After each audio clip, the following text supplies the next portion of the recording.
There are currently 5 episodes of South Park that are banned from being re-aired or streamed, but the most tragic loss is easily the 2-part episodes 200 and 201. Written as a massive 200th episode celebration, tying all of the show's biggest episodes and stories together into a big event, 200 and 201 were sadly banned for the exact same reason as Super Best Friends and Cartoon Wars, either depicting or discussing the ethics of depicting the Muslim prophet Muhammad. In fact, 201 was censored even further, only aired one single time and has never been officially released in its original form. Just an incredibly sad way to lose one of the biggest events in South Park history. And even though you can't watch it on Max or Paramount Plus, at least we as fans can still celebrate the massive For the Fans 2-part special, even if Comedy Central doesn't want us to. One thing that is clear about 200 and 201 is that Matt Stone and Trey Parker are still probably pretty upset about how it all went down, because a 200th episode celebration tying countless aspects of the show's history together should have been wildly exciting as an achievement for the show and just as a story for the fans. It should have been such a time for celebration. Yeah. And the entire conception of this episode was really exciting and pretty self-congratulatory, as it should be. They hit this monumental milestone of 200 episodes, and so they wanted to make something for the fans. It's our 200th episode. We're going to do the most self-indulgent kind of episode there is. It's going to be, the episode is about the show, right, about its biggest controversies, its biggest kind of moments. So it's like, it's by design kind of up our own ass. The entire idea simply started with them wanting to reward the fans who knew the show inside and out by not only tying in those biggest storylines, but also rehashing some of the biggest controversies that the show has been in over the years. And honestly, the result is nothing short of incredible. As a fan of the series, these are easily 2 of my favorite episodes because the way all of these stories manage to tie together is genuinely seamless. And they lay this intention out in such an immediately funny way, going back to the oldest wells in the show's history. You should know, fat ass. I'm not fat, you sneaky Jew. Oh God, you guys really? This again? 14 seasons into the show, these typically aren't the types of arguments Cartman and Kyle are having anymore, so they start the episode off basically where the show began. And they even start referencing some of the oldest stories in the show's history so that they can lay out exactly what the episode is going to be doing. I have a dad, butthole. My mom is my dad. You guys, stop! All you're doing is rehashing a bunch of old stuff. It's a pretty funny way to start an episode that is rehash central, and immediately following this, they lean into the first real-world controversy that they reference in the 2-parter, which is Tom Cruise focused. Hey guys, check it out! Tom Cruise is a fudge packer! This is a follow-up to the episode Trapped in the Closet, basically making the same joke again at Tom's expense. In that one, Tom locked himself in Stan's closet and wouldn't come out, leading to the characters repeating the phrase, "Tom Cruise won't come out of the closet," over and over again. So the fudge packing joke is just a new variation on this same thing, and this entire concept was in reference to the rumored litigious tendencies of Cruise when people would speculate about his sexuality. Dude, you are in a fudge factory packing fudge. Oh, that does it. I will sue you! Trapped in the Closet was one of the biggest South Park controversies that bled into the larger media landscape. Cruise had a deal with Viacom at the time, who also produced South Park, and the episode allegedly caused a huge rift, leading to the episode being pulled from the airwaves for a time. So it makes sense for this to be one of the big focal controversies that South Park leaned into for this celebration. You just had to push it, didn't you, Stan?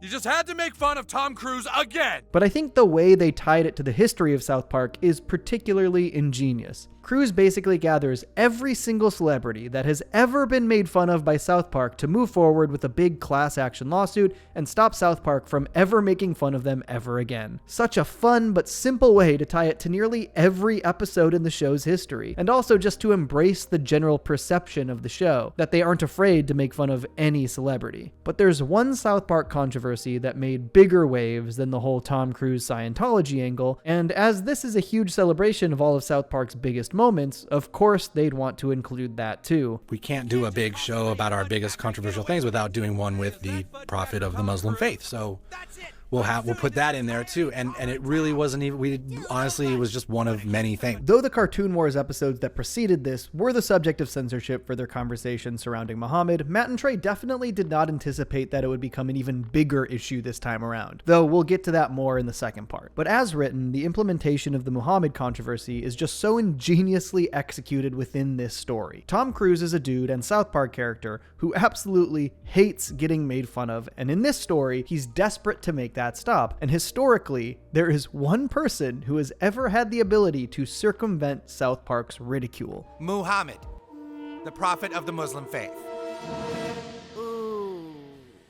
That's tricky. The idea of all of the subjects of South Park's ongoing lambasting desperately pining for whatever magical quality Muhammad has so that they themselves can avoid any future lambasting is just so funny. A perfect way to tie their biggest controversies in with the entire history and perception of the show. But I think how the town responds to the Muhammad request is incredibly funny as well, and there's some solid metatextual backstory to it, as they panic about how they'll possibly bring Muhammad to South Park, and Stan casually reveals that he saw Muhammad one time when he had to save his friends from David Blaine's cult. I had to go to the super best friends to rescue them. Muhammad was one of the super best friends. This is funny on a few levels. Obviously, there is the fact that the other banned episode of South Park is the Super Best Friends, which depicted Muhammad before any of these controversies. But Garrison and the townspeople's shocked reaction here actually adds another layer. Oh, and what? And he was just out in the open where everyone could see him and nobody got bombed?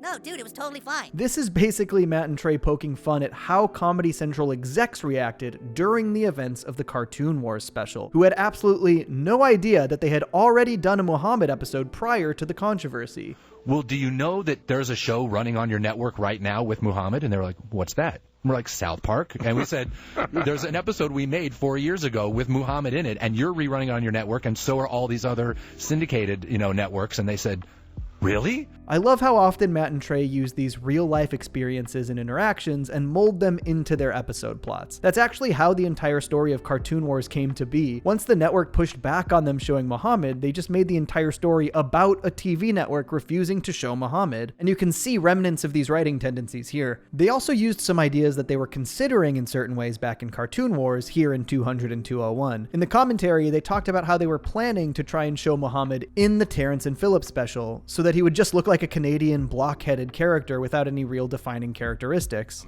We were going to have the guy come up and say, I'm Muhammad. And then say, no, I'm not. Yes, I am. No, I'm not. But maybe I am. And then give that to Comedy Central and see what they, Right. Well, I guess you kind of can show them. This is basically the exact same idea they use here in 200 and 201 in other ways, like Randy's stick figure sketch of Muhammad. Is that okay to show?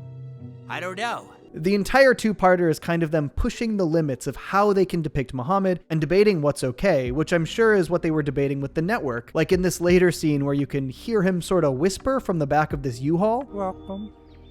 Oh, is that okay? I don't know. It's funny how much of this just represents that push and pull with the network. And in that sense, this really does celebrate everything about South Park. And that also includes even more seamless weaving together of previous episodes.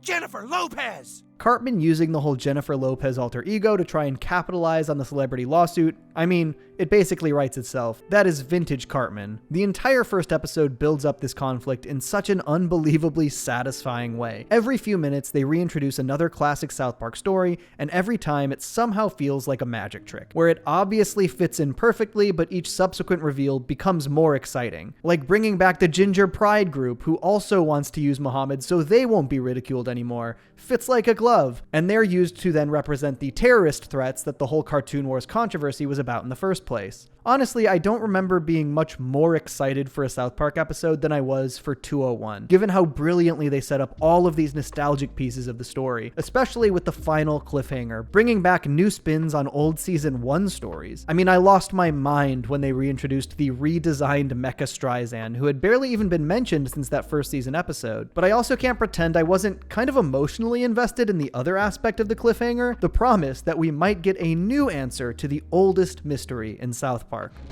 God damn it, Garrison. Who is my father?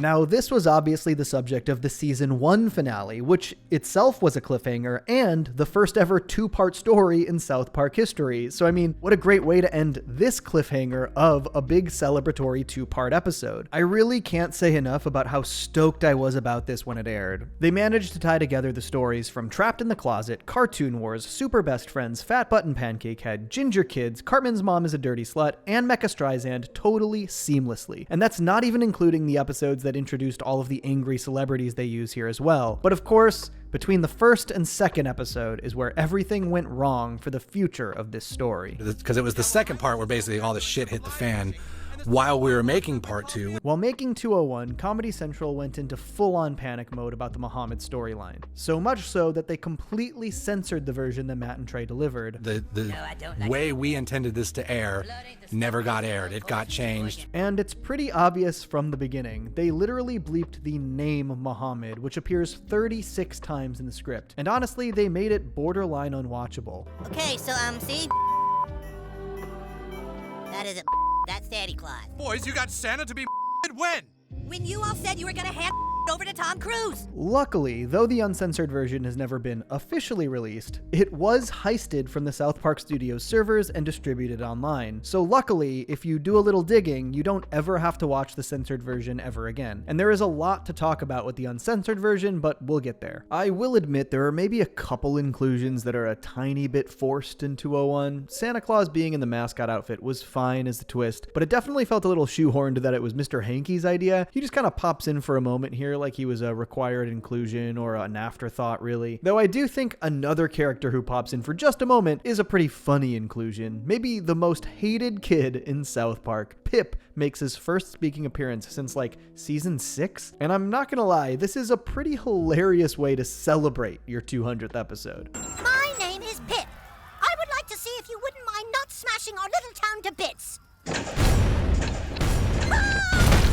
Genuinely the final appearance of Pip, unless you count the Hall of Honor in Stick of Truth. Mecha Streisand's rampage is also used to pretty nostalgic effect. She immediately smashes Casa Bonita and then starts taking out most of the other restaurants they've featured in the show, including Raisins. Sadly, we didn't get the return of Robert Smith. Instead, they make her face off with the super best friends. That's enough, Barbara Streisand! Cue up! But again, that's fitting. The Super Best Friends and Mecha Streisand were both implemented into the last episode, so of course, make the superhero team fight the giant monster. Yeah, this episode immediately has a lot going on, but once again, it's a pretty seamless integration of all of these different nostalgic callbacks. I also love the way that this episode is basically South Park arguing with itself about which version of the show they prefer. The sillier, dramatic, character-focused stuff, or the bigger social commentary and satire. All of the boys end up at Mephisto's lab of all places, another character who hadn't had a speaking role since season 4, but the way the boys get there separately is once again incredibly well woven. Cartman is obviously going there to ask about his father, as that was the primary location in the season 1 finale, and the other boys decide to ask Mephisto to clone Muhammad so they can give his clones to both the Gingers and the celebrities. But this argument between Cartman and the other boys is just exactly the South Park internal struggle boiled down. Dude, nobody gives a crap about who your stupid father is. Muhammad is an important issue with actual ethical ramifications. I guarantee you, people care way more about who my father is. It's the show's older tendencies versus the newer tendencies, the kids' adventures versus the social commentary, all in one piece of dialogue. And I have to admit, while the message they eventually get to and censor, R.E. Muhammad, is important, as a fan of South Park, the thing that blew my mind about this episode was absolutely the reveal of who Cartman's father is, which basically came in the form of a bunch of mini reveals before the big one. They hype up the idea that the Gingers have some off-screen boss who has something special planned for Cartman, and oh boy does he. Revenge is a dish best served chili. Scott Tenorman? Ew. Man, I love how Tenorman's voice is just completely changed from his first appearance. It's like Scott is doing his best Joker impression from those years spent spiraling over what Eric did. And I don't know why I hadn't thought about Scott Tenorman going into the end of this story, despite the fact that he is a massive fulcrum point for Cartman. I actually made an entire video about this earlier in the year. Scott Tenorman Must Die is not just one of the most beloved and nostalgic episodes of the entire series, it's the episode that completely changed the trajectory of Cartman as a character. Modern Cartman was born at that first ChiliCon carnival, and it's definitely one of the most evil things Cartman has ever done. So for the reveal that Scott had been biding his time preparing his revenge is perfect. If you remember the season 1 finale and season 2 premiere, there were a ton of characters that were floated as Eric's possible father, but there was one that always felt like a gag, just something funny to include in the lineup. Well, we have something in common. Did I ever tell you that my father played for the Denver Broncos? No. Okay, this is also maybe something that's just a little convenient in their rewriting of South Park history, but come on, it is worth it for this reveal. To bring everything together in this ridiculously self-indulgent celebration. Take the most infamous thing that Cartman had ever done and force him to reckon with it as though it had happened to him. You killed your own father, and then you fed him to your half-brother! There is obviously a lot of other stuff going down at the end of this episode. The super best friends stop Mecha Streisand by baiting her with a duet with Neil Diamond. Tom Cruise manages to give himself Muhammad's goo and is censored for a little while until they reveal that he has semen on his back. But really, all of this stuff gets overshadowed by this huge South Park lore bomb. And this huge reveal, upending years-long canon, really got the short end of the deal here, and Matt and Trey know it. What we thought was far more important and far more interesting was that we were finally going to answer who Eric. We were bringing back the way bigger than the Prophet of Muslim Faith was. Eric Cartman actually did have a father in this, and we're going to reveal it. This is one of the biggest developments in South Park history for Eric Cartman as a character, and yet these episodes are not able to be legally streamed. The only way to watch them is to own the Blu-rays, and even then 201 is the censored version. But the reveal that Scott Tenorman is actually Eric Cartman's half-brother is hidden behind physical media or piracy. So if they ever want to follow up this major development again, they have to trust that enough fans of the show know this history or have sought out these specials outside of the current streaming landscape. And that is a huge shame, because there is so much you can do with this piece of lore, and yet it feels like this will never be followed up again. I'll be back, super best friends!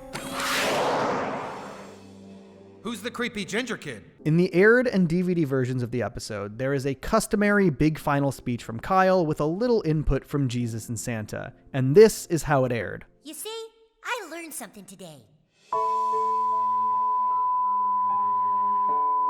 Though this plays like South Park making a joke about censorship, this was not what Matt and Trey wanted to air. The following day, they released this statement. In the 14 years we've been doing South Park, we have never done a show that we couldn't stand behind. We delivered our version of the show to Comedy Central, and they made a determination to alter the episode. It wasn't some meta joke on our part. Comedy Central added the bleeps. In fact, Kyle's customary final speech was about intimidation and fear. It didn't mention Muhammad at all, but it got bleeped too. So the final speech in this episode was a tongue-in-cheek lesson about intimidation and fear, and about how threatening violence works. And ironically, Comedy Central gave into that intimidation and fear and proved this message right. Comedy Central doesn't want you to hear this final speech.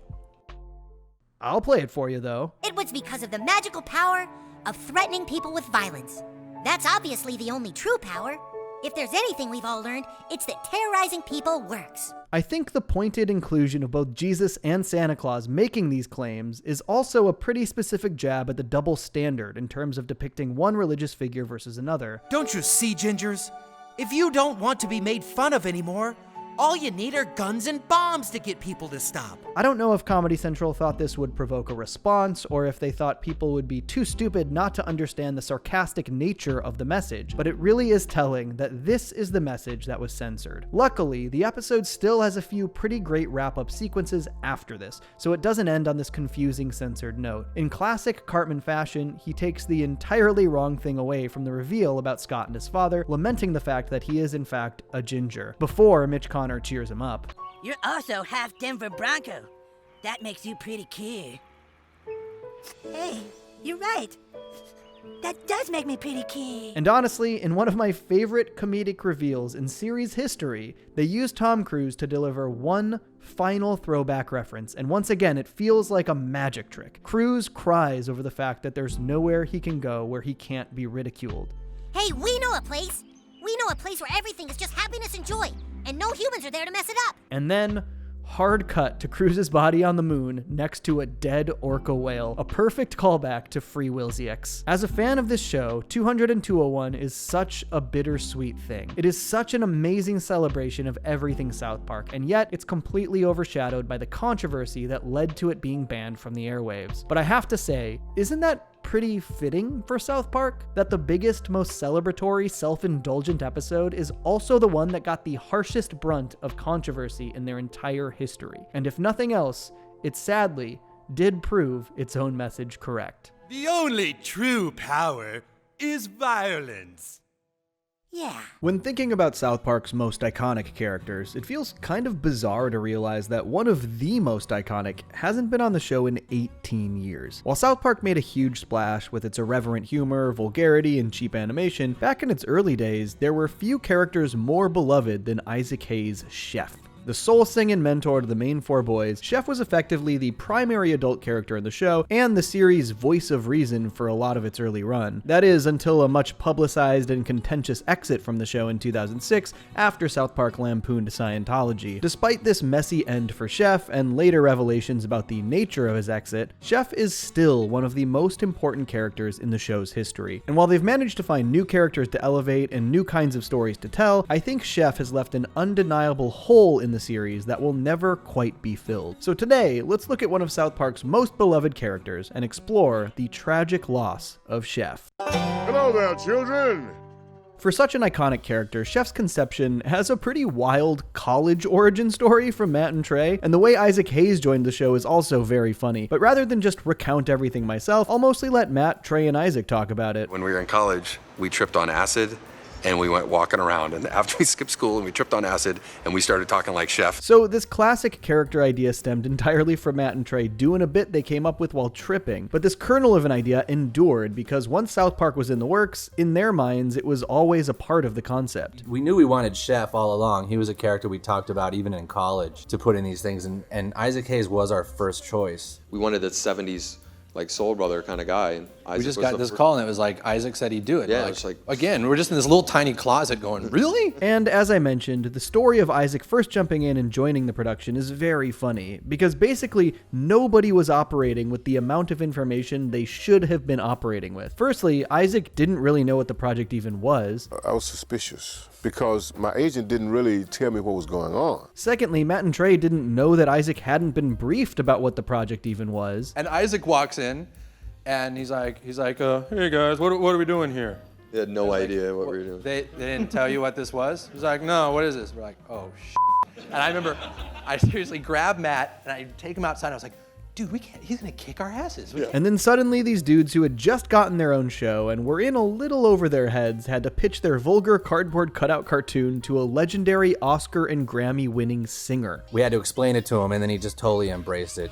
And you know, within 2 or 3 minutes he was singing the song and it was, he just basically is Chef, so it was perfect. So from a college bit to an idea for the pilot to a successful pitch to the legend Isaac Hayes himself, Chef's journey to South Park is kind of a miracle. And though they had a pretty specific idea and joke in mind for Chef when the show began, the character quickly evolved into a bigger, more important part of the show than I think any of them ever expected.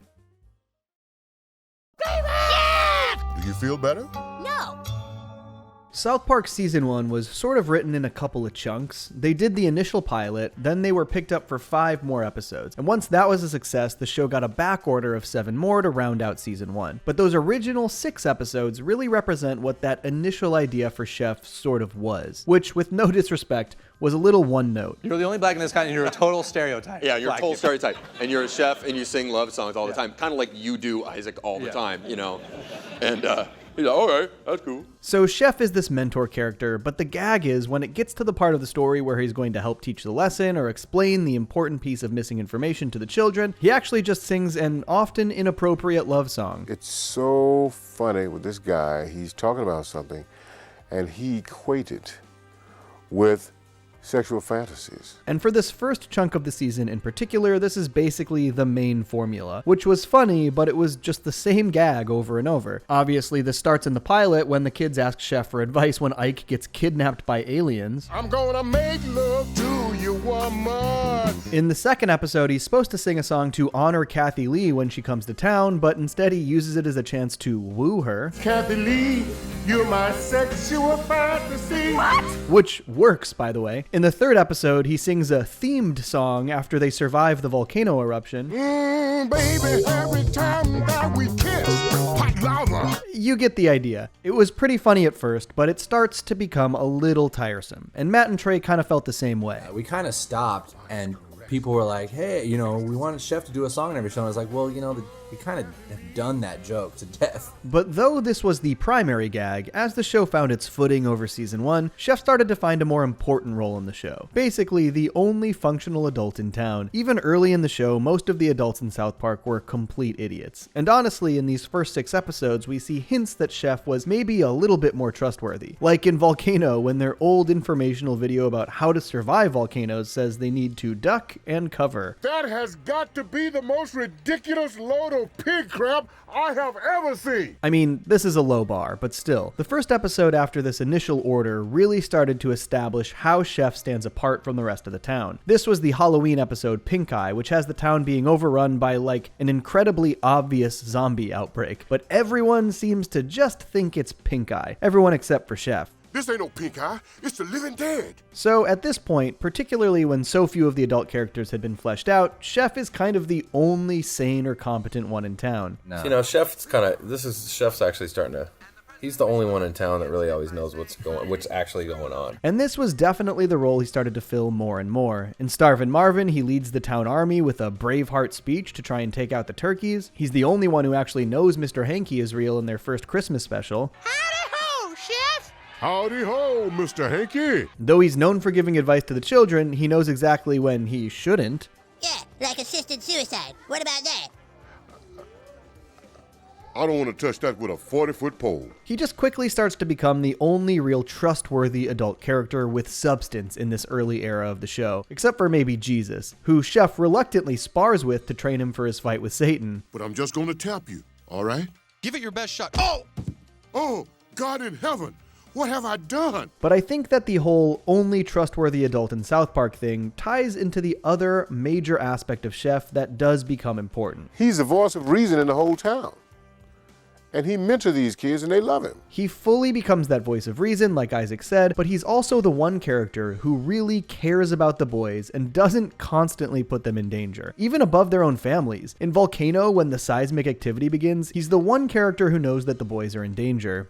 Some of the school children are up camping on that mountain right now. This is particularly funny because the person who tells the mayor that the volcano is active in the first place is Randy. I think there's a good chance that this was actually before they had assigned this character to be Stan's dad, but it is so funny looking back that Chef is the one who knows Stan is in trouble and Randy has very little insight into his son's whereabouts, although it maybe fits his current characterization, so kind of works. The other episode that really shows off Chef's South Park role as the sane adult and mentor is Mecha Streisand. Leonard Maltin drags Chef all around South Park so they can prevent Babs from getting the Triangle of Zinthar and protect the boys. I mean, Babs literally chained the boys up and Chef and Maltin had to rescue them, before calling Robert Smith of The Cure, of course. Leonard Maltin asked me to call you. So Barbara Streisand's found the other triangle, eh? Chef's evolution, even over just this first season, is pretty fascinating. His entire character was conceptualized as an admitted stereotype with one real joke to play over and over, but by the end of the season, it's very clear that not only is he the most reliable adult in town, but he really wants to protect the boys and takes his role as their mentor very seriously. Honestly, the season finale manages a wildly impressive feat as well. This is the one where Cartman is trying to figure out who his father is, and at one point believes it to be Chef. For one, it's very funny when Chef is just instantly fed up with Cartman's foolishness. Yo, Pops. Boy, what the fudge are you doing? But Chef actually does sing one of his classic love songs in this one, but hilariously, this time it's genuinely helpful advice for Cartman. Women don't get pregnant from tongue-kissing children. The entire season, Chef sings these non-sequitur love songs, and here, in the final episode of Season 1, singing a song about making love is actually the piece of information Cartman needed to better understand the mystery father situation. Kind of an amazing trick they pulled and a great way to wrap up his love songs bit for Season 1. But I think the most important thing was that Chef sort of graduated from that one-note character he was conceived as and slowly fell into this very important role over the course of Season 1. And while they were definitely still aspects of his early characterization throughout Season 2, this was also the period of time when Chef was elevated culturally and became a bit of a sensation. I call them Chef's salted chocolate balls. When South Park started, the fact that they got Isaac Hayes at all was sort of this hilarious, amazing feat. Like, wow, really? That show got the Isaac Hayes? But by season 2, the show had become such a massive success that Chef as a character had nearly surpassed the cultural recognition of Isaac Hayes himself. These kids don't know me as Isaac Hayes, the composer, the arranger, the writer, and the actor, and all that kind of stuff. He's Chef. Now people think I'm Chef every time I open my mouth. Yeah. Come on now, children! Honestly, the way that South Park embraced Hayes and Hayes embraced South Park was kinda heartwarming, and it really helped elevate both in the zeitgeist. And I think nothing represents this better than Chef's chocolate salty balls. I remember when we first introduced chocolate salted balls to me. I said, guys, now you guys are going all the way over the top. Now, come on, you expect me to do this? And I was laughing. It took me a while to compose myself. Ironically, the episode with this title is barely even about what the title suggests it is. Chef's food business is arguably the C story of the episode. Oh, look, one of the natives is selling local food wares. How quaint. This is actually a story that completely lambasts the Sundance Film Festival, and it features the return of Mr. Hanky, but Chef's innuendo was so hilariously overt, obvious, and outrageous that it completely overshadowed the rest of the episode, at least in the cultural zeitgeist. I call them Chef's salted chocolate balls. And I just want to make it super clear to everyone watching, especially anyone at YouTube, that this is a song about eating food. Just look at the footage. These are literal chocolate confectionaries, and that is it. Say everybody haven't seen my balls. They're big and salty and brown. But let me tell you, saying that Chef's chocolate salty balls took the world by storm would be an understatement. They recorded the song for the Chef Aid album in 1998, and no joke, that song peaked at #1 on both the UK and Irish charts. By the year 2000, Isaac Hayes was a guest on Conan O'Brien, where the pair literally cooked chocolate salty balls while Isaac sang the song. Stick 'em in your mouth and suck 'em. Yeah! I mean, can it get bigger than that? Actually, it can, because in 2002, he performed the song at the Glastonbury Festival to a crowd this size. Needless to say, Chef became intrinsically tied to Isaac, one of the biggest and most recognizable accomplishments in his entire career, and it introduced him to entirely new generations. And Isaac was an unquestionably massive part of South Park's success, and early on it could have been argued that he was the most popular character. He got an entire video game called Chef's Love Shack in 1999 that released on Dreamcast, PlayStation, and N64. Granted, that game was just glorified trivia, but it was still entirely marketed on Chef's name. The following year, they released an entire DVD called The Chef Experience with a few of his most popular episodes. Obviously, the show would continue to grow and evolve, and it found new identity outside of these early seasons. Infamously, Matt and Trey aren't even fans of some of this early stuff. They refused to even do commentary for their season 2 DVD release. But Chef was inextricably tied to the rise and success of early South Park. And the fact that Hayes so openly and excitedly embraced Chef and South Park makes their eventual split all the more tragic, but we'll get there.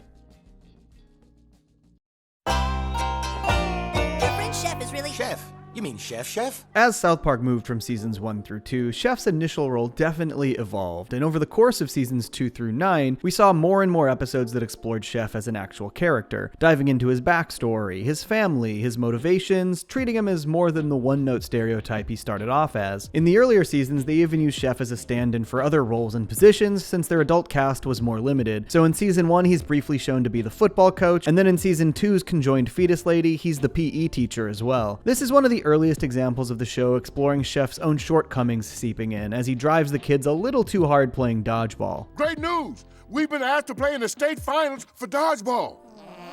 Even though most of the kids don't really want to play dodgeball, Chef makes them continue their journey to face off against the national team and then the Chinese national team. Okay, children, now we're almost to China. I want you all to try and focus on your game. But Chef, we don't want to play the Chinese. Nonsense! Even though Pip's untamed rage actually ends up winning them the match, after seeing how many kids have been injured and are miserable, Chef realizes that he wasn't really thinking about their desires or their well-being throughout this entire ordeal. I just realized something. I've been obsessed, and obsession isn't good. And I think this started to land Chef a bit more nuance. The show actually afforded him some shortcomings and mistakes that he had to acknowledge and atone for, rather than just being the pitch-perfect, soulful singing hype man for the boys. And they continued to give Chef stuff to do outside of those relationships as well, like in the aforementioned Chef's Chocolate Salty Balls. Obviously, we talked about how big of a sensation the song became, but even contextually in that episode, it showed some of Chef's goals outside of his job and outside of the women he loves to sing about. Now I'm gonna sell some of my famous cookies to these Hollywood types and make them mint. Granted, he ultimately regretted how he went about this, feeling as though he contributed to the way South Park was overrun by the Hollywood yuppies. It's all gone to hell, children, and we're all to blame. Even me. I was selling out my town too. But this episode also reiterated that Chef had a prior friendship with Mr. Hanky and that these friendships are important to him. He and Kyle were the only ones who went to the hospital to say goodbye to Mr. Hanky when he was dying, and miraculously Chef's Chocolate Salty Balls saved Mr. Hanky's life. But the episode that really showcases Chef's amazing ability to form friendships and have real impact on people's lives is Chef Aid. In this one, Chef reveals an amazing truth about Alanis Morissette's new hit single, Stinky Britches. Children, I wrote that song 20 years ago. You wrote it? Yeah, back when I used to be in the rock business. Honestly, Chef's initial attitude here really reveals how admirable he is. Though he likely should have been owed a ton of money for this song, he didn't want the payday. Oh, I don't want any money. I'd just like to see my name on the credits, that's all. Which makes it that much more obnoxious when the record company sued Chef, leading him to owe $2 million and 4 years of jail time if he can't pay it. This episode really shows how humble Chef is. It's revealed that he actually had brief friendships with tons of huge musicians over the years: Janis Joplin, the Beatles, Elton John, many more. Oh, they wouldn't remember me. All I did was cook for them. And I love this aspect of the episode because it really reinforces that Chef wasn't looking for anything major outside of his owed recognition. He isn't chasing fame, because if he was, he'd have taken more credit in his relationship with these megastars, especially after it's revealed how big of an impact he actually did have on them. Our friend Chef is really... Chef? You mean Chef? Yeah, dude. Wow, you remember him? Of course. As it turns out, Chef gave Elton John the exact advice he needed to take his songs and persona to the next level. He got Meatloaf to drop the name Couscous, which helped him take off. And then there was this timeless advice he gave Ozzy Osbourne. I remember when I was just starting out, Chef suggested I buy a pompadour hat.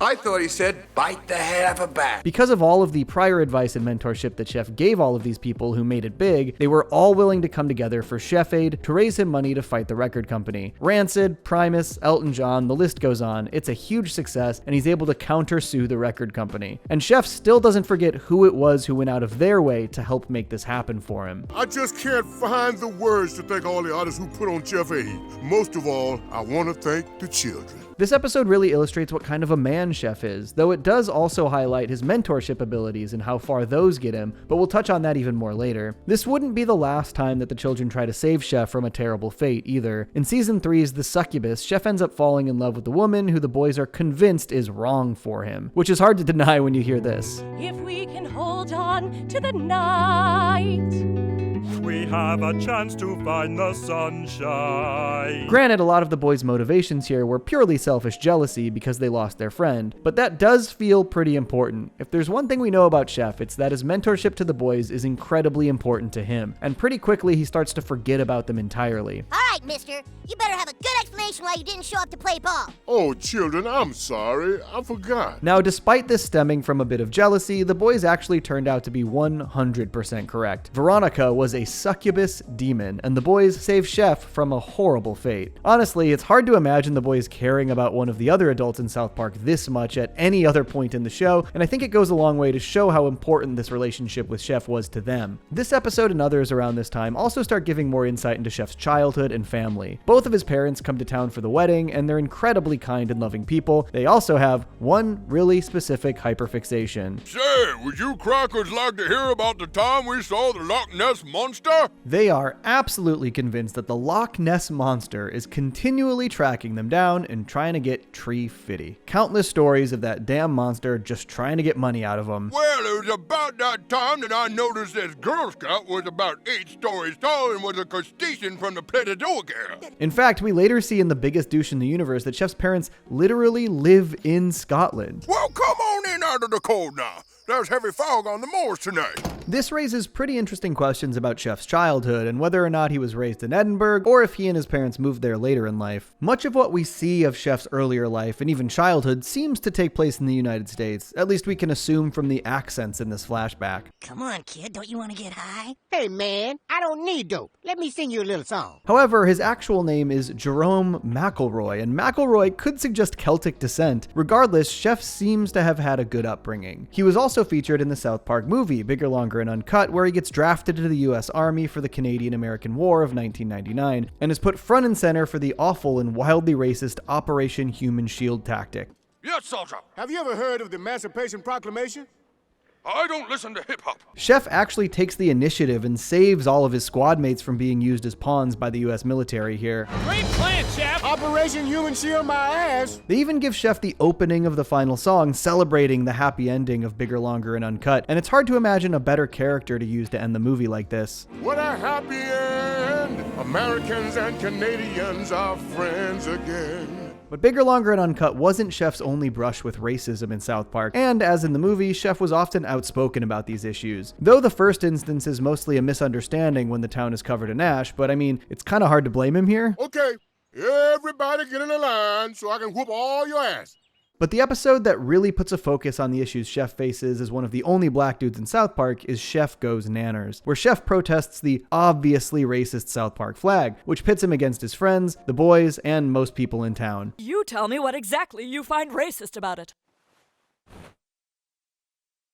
And obviously feeling like your entire town is against you has got to be a huge strain. He's genuinely and truly hurt by nobody seeming to have his back and prioritizing the history of an obviously disgusting flag over him.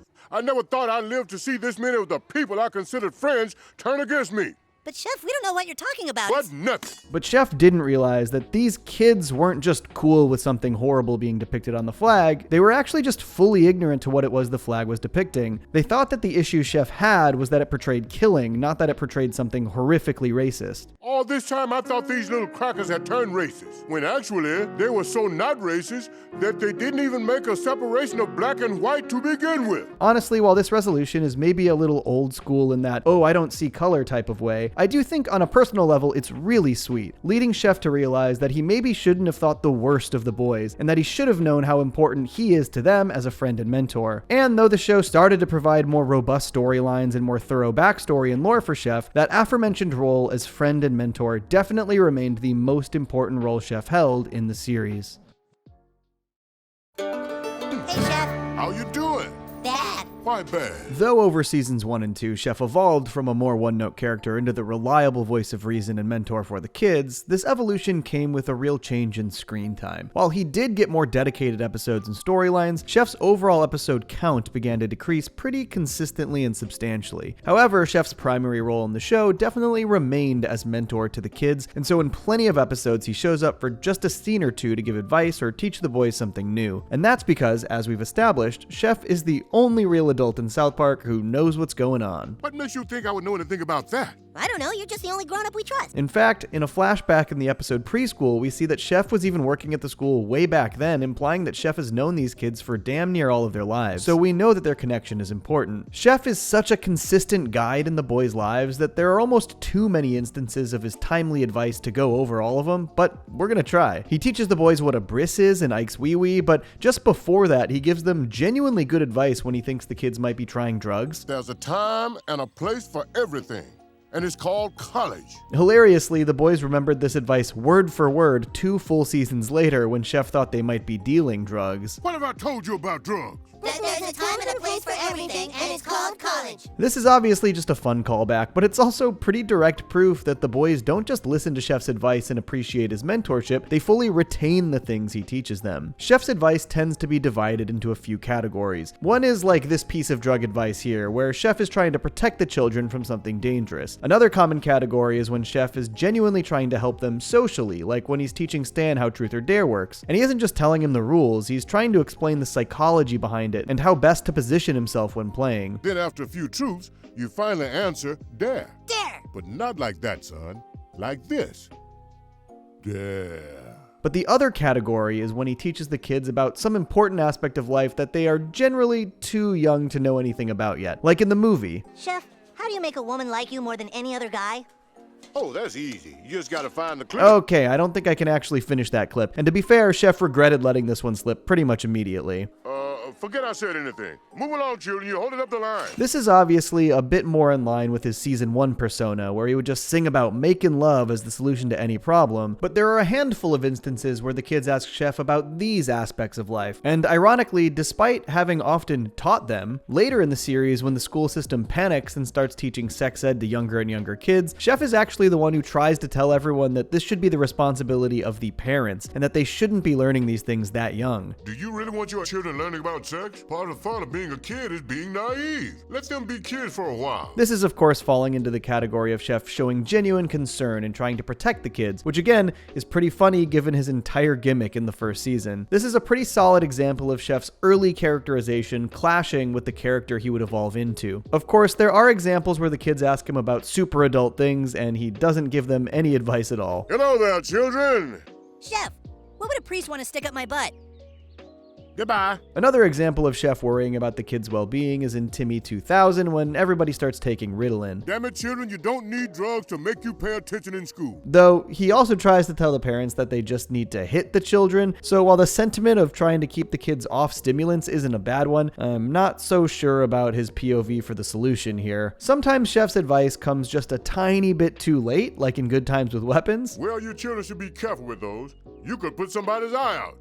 Yeah, we know. In addition to just giving them advice, Chef is often there to help the boys in their most dire circumstances, like in It Hits the Fan, when the overuse of the word shit on TV starts to bring about a new plague. Chef travels all around the country with the boys, doing research, figuring out what's going on, and trying to get the TV networks to stop saying the word shit. And they literally stop an apocalyptic event. But as the show goes on, I think Chef's mentorship evolves into a more deeply protective role. And I think this really starts with the season 5 tearjerker Kenny Dies. You know, the episode where Kenny really dies. But I think it's incredibly telling that Chef is there with the parents, principal, and guidance counselor conveying this heartbreaking news to Stan and Kyle. Kenny's sick? Well, how sick? Children, Kenny has been diagnosed with a terminal disease. Chef is one of the only people outside of the boys seen at the hospital visiting Kenny when he's dying, and even sits down with Stan as he struggles to understand and process what's happening. Granted, Chef also conveys a pretty bleak take on life and God. You see, it's our tears, Stan, that give God his great power. But I still think the fact that Chef is the person having these tough conversations with the boys is really meaningful. And through the rest of Chef's tenure on South Park, we see his protective nature towards the boys hit even greater levels. Maybe the most insane example being in Simpsons Already Did It. He has this initially very funny reaction to when the boys tell him they think they killed their teacher. But shortly after this, he actually tries to help them flee the country. All right, children, I got you 4 tickets to Thailand and $300 cash. Of course, this all ended up being a pretty funny misunderstanding, and the kids obviously had nothing to do with Miss Chokes-on-Dick's death. Oh, children, you misunderstood. See people is different from see men. It does seem like at this point, Chef would do anything to help these kids. He even takes Cartman to Scotland to separate Kenny's soul from his body, attempting to help both boys at the same time. Unfortunately, Kenny's soul ends up in a pot roast, but Chef still went above and beyond here. In the episode Cancelled, Chef tries desperately to protect the boys from the visitors, escaping them in a high-speed car chase, though unfortunately, again, he gets a little pompous about his evasion skills, and then the kids get abducted anyways. Chef even watches over and guides the boys through a traumatic event in You Got F'd in the A. Chef, we just got served. Oh boy. Well, come on inside, children. I'll make you some cocoa. This is actually a pretty great example of Chef showing concern for and attempting to guide the kids through something that they don't understand. He is full-on panicked when Stan dances back at these kids. Cause if you get served and serve them back, then it's on. Don't you know anything? But he genuinely coaches Stan through the entire thing and helps him find the right team for the dance-off. In some ways, Isaac Hayes' final actual appearance as Chef is pretty fitting. It even reveals some new info about him that we didn't know, like the fact that he's in charge of public safety on the South Park Town Council. But this episode is a full-on parody of the movie The Core, and so Cartman is pretty insistent on using some of its racist tropes when forming the team to try and break through and stop the hippies. All right, then we just need a black person who can sacrifice himself in case something goes wrong. Let's see, anyone will do. Anyone who meets the qualifications. Now, despite the reason Chef is on the team, I do think that Chef being willing to sacrifice himself to protect the town and the children is a very Chef thing to do. It's just a shame that this would be Hayes' final appearance at all, because a character like Chef deserves a real celebratory send-off. And sadly, because of what went down next, his send-off would be bittersweet to say the least. Chef, we love you. On November 16th, 2005, South Park aired the episode Trapped in the Closet, an unapologetic takedown of Scientology and some of the more ridiculous beliefs held in the higher tiers of the quote-unquote religion. Obviously, this episode made huge waves for its depiction of Tom Cruise and its relentless skewering of some of these beliefs, but it also made waves within South Park. Matt and Trey definitely knew ahead of time that this might cause friction with Isaac Hayes, who was a Scientologist. As you may know, Scientology has a real substantial reputation for being litigious towards its critics and having a tight grip on its community members, and it sounds like they had definitely deployed Isaac to try and get Matt and Trey to back down before quitting the show. But even with all that happening, it doesn't sound like there was all that much animosity between Isaac or Matt and Trey. You know, Isaac had quit and we understood that, and we actually all left on really good terms, and he was like, I'm a Scientologist and I want you to pull that episode, and we were like, well, no, we're not going to do that because we don't do that. His lawyer said he's resigning, and we're like, okay, you know what, we understand. We knew that was a risk when we did it, but we had to do it. And so, you know, it's been great, and see you, love you. So largely through his representation, Isaac had already quit the show, but seemingly on good terms with Matt and Trey. And that following January, Isaac had even talked a bit about the controversy in an AV Club interview, expressing disappointment in Matt and Trey's POV, but certainly not expressing any serious hate or ill will towards them. When asked about how he felt about the Scientology episode, he said this: "Well, I talked to Matt and Trey about that. They didn't let me know until it was done. I said, guys, you have it all wrong. We're not like that. I know that's your thing, but get your information correct, because somebody might believe that shit, you know? But I understand what they're doing. I told them to take a couple of Scientology courses and understand what we do." And I think some of the things Isaac said about Matt and Trey earlier in that same interview really reinforces that at this point, there didn't seem to be any real beef between them. When asked about how Matt and Trey don't care who they offend, Isaac said this: "But that's their thing. Their success was built on that cutting edge stuff." So by all accounts, in January 2006, despite Isaac having left the show, this didn't seem to be some massive ongoing conflict. It was a dispute within the cast of the show and an amicable parting of ways. But then, coincidentally coming alongside the news that the Trapped in the Closet reruns had been pulled from the airwaves, came a new development. There suddenly was this press release of Isaac saying that we were bigots and that that's why he quit. Here was the statement issued by quote-unquote Isaac Hayes in March of 2006. "There is a place in this world for satire, but there is a time when satire ends and intolerance and bigotry towards religious beliefs of others begins. Religious beliefs are sacred to people, and at all times should be respected and honored. As a civil rights activist of the past 40 years, I cannot support a show that disrespects those beliefs and practices." I'm sure you may have realized that these may not have been Isaac's actual words, based on, well, all of the evidence, and that it was a kind of Scientology press tactic. Matt and Trey thought this as well. It was just so ridiculous, and so we still don't even really think it was written by Isaac. And I just have to wonder how they could have been this stupid. They basically ensured that this wouldn't be the last they heard from South Park. At a point where the beef was dead and buried and they were moving on, they just full-on taunted Matt and Trey. All right, well, game on. And we just decided to basically respond to that whole thing and Chef's character and go basically do another dig at Scientology, which we wouldn't have even done except that they basically egged us on. And so, a week before season 10 began, they shifted gears and began to produce The Return of Chef, which would be Chef's final episode. Previously on South Park. You guys! Chef is going away! I remember watching this episode when it first aired and seeing this gag previously on segment, and genuinely wondering if I had missed an episode. I had heard about the Scientology drama, but hadn't really heard the extent of it in relation to Isaac at the time, but over the course of the episode, it became clear what this was about. The episode essentially shows the boys' excitement for Chef's return to South Park quickly diminish as they realize he isn't really the person they remember. In fact, Chef is saying some of the most horrendous things, stuff we know Chef would never say to children. I mean, a lot of which I can't even put in this video. Let's all go home and make love.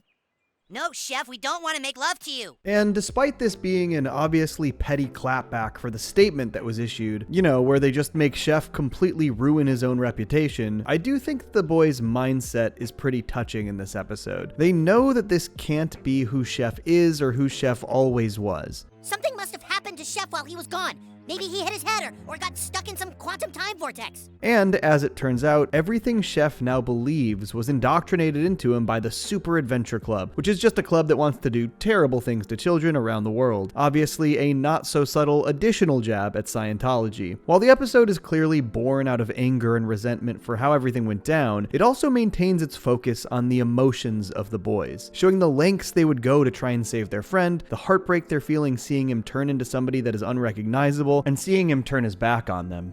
Chef, we love you. I'm sorry, children. And even though they give Chef one of the most unnecessarily brutal and violent deaths they've ever had on South Park, there is no way to walk away from the episode without feeling love for what Chef meant to the show, all because of Kyle's incredible speech at his funeral. But we can't let the events of the last week take away the memories of how much Chef made us smile. I'm gonna remember Chef as the guy who gave us advice to live by. I'm just really glad that despite how Matt and Trey felt in this moment, they chose to allow the characters to celebrate Chef for what he meant to them and what he meant to the show. And of course, take one last jab at the people who made him quit. We shouldn't be mad at Chef for leaving us. We should be mad at that fruity little club for scrambling his brains. And sadly, this line could not have been more fitting. A couple of years after these events, Hayes suffered a stroke and tragically died. And after this, his son, Isaac Hayes III, revealed what really happened. Isaac Hayes did not quit South Park. Someone quit South Park for him. What happened was that in January 2006, my dad had a stroke and lost the ability to speak. He really didn't have that much comprehension, and he had to relearn to play the piano and a lot of different things. He was in no position to resign under his own knowledge. At the time, everybody around my father was involved in Scientology. His assistants, the core group of people. So someone quit South Park on Isaac Hayes' behalf. We don't know who.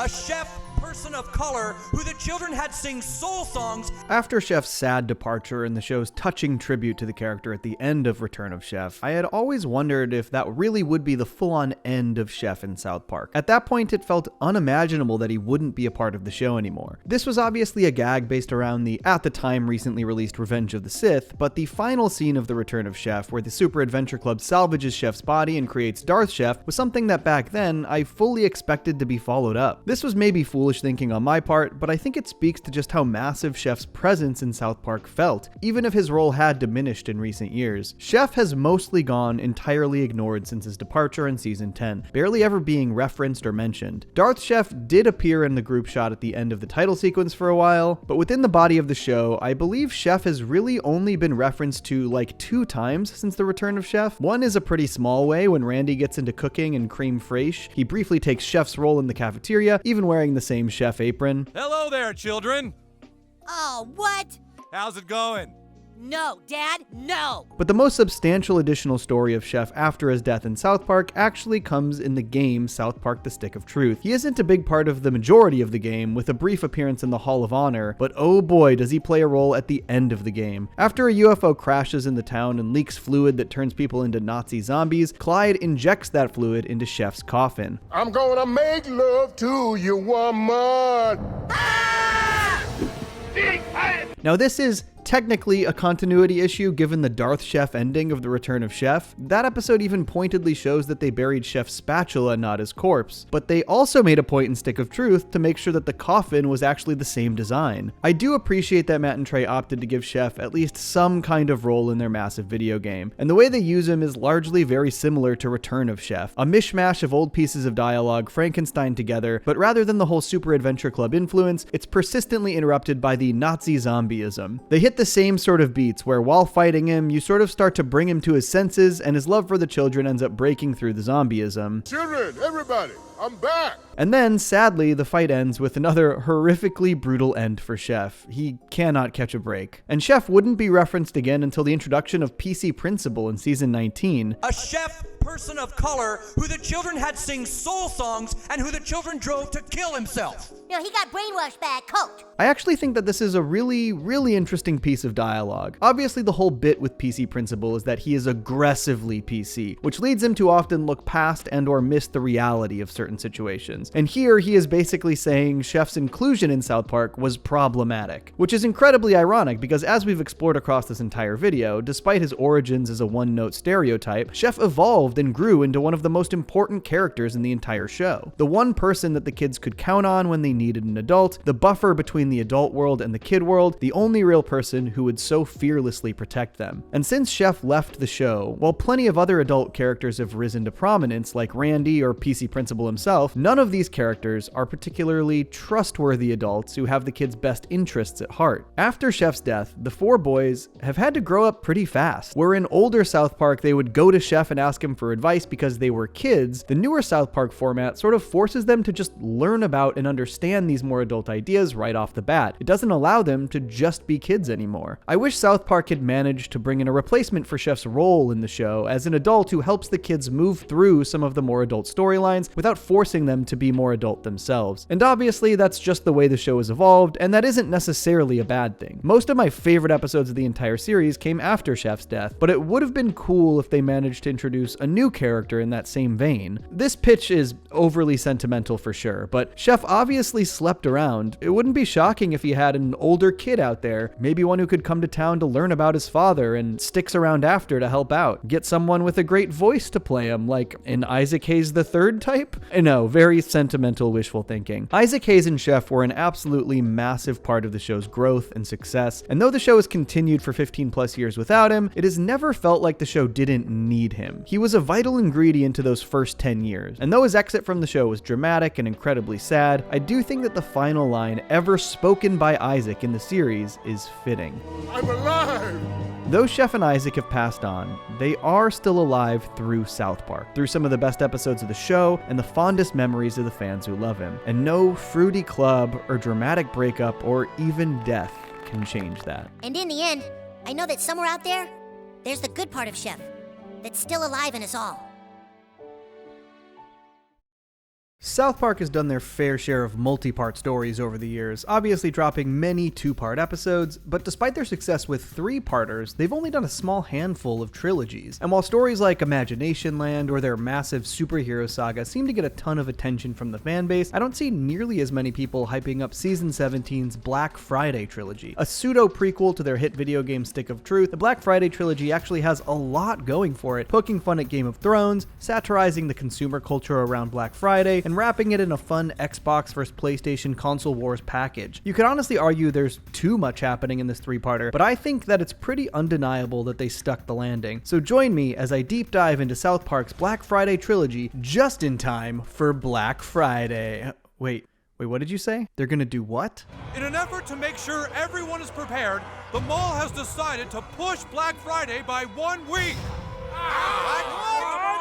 Okay, so like, just in time for the beginning of December, I guess. So as I mentioned in the intro, South Park's Black Friday Trilogy was primarily made up of three major story factors. It's clearly meant to parody and make fun of Game of Thrones, which had just aired its third season in the summer of the same year. They've turned the idea of console wars into an actual war using the aforementioned Game of Thrones parody, and of course the social commentary surrounding Black Friday and consumer culture. But interestingly, the initial jumping off point also included another major factor. With Season 17 leading up to the release of their massive RPG South Park The Stick of Truth, Stone and Parker talked about how many of the ideas for the game fell to the wayside. Originally it started as a thing of like, there was just so many things that we wanted in the video game that ended up having to get lifted out of the game that were like, God, this is all such funny, cool stuff. This is why so many of the kids are wearing the same outfits and gear that they wore in Stick of Truth. Cartman, Kenny, Stan, Butters, Jimmy, all wearing the exact same stuff from the RPG. Though obviously Cartman's wizard outfit was actually first utilized in Season 6's The Return of the Fellowship of the Ring to the Two Towers, and I expect that they changed Kyle's gear and outfit from Stick of Truth because in that game he's portrayed as a king, whereas he's not the leader in this story. We actually ended up using really nothing from that was thrown out from the video game because this just became its own totally its own idea. I think there are more places where some of the ideas from the games were going to be baked into the story as well, but were pulled out at the very last minute in some cases, but we'll go over those as we get there in the story. Also, similarly to some of their other trilogies, they didn't start it with the intention of it being a trilogy. Often these kinds of bigger stories just sort of expand as they write, and while this one landed at 3 episodes, they even briefly thought about going bigger. We didn't know, are we going to do this 2 parts? Are we going to do 3? Are we going to do 4? We even talked about just doing the whole rest of the season with this idea.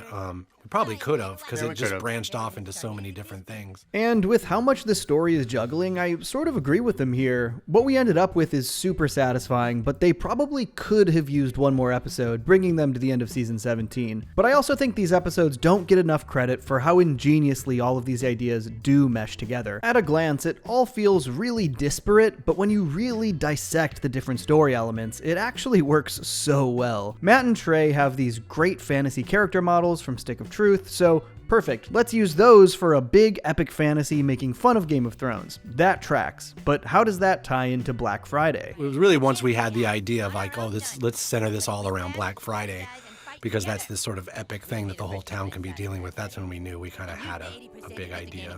Yeah, Black Friday sounds like something out of Game of Thrones. I mean, it sounds like some foreboding thing. So in Black Friday, Matt and Trey have found their red wedding, but then comes the all-important question for the best of South Park's stories. What is at stake for the kids? What child-centric motivation is brought to the table that starts simply, but ends up pulling the boys deeper and deeper into something big and ridiculous? And the answer is, of course, video games. This episode came out right before the PS4 and Xbox Ones were set to launch at retailers, and so Matt and Trey dusted off the age-old console wars and turned it into the actual war in which their Black Friday Game of Thrones event took place. And this was also able to ingeniously tie into their social commentary regarding Black Friday, namely that it is incredibly sad and embarrassing how aggressive and violent people will get to save a few bucks on a flat screen TV. It really is all just so well tied together. Each and every aspect of the story has a natural Venn diagram crossover with another part of the story. So while yes, these episodes are doing a lot with this story, I truly think the aspects they chose to tie together are done so ingeniously. But let's get into the episodes themselves. They are calling it Black Friday. Woo, spooky. This trilogy starts with a lineup of mall security guards, including Randy, and lays out the exact issue that would cause the incoming conflict. The mall is offering 80% off to the first 30 people in the store. So right off the bat, they're laying in their criticisms towards the way these Black Friday events take advantage of your average consumer at the expense of their well-being, and lays in the obvious Game of Thrones influence. Winter is coming.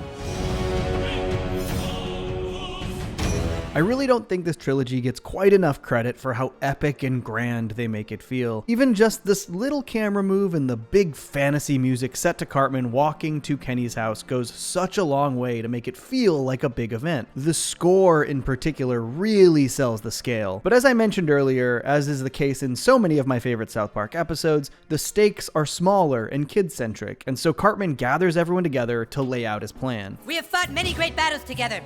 At Clyde's house, at Scott Malkinson's house. This is such a small line, but it's honestly one of my favorites in the entire trilogy. A, it's incredibly funny, but B, it so perfectly represents that kid point of view. How the games they play feel so much bigger to them than just games, to the point where he's reminiscing about the battle at Scott Malkinson's house. These are the kinds of little details that showcase that kid perspective that makes these stories so much fun for me. This is also one of the things that Stick of Truth does perfectly. And fittingly, Cartman's entire gathering is just about the boys getting next-gen video game consoles. He's caught wind of the Black Friday deal, and his plan is for everyone to work together so they can all get that deal. We can be the first people inside on Black Friday, and use the 80% to get the gaming systems we need to survive. But the Game of Thrones influence takes more hold here, as well as the implementation of their version of the console wars. During the big meeting, Cartman pointedly says next-gen gaming consoles, without specifying which one, but later specifies Xbox One. So when the fighters of Zoran realize they aren't on the same side of the console wars, the infighting begins. I thought we were getting PlayStation 4s. What? Obviously, console wars are nearly as old as video game consoles themselves. SNES vs. Genesis, N64 vs. PlayStation, PS2 vs. GameCube vs. Xbox, the cycle renews each generation. I can't express how much I love the fact that they decided to portray this gen's console wars in this melodramatic, soap operatic, Game of Thrones influenced story. The way the boys argue so emotionally over video game features is such a funny way to portray the ongoing fandom war. And of course, South Park is always good at throwing in personal stakes, pitting old friends against each other. Stan, the PS4 doesn't have the seamless transition between games, movies, and TV offered by Xbox One. The PS4 controller has a touchpad interface.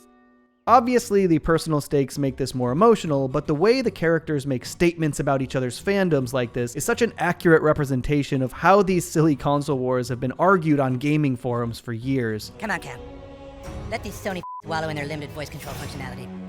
In addition to the Game of Thrones influence on the story here, they also start to layer in some of their own criticisms of Game of Thrones as a show. And honestly, this was early Game of Thrones, after season 3, so as fans, Matt and Trey were getting pretty fed up even before most of the rest of the fandom turned on the show in its final seasons. And then getting to season 3 and going, okay, well the dragons are still coming and the zombies are still coming. So in this initial episode, they mostly echo their frustrations with the show through Butters, who is watching it for the first time. I'm still waiting for the darn dragons to show up and kick everyone's butts.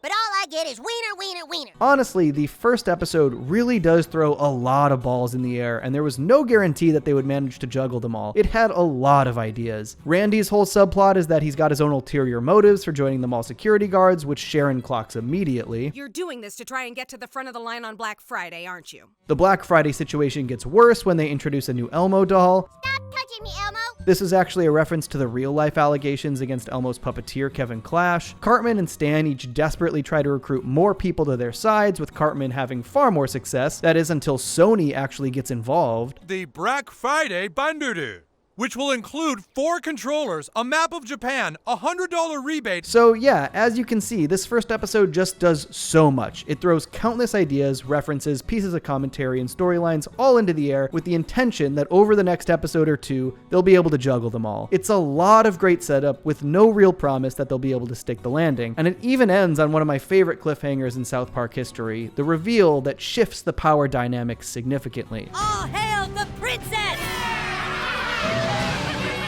So Kenny has switched sides, the tides of war have turned. But the second episode of the trilogy, A Song of Ass and Fire, evolved a ton over the course of its production week. So before we get into what it became, please allow me this fun but relevant tangent about what the episode almost was, and it's all about Stick of Truth cut content. And it was really going to be this episode that was just about going around and getting factions to join. And so it was like Kenny went and recruited the Underpants Gnomes, so Cartman went and recruited Crab People, and it didn't feel super Game of Thrones because that's not what it is. So this is definitely some of the stuff they mentioned earlier in the commentary that was initially them trying to implement cut storylines from Stick of Truth into the show. Thanks to some early builds of Stick of Truth, as well as some concept art, we know for a fact that there were going to be entire quests involving a Crab People / Underpants Gnome feud. Obviously, Underpants Gnomes still appeared in Stick of Truth, as well as a single crab person, but there was meant to be an entire underground section of the game where you not only visit the Crab People city, but the Underpants Gnomes mines also. You can see the concept art for this shared underground area here. And if you even look at the first E3 trailer for Stick of Truth, we see Crab People in the giant battle, as well as an individual fight between your character and Crab People here. And there's lots of videos available online attempting to showcase as much of the cut content as possible. Shout out to the channel Roaming Berry for these. Highly recommend checking that channel out. So this definitely tracks as some of these cut stories from Stick of Truth that Matt and Trey mentioned earlier. The pair even confirmed that this stuff nearly made it into the show. We still had, actually on Tuesday, we still had Kenny going and recruiting Underpants Gnomes, and it just wasn't feeling right. There's actually a deleted scene of this on the Season 17 Blu-ray. The boys bring the gnomes some underpants to earn their favor and gain their support. Then you will fight with us on Black Friday? Who wants to go to the mall on Black Friday and try to get PlayStations? I think ultimately they made the right decision to abandon the Underpants Gnomes and Crab People angle for this trilogy. As much as I love when they loop in the show's lore and history into bigger stories, it doesn't quite mesh with the story they told here. Sometimes getting factions and building your armies is just watching people go shopping. Yeah. By adding to their army, isn't that fun? It also really does feel like something that would have been better in the video game. I adore Stick of Truth, but I would pay an ungodly amount of money to see their original vision for it brought to life. There's a ridiculous amount of cut content. Honestly, I should probably make a dedicated video about it at some point. There's actually one other deleted scene as well, which suggests that they abandoned another potential direction for this story, where Kyle maybe jumped ship and joined Stan and Kenny. It's just a funny, quick little scene where Stan and co are showing Kyle how great the PS4 is at a game store. Whoa, it vibrated on both sides. Yeah, dude, that's DualShock. Is that a speaker on the controller? Yep. dude, that's pretty cool. With the nature of South Park's production schedule, it's always interesting to see how these different things could have turned out had they gone with one idea over another. But what they did end up going with really makes this entire trilogy so cohesive. They lean really far into Microsoft and Sony getting heavily involved in the console wars themselves, which firstly lends to the bigger scale of the Game of Thrones aspect of the story, especially seeing Bill Gates fully take out Steve Ballmer. But it also perfectly aligns with the episode's commentary on Black Friday consumerism and how these corporations take advantage of everyday folks by pitting them against each other to gain leverage in news media. So we've come to offer swords and battle axes, whatever the kids can carry to help them fight their way through the other shoppers. But personally, my favorite angle they took with this second episode is the personal angle. The most important aspects of these stories are always the characters and their emotions, and that big ending reveal from the first episode was exactly the circumstance they needed to explore. We had to get into the emotion of Cartman being super pissed off at Kenny and being betrayed. I like that the issue here primarily stems from Cartman's own ego, preventing his friend from playing the game the way he wants to. Cartman says he's fine with Kenny being a girl in the game, but the fact that he's a wizard king means he will not let Kenny be a royal princess. That goddamn traitor. You know why Kenny's doing this, right? Because he wanted to be a princess and I wouldn't let him. Honestly, one of my favorite moments in this trilogy is right here, when Cartman sees the photo of him and Kenny at Casa Bonita and slams it face down on his table. Genuinely one of Cartman's most human moments in the entire show. Though one of the funniest through lines across all of these episodes is absolutely the betrayal garden. Cartman basically brings various allies there and gives them the same spiel over and over, that nobody else matters as long as they get their Xboxes. The rest are simply there to help us get through those doors. Don't believe it! He said that to a bunch of people! Okay, maybe this dude who's pissed that Cartman keeps using his garden is the actual funniest part. This is just such a great runner, particularly when the script gets flipped on Cartman with Bill Gates, who takes the power position over Eric. The rest are simply there to help us get through those doors. What? Ha! Now who's walking who through the betrayal garden? This episode might be the funniest of the three. They even loop in George R.R. Martin, who promises Butters and Scott Malkinson that he has ordered pizzas, but instead just keeps describing Game of Thrones wieners. Okay, fine. What kind of pizzas do you want? What kind do we want? He hasn't even ordered your pizzas yet. This is obviously a gag playing on Matt and Trey's frustrations that the dragons and zombies were definitely coming in Game of Thrones, but they hadn't yet, at the time at least. The second episode of this trilogy actually aired the week before Black Friday, which we know is the same week as Thanksgiving, which I think makes this big ending beat even funnier, where they push back Black Friday an entire week. The genius idea was proposed by George R.R. Martin. This was forecasting that Matt and Trey would not be producing an episode the week of Thanksgiving, which is always the case in the fall for them, and that the big Black Friday finale would actually be taking place after Black Friday. Interestingly, right at the end of this episode, Matt and Trey actually decided to pull something directly from Stick of Truth and put it in the show, and Stick of Truth hadn't even come out at this point. Wow, Kenny's a Japanese princess. This whole Princess Kenny anime intro sequence is right from the final battle of Stick of Truth, but Matt and Trey decided to lean into it a good 4 months before the game released and use it as a major plot point for these final 2 episodes. I do think it's a little strange since this is part of the final sequence of Stick of Truth that they decided to spoil it this far ahead, but it does fit really well, it is really funny, and they also admit that they almost moved a whole different direction with Princess Kenny at the end of this episode. Luckily, we almost ended this show with him turning into the Japanese prison and then going and having these like superpowers and being able to like blow armies away and all that stuff. And it wasn't until we started episode 3 that we're like, oh no, he shouldn't have any powers, he's just cute. It's funny how many of these last minute decisions could have completely changed the trajectory of this entire trilogy, but because they didn't, they were really able to lean into the whole cute anime princess angle, especially in this final episode where he basically just saves the day with his cuteness. He flew down in a parachute and he what? Apparently he stopped Microsoft from blockading the shipment of PS4s to the mall. Looks like he's all over the place winning the console wars for Sony. While this is very funny, if I had to criticize anything about these 3 episodes, I'd say that the anime Kenny sequences could have maybe used a bit more action and actual examples of Kenny using his cuteness, you know, like out in the field. The parachute blockade thing is great, but I think that's kind of where it peaked. This is a small nitpick though, because in basically every other way, they absolutely nail the finale. They fully lean into every single thing that they set up to this point. My biggest laugh of the episode is definitely Cartman getting fed up with Bill Gates here. Tell Bill Gates to suck my ass, Mom! Mom? Don't seriously tell Bill Gates to suck my ass. Tell him everything's cool and I'll comment a little bit. And in Game of Thrones fashion, this final episode has it all. False alliances, betrayal, a red Robin wedding. Though more in South Park fashion, they have a really raw and emotional confrontation between Stan and Kyle, where Kyle realizes that he trusted Cartman over his actual best friend. But you couldn't just ask me. Because Xbox people don't care about the truth. They just care about seamless multimedia connectivity. And also in South Park fashion, some pretty explicit criticism of the Black Friday culture they've been parodying. When the mall finally opens, alongside all the animated violence, they intercut actual real-life footage of Black Friday stampedes. News talks about like, okay, it's Black Friday today, you know, we have no reports of casualties, and you're just like, what is this, a fucking tornado or a war, or what are they talking about? And they're talking about shopping? In the end, I think Stan had the right idea here. He tries to unite his friends, recognizing that the only people who profit from their feud are these corporations that they've pledged their allegiance to, and instead of fighting his friends, he gets the head of these corporations to duke it out. Honestly, the end of this episode contains a sequence that is easily one of my favorite in South Park history. After watching Bill Gates literally murder the competition in front of them, the children all somberly walk through the carnage of Black Friday as sad piano renditions of Christmas tunes play in the background. And then they buy their Xboxes. I can't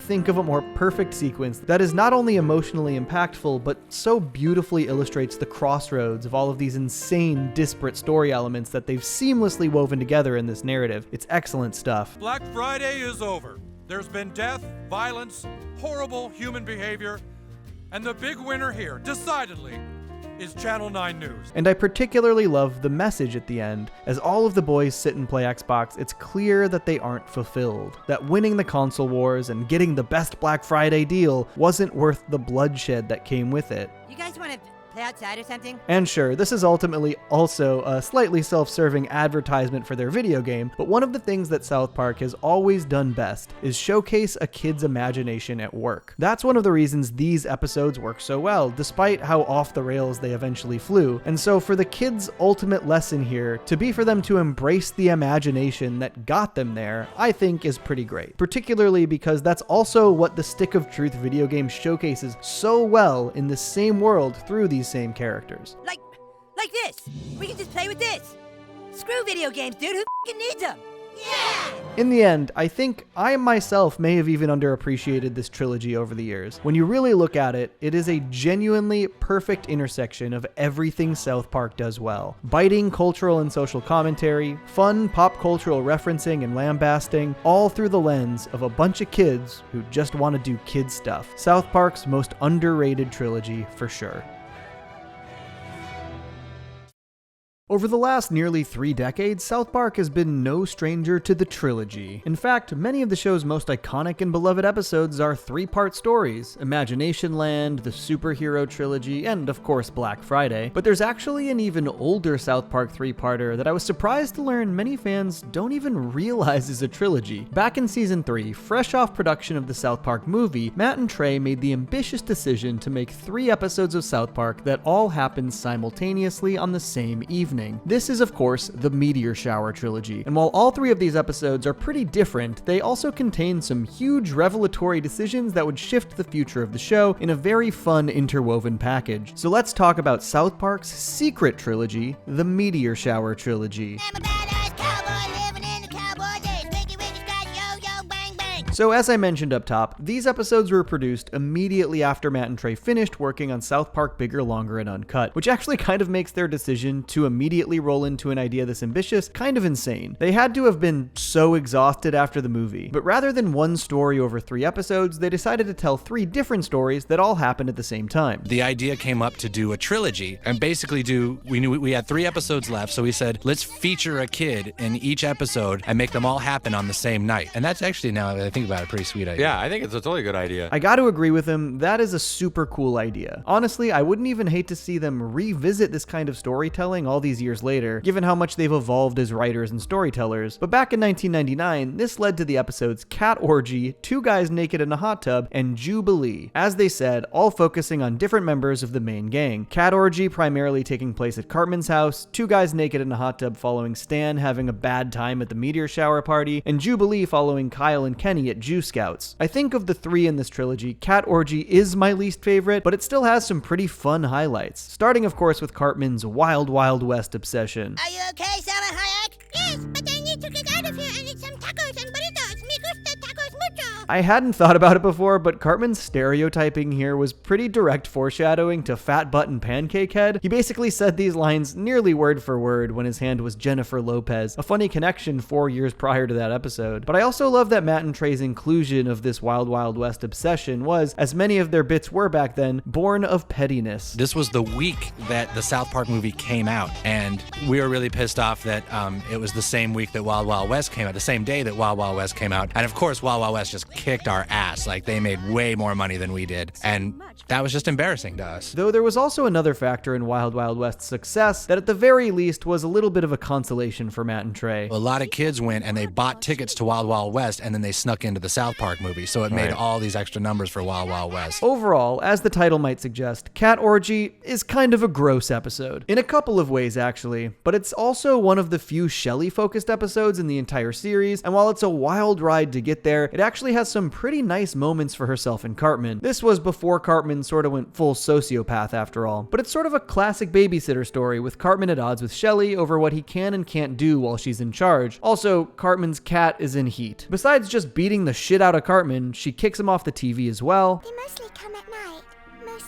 They mostly come at night. Mostly. This is such a funny and specific newt line to pull from Aliens, and I love how many times Cartman uses the same delivery across the episode. A funny and accurate observation of kids mimicking things they've seen on TV. But before the actual cat orgy, the episode really gets gross when Shelley's 22-year-old boyfriend Skylar comes over. If you're not aware, Shelley is 12. He's 22!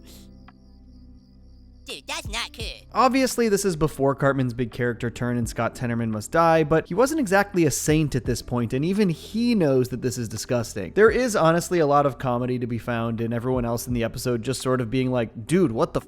Even Shelley. It's just kind of strange to me that you're 22 and all. But I'm still in high school. I told you I'm a very immature 22-year-old. Skylar calling himself immature for his age is a pretty funny subversion of the they're mature for their age line you'll hear out of these kinds of disgusting scenarios. I don't want to get too in the weeds with details here. It's not particularly fun to talk about. And honestly, Skylar has an argument for one of the worst people in South Park. Moving to my mom's house with me, Shelly.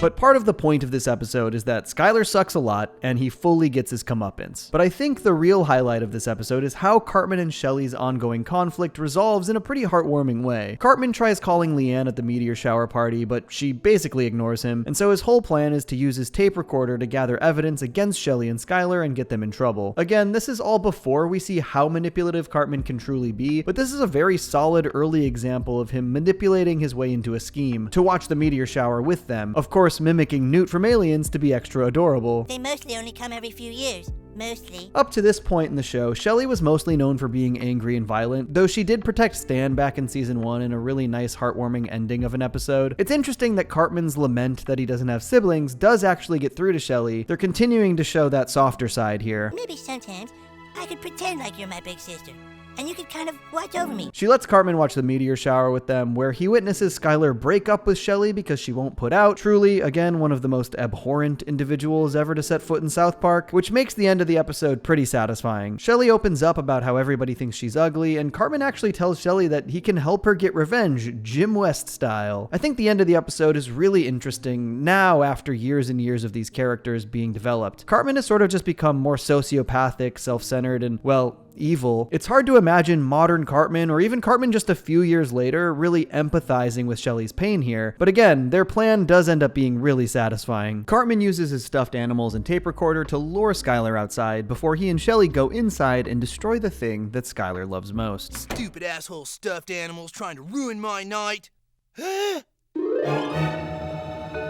My guitar! This is a fun moment for Shelley, and the first example of Skylar getting what he deserves, and there's another really sweet moment between Shelley and Cartman here as well. That was so cool. I wish we could have seen his face. Thanks for all your help, Eric. You know, As far as turds go, you're okay. I think as the show has gone on, they've made Shelley a little less aggro and Cartman a little more evil. Shelley is still smarmy and a bit of a bully, but any episode that has any focus on her tends to have a softer side at some point or another. But even with that development, I don't think there are ever any more meaningful connective moments between Eric and Shelley. Just this one in season 3, and that's it. Which again, I think really speaks to how much Cartman has changed, but it's also just fascinating to see some of these early relationships and connections in South Park that were sort of one-offs and never re-explored. I guess at this point you may be wondering, why is it called Cat Orgy? And well, that's probably because of the cat orgy, complete with cats doing lines of catnip. But Skylar gets a second comeuppance when he gets cat orgied himself thanks to Cartman's quick thinking. Very satisfying way for that turd to go out, and a pretty funny ending. Of the 3 episodes of the Meteor Shower trilogy, this is my least favorite, but there are some really great classic South Park gags here. Overall, Cat Orgy is mostly a fun episode. Mostly.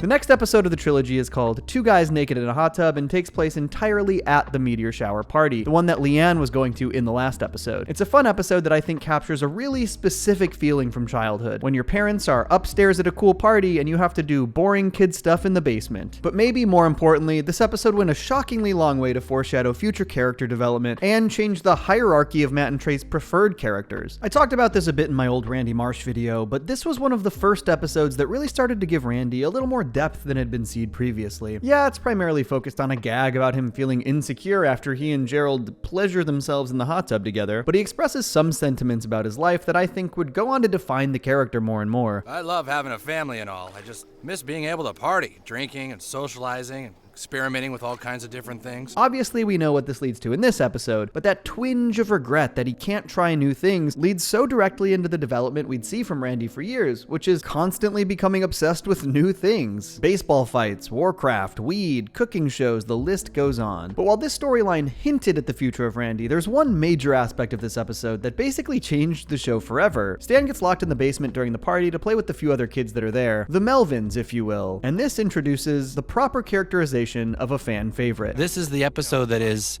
in a lot of ways, the birth of Butters, the character Butters, because although we've seen him before, and I think we've heard a line or two from him before, this is really where we needed to make him into a character. This really was the first real Butters episode. I talk about it in my Big Butters episode as well, but the timing of this is something I also find super interesting, and I didn't really realize this before. One sentiment I've heard from Matt and Trey a few times is how crazy it is that the South Park movie doesn't even feature Butters as he's characterized now, as he's since become an integral, borderline main character. But I never realized that literally the first set of episodes they produced immediately following Bigger, Longer, and Uncut were the episodes that more or less created modern Butters, a character who everyone, Matt and Trey included, have grown to adore. Butters over the years has evolved into definitely one of my top 3 favorite characters. This episode also had the unforeseen benefit of putting Butters right next to Pip, who is formerly seen as the easy dunk target for the series, and helping them realize that your dorky character can actually be a lot funnier and more fun to write than Pip was. We really thought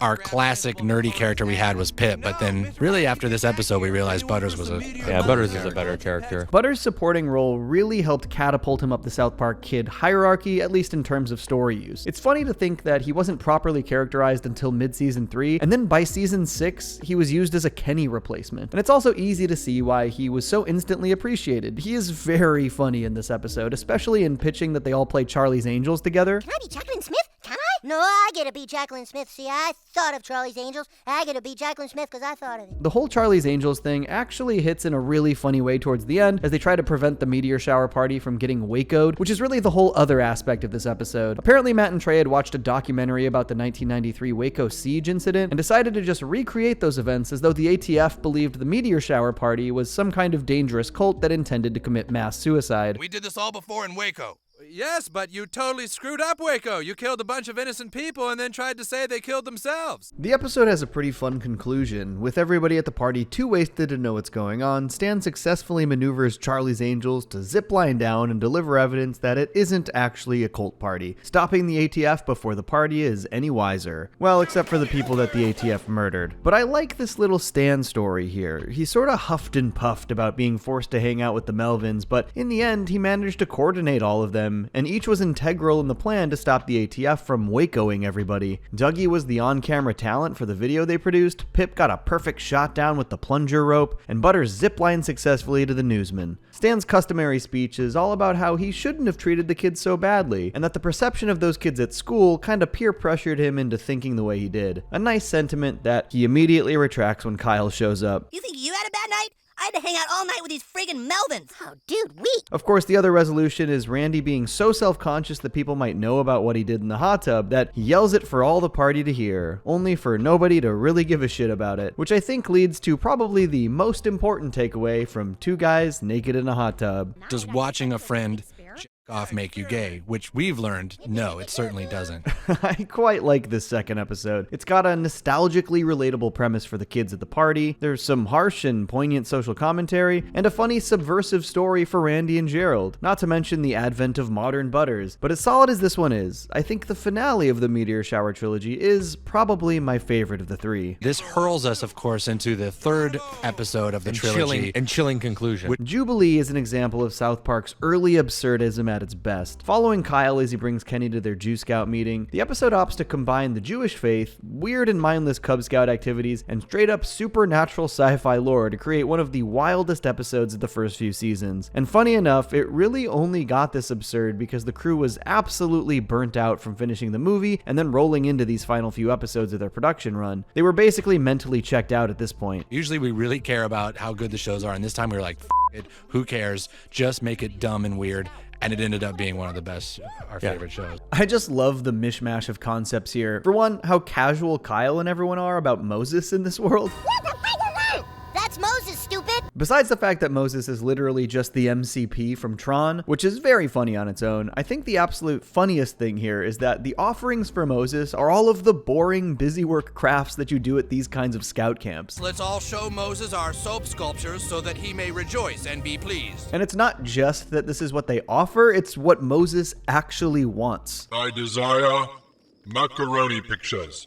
I desire popcorn necklaces. This, of course, answers the younger kids' all-important and ridiculously adorable question at the sports camp. How come we have to make macaroni pictures? And then the other angle here is the undermining of the ritual by the quote-unquote anti-Semitic sect of Judaism, an elder who wishes to pray and seek guidance from Haman instead of Moses. Haman is the central antagonist from the book of Esther, whose plot to destroy the Jewish people within the Persian Empire was foiled. They basically just took this old story from scripture and layered it right onto this South Park episode, of course with the fantasy and sci-fi twist. Elder Garth captures Moses in a conch shell and attempts to summon Haman during the meteor shower. God, this really is one of the weirdest South Parks ever. Kind of ahead of its time, honestly. There's also a subplot with Ike and the Squirts leader, who tries to lead the group of tiny children to capture a bear, only for each of the kids to continually be picked off one by one. Maybe the funniest of all is when the bear lures them into a trap and captures all of the rest of the kids at one time. This dude's continuous insistence on putting these tiny children in danger so he can earn a new badge is pretty funny scout humor. Matthew, you immobilize the bear with the net,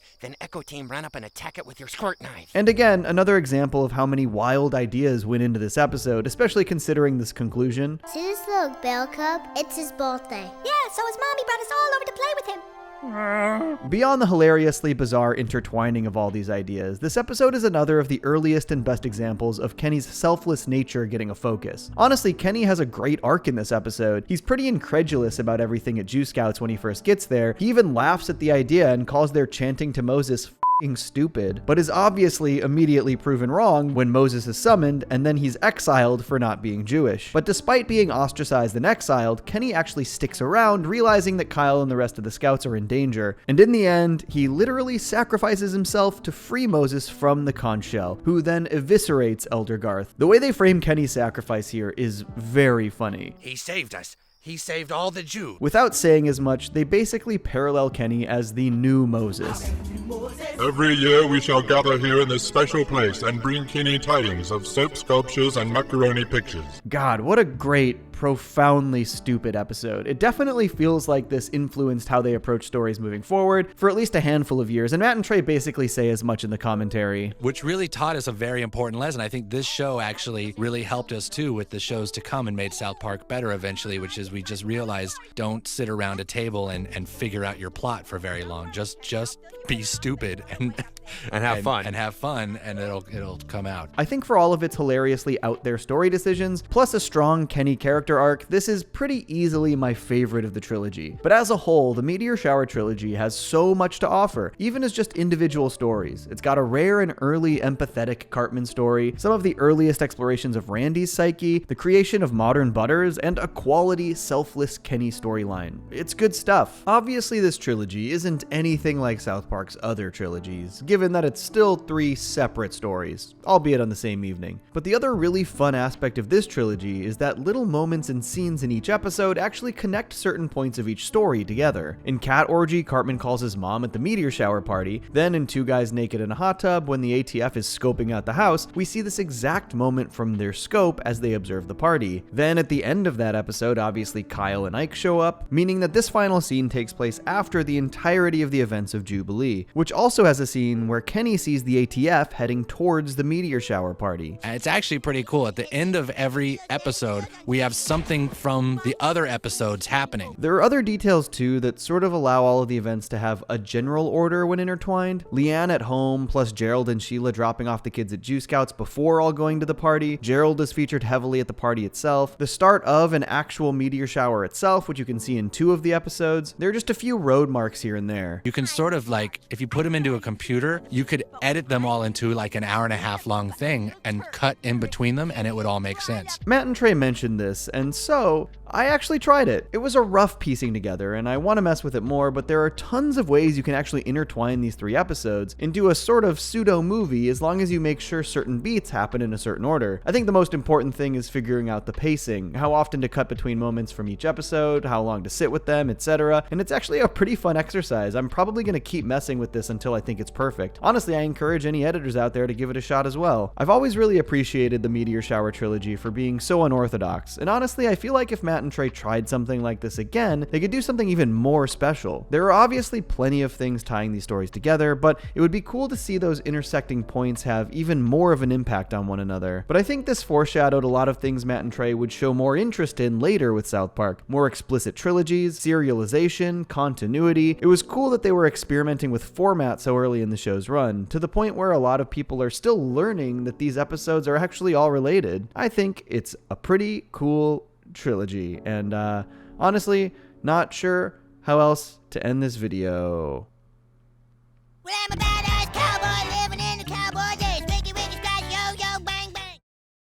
In August 1997, South Park first aired on Comedy Central. Just over a year after that, in September 1998, Pokemon first broke into the US market with both the weekly anime and, of course, the classic red and blue video games. Who would have guessed that approaching 30 years later, both of these franchises would still not only be airing and releasing new content, but both going strong? I think if you asked Matt and Trey and the South Park staff, they would have said neither would be true. But since then, South Park's creators have signed a near $1 billion contract to renew their show through 2027, and Pokemon has become the literal highest grossing franchise in the world, which makes South Park's 3rd season episode Chinpokomon such a funny relic of the late 90s, because while it was a classic early South Park lambasting of a pop culture sensation, it was also pointedly so wrong about the future of Pokemon. So this year, for Pokemon Day no less, let's dive into the world of Chinpokomon.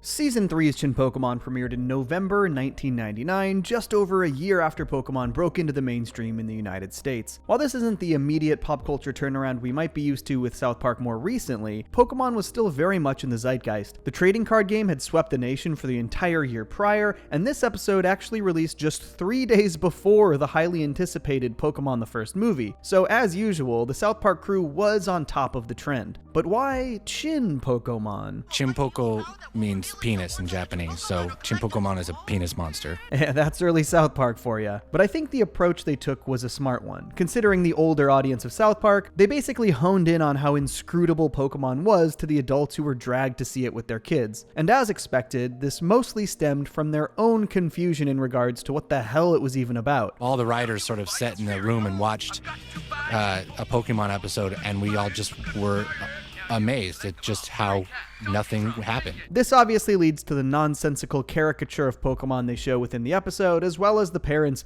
deep confusion as to what the hell they were watching. Be sure to tune in tomorrow for another inexplicable episode of Chinpokomon. But the other major aspect that Matt and Trey latched onto in their parody was actually a product of the American marketing for Pokemon. Specifically, the American slogan, "Gotta catch 'em all," which was not directly taken from its Japanese counterpart. The plot was all about you've got to collect the Pokemon. Yeah. Like the whole point of the show was collect all the Pokemon you could. Yeah. And then of course kids went out and bought all the Pokemon they could. It's the most genius thing ever, actually. Yeah. If you want to steal money from kids. I've always said that this was one of the major reasons Pokemon has endured. The core mechanic is capturing and collecting. It's one of the reasons that it's one of the most popular trading card games of all time. Trading cards are built around collecting. Pokemon was already built around collecting. It's a match made in heaven, and it's a franchise that is meant to be enjoyed with others, whether that's trading or battling each other or just playing with friends. I'll talk a lot more about this aspect of Pokemon after we go through the episode. But obviously South Park was heavily inspired by that unabashed consumerist slogan. But the other thing this episode heavily touches on is social trends and fad culture, especially as a kid. The kids all obsessively seek out whatever newest Chinpokomon product is available for them to buy, all while Kyle lags behind every step of the way. Cyborg Bill isn't cool anymore? No, dude. Cyborg Bill hasn't been cool for a long time, Kyle. I also love how the episode sort of frames the double-edged sword of following fads, with Kyle's dad telling him how thinking for yourself is much more valuable than following everyone else's lead, with Kyle laying it out pretty clearly for him that this isn't always the case. In the real world, I can either get a Chinpokomon, or I can be the only kid without one, which singles me out and causes the other kids to make fun of me and kick my ass. This was really what it was like at the time, and I'm sure it's still similar these days with modern trends for kids. Kids get hooked on whatever is new and exciting in popular culture, and if you even just want to hang out with those kids, you have to try and jump on that trend as well. For this entire episode, Kyle is playing Chinpokomon not because he likes it or even understands it, but because his 3 best friends are obsessed with it, and he wants to hang out with them. Even as a Pokemon fan growing up, I always thought this episode touched on some really specific aspects of childhood and fandom in a poignant way. Yeah, it's focused on popular culture trends and fads, but at the core of that are the hard truths about the difficulties of being a kid, the struggles of fitting in, and what it means if you don't fully fit in. But while South Park often has some poignant messaging and observation about kids and the human condition, their primary goal is always to make us laugh. And to Matt and Trey, Pokemon was so confusing and nonsensical that they thought there was only one real explanation. This has to be some kind of plot to take Pearl Harbor again. And so, the other major aspect of this episode is that this is all a big conspiracy perpetrated by the Japanese government to infiltrate American culture and to finish the job at Pearl Harbor. Even the Chinpokomon video game is basically just a Pearl Harbor bombing simulation. I've got to buy them all, so first I better go to Hawaii and visit Pearl Harbor. Yeah, I guess if I played this video game, it would feel pretty obvious, but the toy store owner first notices something is up with the Chinpokomon dolls. What? I love you. Let's be best friends and destroy the capitalist American government. I do think that a lot of this episode's premise in regards to the Japanese antagonists plays on lazy Asian stereotypes. The way they weasel out of being caught every time is to compliment those giant American dongs, which they insist are so much bigger than theirs. Obviously, this is a pretty persistent stereotype that, again, feels pretty lazy to me, even though it at least stems from the wordplay in the term Chinpokomon. But I do think the aspect of this that does hold up in a pretty funny way is how all of the American dudes just absolutely accept the ego stroke and let everything slide when they're told they're all well endowed. The way all the dads are smiling and looking down at themselves always makes me laugh, and let's be honest, this would have absolutely worked on Bill Clinton. That is accurate as hell. And he assured me that I have a very large penis. He said it was mammoth. Dinosauric. Clinton basically allows a bunch of foreign military bases to pop up all across the US, all because they complimented his dong. Classic Bill. Honestly, one sequence I kinda wish was longer was when the parents put the kids in focus groups to try and get them hooked on a new fad. The thing I think most about this every time I see this segment is the fact that they actually had to build a wild, wacky action bike for this sequence. South Park is a show that tends to be seen as a pretty quickly produced thing, but getting an art team to custom build this bike had to have been a whole endeavor. Definitely not something we'd see them do in newer seasons with their quicker production cycles. I genuinely wonder if this bike still exists anywhere and who has it. Maybe it's at South Park Studios. If anybody has any leads on who owns the wild, wacky action bike, sound off in the comments. Not sure if anyone's actually interested in the other toy they pitched, though. Alabama Mile, he he's strong, he's active. I bet these kids had a blast shooting this commercial. I miss when South Park put a little extra time into stuff like this. Kenny's death in this episode also had a special Pokemon-focused significance. He basically goes into a catatonic seizure for the duration of the episode before dying at the end, which is of course a reference to a real-world Pokemon incident. In 1997 in Japan, an episode of Pokemon featuring Porygon induced epileptic seizures in some of the kids watching at home. Over 600 were taken to hospitals. As a result, the episode was banned from the airwaves and never received an English translation. The episode kinda wraps up with the kids all having been brainwashed by Chinpokomon, which also gives us probably our most iconic image from the episode, South Park characters with full-on anime eyes. I do think this is how a lot of adults felt when seeing Pokemania in the 90s. There wasn't much in terms of anime that had hit the American mainstream at the time, and so something with such a different sensibility was likely confounding to the parents who were raised on mainstream American media. It must have been wildly confusing to see their kids so engrossed in something that they could barely comprehend, which is obviously an idea that's featured so prominently in this episode and echoed a bit in Matt and Trey's commentary, until of course the parents pretend to love Chinpokomon to snap their kids out of it. I think the "I learned something today" speech is one of my favorites in the show's history, with Stan basically just entirely flip-flopping the message so that Kyle doesn't bomb Pearl Harbor, initially pointing out that going with groupthink isn't healthy. But if I stop now, I'd just be going with the group again. So to be an individual, I have to bomb Pearl Harbor. See ya. It's a good example of how Matt and Trey prioritize comedy over any actual messaging, with the actual resolution to the kids getting brainwashed through groupthink episode being, actually groupthink is good sometimes. Though there obviously wasn't much of an actual message in the customary speech, I still maintain that this episode has a lot of pretty smart commentary in regards to following trends as kids. However, despite how many things Matt and Trey got right about growing up in fad-focused culture and the difficulties and dangers of following the crowd, there is one pretty specific message this episode has that has absolutely been proven 100% wrong over the 25 years since it released. You see, son, fads come and go,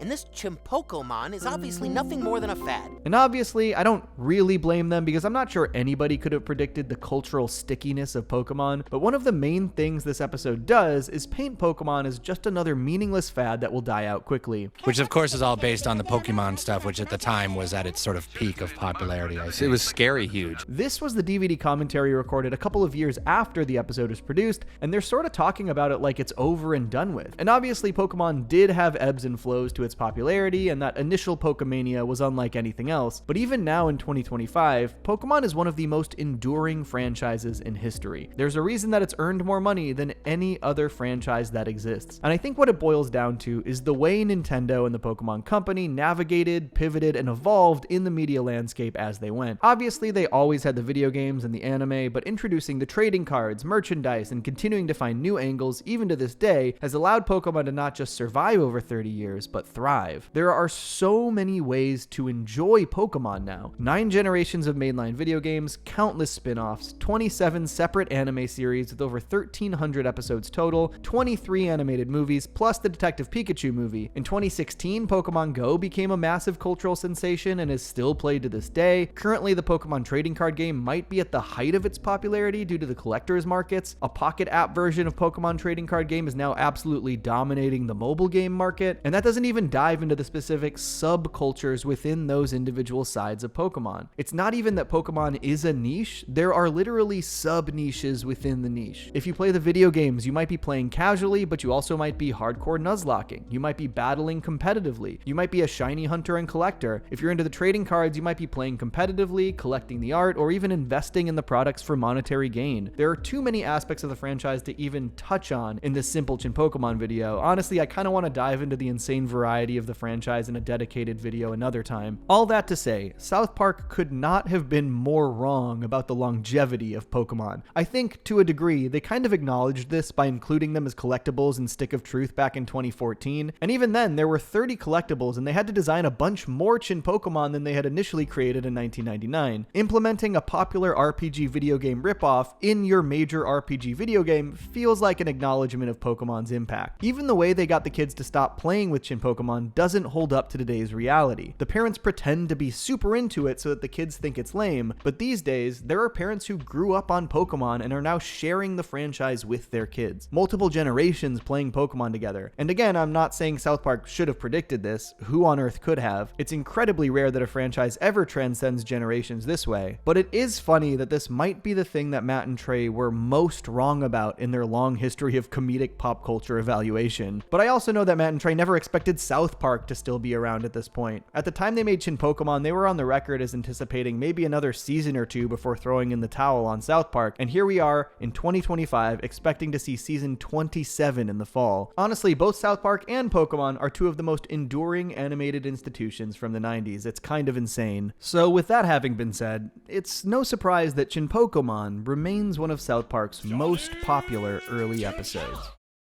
South Park's 7th season has some of their most iconic episodes from the early era, at least. Fat Button Pancake Head, Casa Bonita, All About Mormons, Christian Rock Hard, there are some real heavy hitters. But I think one episode in particular stands out as being uniquely iconic, primarily because it's beloved and remembered for two completely separate aspects that are seemingly equally iconic. South Park is Gay very much lived up to its title, having the entire town embrace gay culture and not be shy about it to very funny results. But equally remembered are a certain underground-dwelling crustaceous humanoid race hellbent on manipulating the world through pop culture. You know the ones, we'll talk about them soon. Let's dive into South Park's classic 2003 episode, South Park is Gay.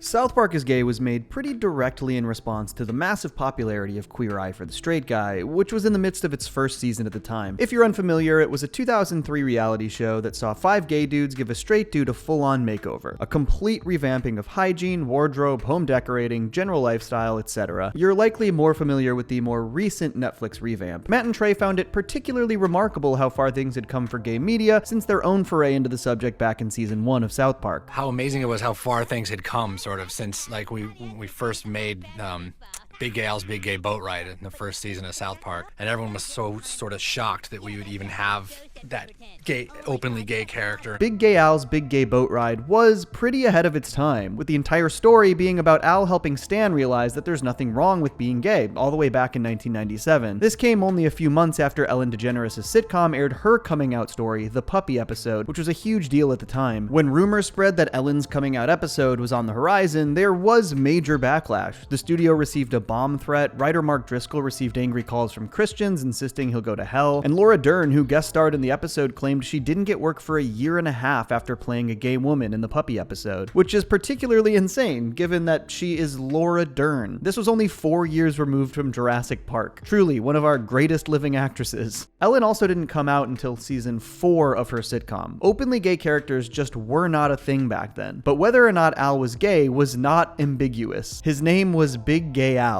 And even after Ellen's coming out episode, there were concerns over Big Gay Al's Big Gay Boat Ride. I remember that even calling it Big Gay Al's Big Gay Boat Ride, TV Guide had a problem with that and we had to call it Big Al's Boat Ride. This was also only the 4th episode of South Park they ever made, so when it was being produced, the network didn't really have the foreknowledge of the way the show would be known to rock the boat culturally. But in the 6 years between Big Gay Al's Big Gay Boat Ride and season 7's South Park is Gay, the media landscape changed drastically. It actually went to this extreme where gay was the new thing. Like it was like just, especially in comedy, you were just seeing it. There was like gay jokes in every single thing. So pretty simply, the episode is about the boys fully embracing the Queer Eye influence. All of the boys, except for Kyle, have completely changed their style and are touting exaggerated quote-unquote gay inflections. As per usual, Kyle is the one who is a bit behind on the trends, something we also saw pretty thoroughly explored in Chinpokomon, which I recently covered. When Kyle shows up to the bus stop in his usual attire, the other three rip into him pretty hard. You gotta get with the times, girlfriend.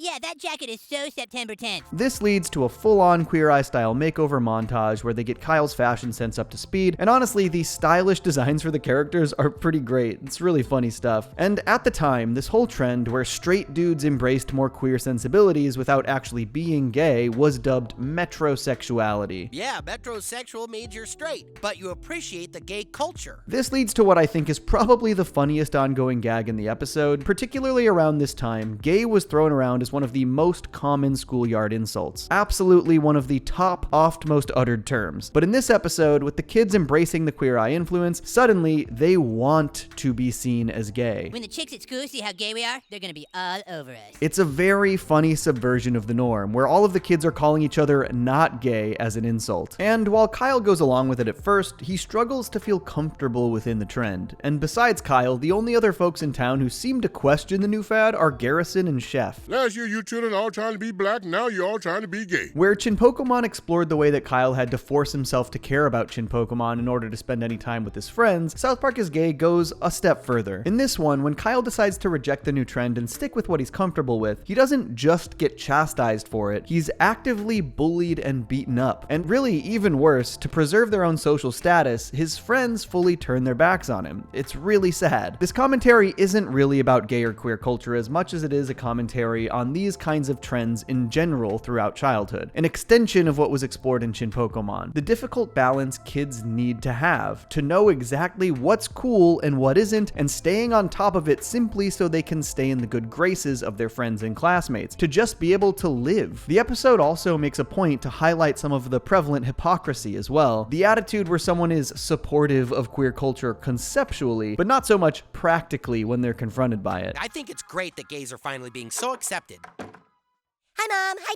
Dad. Ah!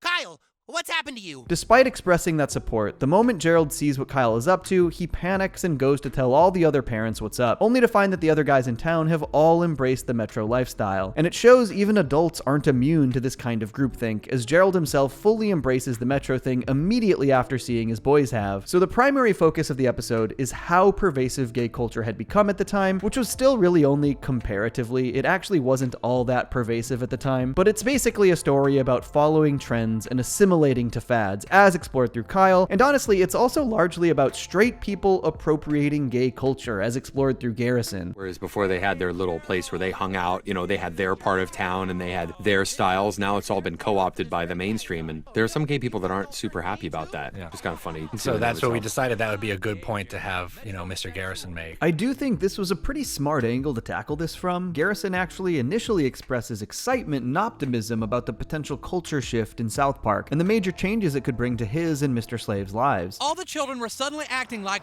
being gay was cool. I mean, maybe we're not the only gay couple in town anymore. But of course, when he and Mr. Slave further interrogate this culture shift, it's a major letdown, realizing that literally none of these people are gay. They're basically just cosplaying a gay lifestyle. No, thanks. I'm not like that. Granted, immediately propositioning everyone at the bar is a very strong come-on in that Mr. Garrison fashion, but they were basically just fast-tracking the story so that Garrison and Mr. Slave would understand what's happening here. And the frustration is that over decades, gay culture grew and evolved in its own space to reach that place. It was a safe space for queer folks to feel comfortable in their own skin, surrounded by like-minded folks. But through this sort of cultural assimilation, where all of these straight folks are co-opting the aesthetics of queer culture without actually engaging with or acknowledging queer culture itself, they've removed the cultural markers that label those spaces as safe. You're just one of us now. Yeah!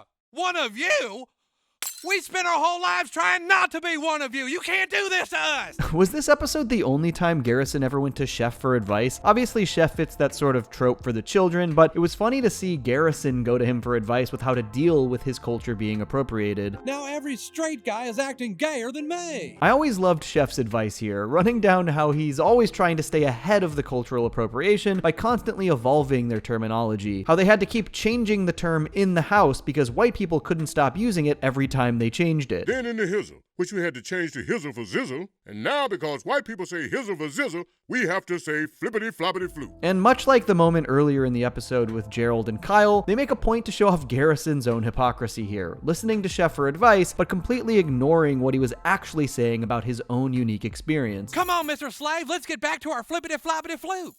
Oh no! Damn it, don't call it that! Garrison is one of the most unhinged characters in TV history, and his solution in this one is, well, pretty unhinged. Garrison and Kyle's solution, actually, which is even weirder, they both have different problems that stem from the same thing, and their answer is both to take a train to New York and kill the Queer Eye guys with knives. Okay, so this is like exactly halfway through the episode, and it's where things take a turn. We'll maybe just ignore the fact that this train ride would take like 2 days, but it does feel like like this is where the episode sort of becomes something else. And what it turns into is something fans are pretty divided on, because what they discover is that the Queer Eye guys aren't actually gay. They're not even human. Queer Eye for the straight guy is an operation undertaken by... We are the crab people! Matt and Trey have a lot of thoughts about their own story decision here. But really, this episode is really famous for crab people, which is the worst, probably the worst idea that we've ever had put into action. Personally, I always felt that crab people were the kind of absurdist stupidity I liked out of South Park. But on rewatch, I do understand how this kind of feels like they're just abandoning the story and commentary to veer off into a very silly, borderline unrelated direction. And there is a clear reason for this having happened, and it has everything to do with how they wrote it. In the episode commentary, Matt and Trey explain that sometimes, to keep their writing process moving and the creative juices flowing, they'll pitch a dummy version of an aspect of the story to use as a placeholder while they continue fleshing out the rest of the plot. This is how they initially landed on crab people. Okay, dummy version, it's like crab people, and they're behind the whole thing, and meaning that it should be like it's some it's some better version organization, of that. It's some right. political group, it's something that we can figure out and make sense later. So crab people were literally just a stupid placeholder that they intended to replace with a more relevant organization that would of course actually tie into the story and themes more directly. Obviously I said intended to replace. Trying to think of the smarter version, and then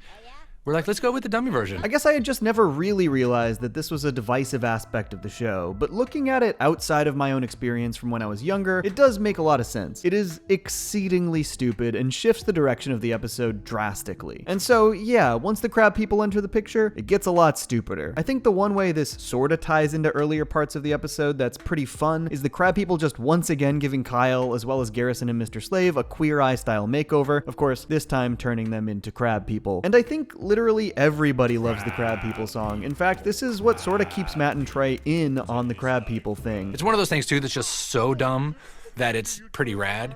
And I do have to, I love the song. I love the Crab. Yeah, I like the song. They would still go on to rank South Park as Gay as one of their 53 worst episodes of the show years later, but even in that, they still claimed that they love the Crab People song. While the end of this episode makes me laugh a lot, I definitely think you can feel that they were floundering in trying to figure out how to bring it all together. Back in South Park, the embracing of gay culture does cause some very funny conflict amongst the guys. I mean, you do have the fashion sense of a Japanese woman. Oh, please, girlfriend. You look like some kind of Little Orphan Annie nightmare. And when the women in town start to get fed up with that behavior, rather than examining themselves, they call the women metrophobic and decide to have a metrosexual pride parade, all but completing the gay cultural appropriation. But the women then also go to New York to try and kill the Queer Eye guys, just like Garrison and Kyle did, which it is kind of funny that literally everyone's first instinct is to just go to New York and murder these dudes, but also maybe a sign of how sort of uninspired this resolution is. Uninspired, but funny. I should have known they were crab people. They tried this before with the Jeffersons. It's particularly funny that crab people would sort of be the enduring aspect of this episode, even though they only made brief appearances across the entire franchise after this. South Park: The Stick of Truth's original trailer features tons of crab people in this massive battle, and there was an entire area of the game that was cut, set in the crab people caves in Kingdom, largely focusing on their war with the Underpants Gnomes. This would be limited to a small crab person cameo in Stick of Truth, and a brief subplot/fight where they replaced the D-Mobile employees in Fractured But Whole. Honestly, I'm really curious what you guys think of the crab people. Let me know down in the comments if you think they're funnier than they are stupid or stupider than they are funny. The episode ends in pretty classic South Park fashion. Everyone moves on to the quote-unquote Latin fad, and they sort of just blow right past the emotional fallout from the boys turning their back on Kyle. He calls them all out for straight up abandoning him, and of course, with things back to normal, they insult him exactly as you'd expect in 2003. Oh, Jesus, Kyle, don't be such a whiny little gay wad. Come play catch with us. This was such an interesting episode to revisit. I think I appreciated the social commentary more than ever, but while I still love the crab people conceptually, I think I appreciated them within the episode less than ever. But I'm still not sure I would ever want to live in the world where they didn't use crab people in this wildly derailing way for this story. It really is just kind of so perfectly stupid that I can't help but love it. I think this is mostly because, I'm not sure if you realize this, they taste like crab, but talk like people. That's good stuff.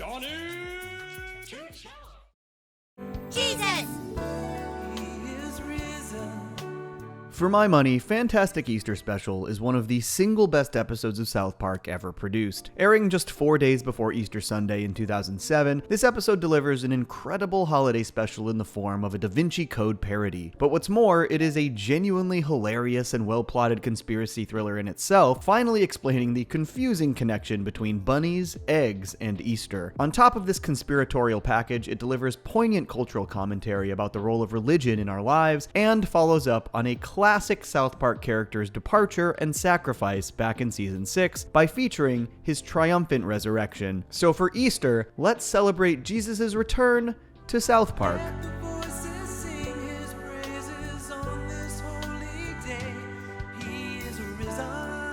I honestly don't hear a ton of hype for the Fantastic Easter Special in the South Park fandom, despite it being one of my absolute favorite episodes of the entire show, but one person who does share my enthusiasm for the episode is Trey Parker. This is the Fantastic Easter Special, which is honestly maybe in my top 5 favorite episodes ever. I think you can tell that this episode idea was inspired, because it all comes together in such a clean and satisfying way. Matt and Trey often talk about how some stories are a real pain to break and work out, but this is one that came to them on the Thursday before air and immediately felt fully formed. It was just one of those rare shows where actually on Thursday I kind of knew where it was all headed and felt like, man, I could write like half of this show right now. And I think part of this is likely because they had sort of been mulling over this idea for a while. This was a few years after the Da Vinci Code book released, and about a year after the Ron Howard directed film starring Tom Hanks made like $750 million at the box office. And actually we had the idea for a while of doing a Easter Da Vinci Code, like, cause yeah, we had that idea because that's that thing of like why eggs, yeah. And it's like kind of answering that question. Why eggs? Why a bunny? Why does he hide the eggs? And the episode basically just starts immediately with this question. And I really like how this episode just dives in straight away. There's a ton of ground to cover, so the very first scene has Stan asking exactly that, and establishes Randy's excitement towards Easter and dying eggs, and his struggles to properly convey why the hell they do any of that. I'm just saying that somewhere between Jesus dying on the cross and a giant bunny hiding eggs, there seems to be a gap of information. I mean, this is such a fun question to pursue in this episode, because the way Easter is celebrated is such a bizarre aspect of modern culture. Bunnies don't lay eggs. Why would they hide them to celebrate the resurrection of Christ? It's all incredibly weird. And so the episode just immediately has Stan pursuing this question himself, and hints that Randy might know more than he's letting on. Maybe he's figured out the Easter Bunny isn't real.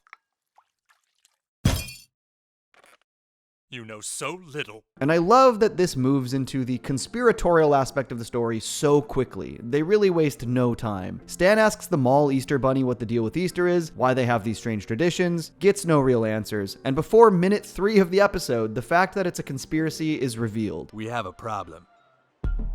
Somebody's onto us. Honestly, even though this is very funny in the context of the episode, can you imagine being followed home and chased by a gang of people in Easter Bunny costumes? That is genuinely terrifying. But the initial reveal is that these men, alongside Randy, are part of an ancient society that keeps the secret of the Easter Bunny. I belong to a secret society that has been around for thousands of years. Our identities have to be protected. Could you take off the ears, please? I love this entire episode, but one of the absolute highlight sequences is at the actual hair club for men as they plan to induct Stan into the society. For one, turning the song Here Comes Peter Cottontail into a religious chant in Latin is genuinely one of the funniest and most inspired things to ever come out of South Park.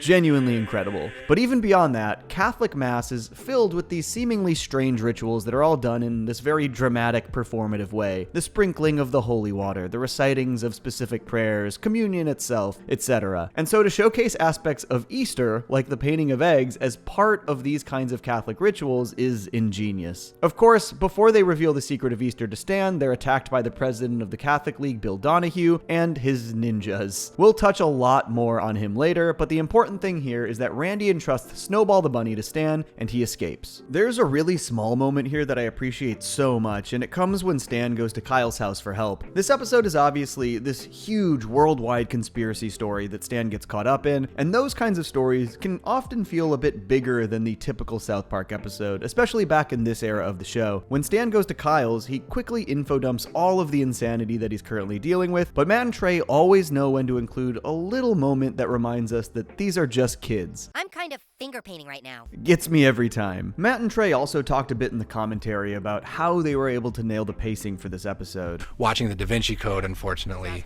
a couple of times and being like, wow, this is terrible.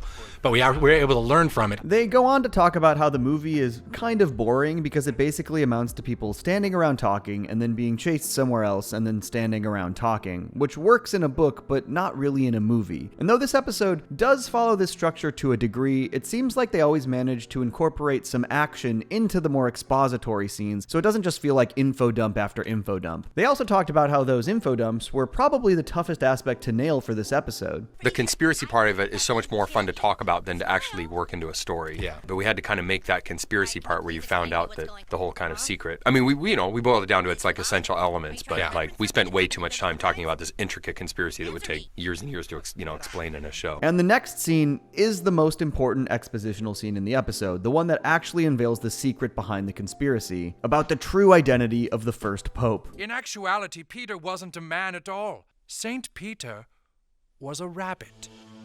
Peter Rabbit. I mean, come on. Peter Rabbit, how could there be a better way to tie Easter to Catholicism? And much like the actual Da Vinci Code, all of the clues lie within the painting of the Last Supper. An egg on the table sitting in front of St. Peter and then revealing what Da Vinci originally painted as a member of the Hair Club for Men. And I mean, maybe the funniest reveal of all. Proof is everywhere. Look at the Pope's hat.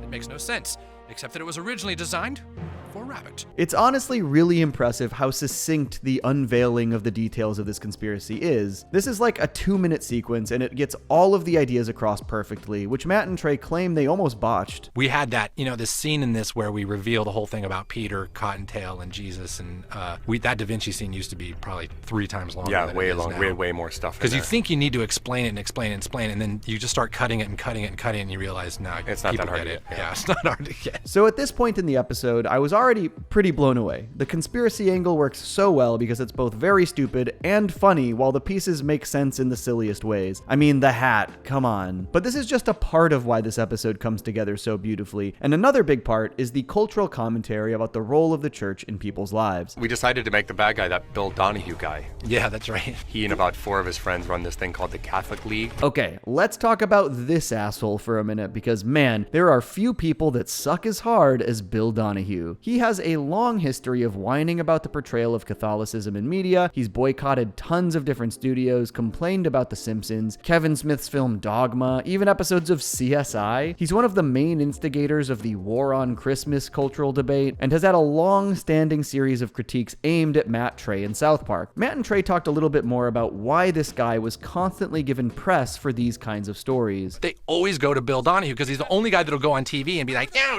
get these guys." He has no authority. He is this kind of nobody guy. Yeah. He's just shameless enough and douchey enough to go on TV and bitch about it. Just the year before this episode, he actually took specific aim at South Park for their Cartoon Wars episodes, which I've previously made a video about, claiming that Matt and Trey should have resigned when Comedy Central refused to show the image of Muhammad. And his quote here is, frankly, insane. The ultimate hypocrite is not Comedy Central. That's their decision not to show the image of Muhammad or not. It's Parker and Stone. Like little whores, they'll sit there and grab the bucks. They'll sit there and they'll whine, and they'll take their shot at Jesus. That's their stock and trade. This is a particularly stupid take because it completely ignores the entire point that the episode was making in the end, which was to point out the hypocrisy in how they were allowed to show Jesus do anything they wanted, but couldn't even show an image of Muhammad. Not a particularly smart man, Bill Donahue, but Matt and Trey really wanted to point out how people like this are actually doing more damage to the reputation of Christianity and Catholicism than they are defending it. Tortured? But Bill, all this torturing and ninjas, it just doesn't seem very Christian. They basically have Donahue usurp the Pope and become the new leader of Catholicism, which makes their next narrative decision in how they deal with Donahue all the more satisfying. But before we dive into it, let's talk about Jesus in South Park. This is another subject I've made an entire video about, but Jesus has a long history with the show, dating back to literally their first ever short, The Spirit of Christmas, in 1992. Jesus was basically just a full-on character in South Park for years, until season 6's finale, Red Sleigh Down, the incredible Christmas episode where Santa is shot down over Iraq, and Jesus and the boys need to go save him. In that episode, Jesus sacrifices himself for Santa, and since his death had not been seen in South Park. And so what better time to resurrect Jesus than in the fan fantastic Easter special, and of course, specifically to condemn Bill Donahue. It is what Christ would have wanted! Who are you to say that? God, I love this He Is Risen song so much. It gets stuck in my head entirely too often. But this is such a funny and satisfying sequence, and honestly, as someone who is not Christian, it's funny how emotional and epic it feels to have Jesus return here, just for his place in South Park lore. But Jesus returns to try and set the record straight about St. Peter and the Pope, which of course gets a fitting response from Bill Donahue. Kill him. What? He goes against the church. He must die. All right, that does it, Bill. I'm pretty sure that killing Jesus is not very Christian. They really give it to Bill here, and I think it makes some pretty great commentary about more vocal Christians that resonates even today. Not about all Christians, obviously, but many have become so dogmatic and militant that they've just strayed so far from the things that Jesus himself said and did. So it's pretty funny commentary to have one of the most vocal Catholics literally imprison Jesus and sentence him to death because he disagrees with him. This episode is also just a few years after the infamous Passion of the Jew episode, in a period of time where Cartman was very militant towards Kyle after being influenced by the Passion of the Christ, which makes this sequence where Jesus asks Kyle to kill him so that he can resurrect outside of the jail pretty hilarious within the context of the show. Eric Cartman can never know about this. And maybe even funnier, to have Jesus then resurrect and take care of Bill Donahue himself. I am the voice of God! Not anymore. I'm removing you from your position. It does feel like taking aim at South Park is just never a smart idea. Donahue was pretty thoroughly dressed down here, but I also think that he's the type of guy who this kind of lambasting doesn't really get through to. Parker wasn't even sure they should directly address him at first. And we actually didn't even want to give him the credit of like being on the show. And honestly, I really understand Trey's initial instinct here, even though this episode turned out so damn well, particularly given Donahue's actual response to the episode. After it aired, he allegedly kept a framed still of his South Park character model in full papal regalia on a shelf in his office. And he sort of talks about the episode fondly. In the episode, they have me overthrow the Pope because the Pope is a wimp. And then I take over the church and give it some guts. But in the end, Jesus kills me. Not exactly sure if it's a great look for the head of the Catholic League to be excitedly displaying an image of himself as the Pope and gleefully recounting the story where he replaces the Pope because he was a wimp and he needed to give the church some guts. Just an impressively tone-deaf man. Personally, I think I'd prefer the rabbit's advice on how to live. It isn't saying anything.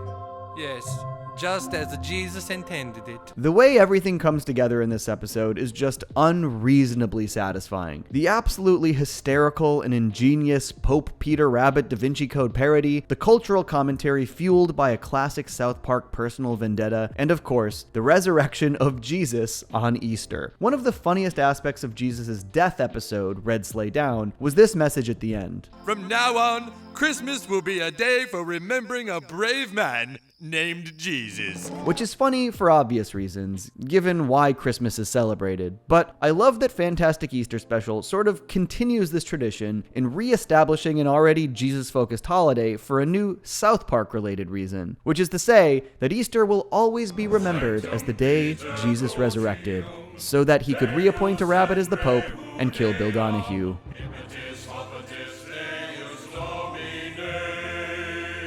Happy Easter, everyone.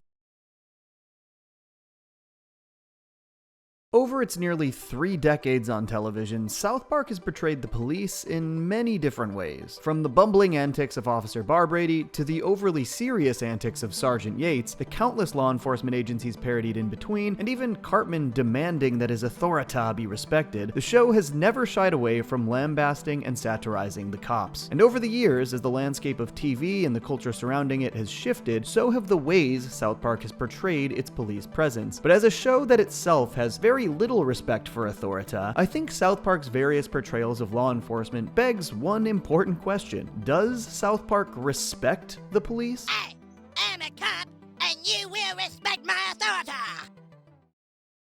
Okay, people, move along. There's nothing to see here. When South Park began in 1997, they launched with a relatively limited cast of characters to flesh out the show, largely filling various roles needed around the town. And their initial approach was very of the time. It was very sitcom-y. When the show started, we had Officer Barbrady, the big, dumb, bumbling cop, which is like so late 90s. It's easy to see how they landed on one dumb cop to police the entire town in those early days. They needed to fill out the town succinctly in that first season, and the fat, donut-eating, incompetent cop was basically the standard sitcom stereotype at the time. There are many examples. Wayne Knight's character from Third Rock from the Sun comes to mind, but I think the obvious analog here is The Simpsons' Chief Wiggum. So while early South Park absolutely showcases the police as incompetent, as we'll go over in detail via Barbrady, it could also easily be argued that this was a product of the comedy and sitcom landscape at the time, more so than it was a specific commentary on the police, though I personally think it's definitely a combination. Both character-based comedy and bigger social commentary on law enforcement. Even the police cars in South Park replace the "to serve and protect police" motto with "to patronize and annoy." One thing I kind of forgot is that in the pilot episode, Cartman gets an anal probe, Barbrady is basically the main character of the B story, trying to solve what's going on with the cows in South Park. This is nothing out of the unusual. Cows turn themselves inside out all the time. This is a pretty common gag through these early South Park episodes, Barbrady refusing to see something obvious that's right in front of him, though this first episode also maybe implies a bit more inside knowledge than he would showcase later, denying that there's a CIA presence investigating UFOs in South Park. That is the silliest thing I've ever heard. What was that? That was a pigeon. But largely, Barbrady's role in the pilot amounts to him bumbling around, desperately trying to wrangle and herd the cows who are afraid of being mutilated. Hold it right there, cows! Also very notably, Barbrady is responsible for the very first Kenny death in the series, running him over with his squad car. A pretty big deal, as Kenny's deaths are probably the most iconic running gag in the series, at least in the early era. But cops killing or seriously harming children is a significant through line in the show as well. You'll see. Barbrady never really manages to corral the cows either. They manage to outsmart him with a little help from the visitor's device here. I love to sing about the moon and the June and the spring. But the pilot does set up Barbrady pretty firmly. A bumbling, incompetent cop who is often in over his head. He isn't showcased in all season 1 episodes, but he is in most, and this characterization continues throughout. In Weight Gain 4000, when Garrison plans to assassinate Kathy Lee Gifford, Barbrady not only compliments his gun, but gives him advice on the place with the absolute best vantage point to see Kathy Lee. I think the book depository would be a good bet. And of course, after finding out Garrison's actual plan, despite explicitly telling him where to go, he has no answers on where to find him. Damn, he could be anywhere. He also ends up arresting Mr. Hat for this crime. In the following episode, Volcano, he shows the volunteers a 1952 educational video on how to duck and cover from lava. This also showcases Barbrady exercising his authority when Chef questions this obviously terrible advice. That has got to be the most ridiculous load of pig crap I have ever seen. That's enough out of you! This also introduces Barbrady's early catchphrase. Nothing to see here. While this is a pretty stereotypical police phrase, it feels like the way Barbrady uses it is sort of twofold. It's often hard to tell if Barbrady's insistence that there's nothing to see is a further assertion of that authority over the people, lying directly to their faces despite visual evidence to the contrary, or if Barbrady really is just so stupid that he himself doesn't think there's anything to see there. You boys have been watching the X-Files too much. There's no such thing as genetic code. Whoa! There is definitely an implication in these early episodes that Barbrady is corrupt in addition to incompetent. For one, on multiple occasions, he's shown to be having some kind of affair with the mayor, who both seem to be involved in aforementioned corruption. I can assure you that it has absolutely nothing to do with the Japanese mafia. Though it's also clear that Barbrady's understanding of the law itself is dubious at best, which doesn't bode particularly well for South Park at this point when he was seemingly their only police officer. Is it illegal for Jews to eat Christmas snow? Yes? Frankly, Barbrady's understanding of most things seems to be dubious. Even when he ends up protecting the kids, like when they were being accosted by Barbra Streisand, he does so unwittingly. Boys, shouldn't you be in school? It's Saturday. No excuses! Move along, you little troublemakers! Interestingly, it seems even the rest of the town understands how incompetent Barbrady is, including the one person who could actually replace him with a more competent law enforcement agent, the mayor. In part 2 of the Cartman's Mom saga, he and a bunch of other townsfolk get stuck in a film studio during a blizzard, and he is absolutely no help at all. Officer Barbrady, let's pretend for 1 second that we had a competent law enforcer in this town. What would he do? Honestly, this episode really showcases just how remedial Barbrady's knowledge base is, seemingly failing to understand even the simplest of concepts. When they draw straws, he doesn't realize that he's supposed to cut one of the straws first before people pick, and Season 2 as a whole really leans into this angle for Barbrady, particularly with the first and one of the few episodes where he is the primary character, Chicken Lover. This one starts off as a parody of Cops, as though a camera crew is following Barbrady on the beat around town, the initial gag being about the particular types of crime that South Park is generally faced with. I just caught some guy in here having sex with one of my chickens. But the episode quickly shifts gears into a more character-focused territory, with the reveal that Barbrady can't actually read as he struggles with the note left by the perpetrator. This is also a pretty funny moment that shows Barbrady once again being willing to abuse his authority for his own personal gain, or more so to avoid personal embarrassment, I guess. If you do not comply, I'll be forced to execute each and every one of you by gunshot to the head. This all leads to Barbrady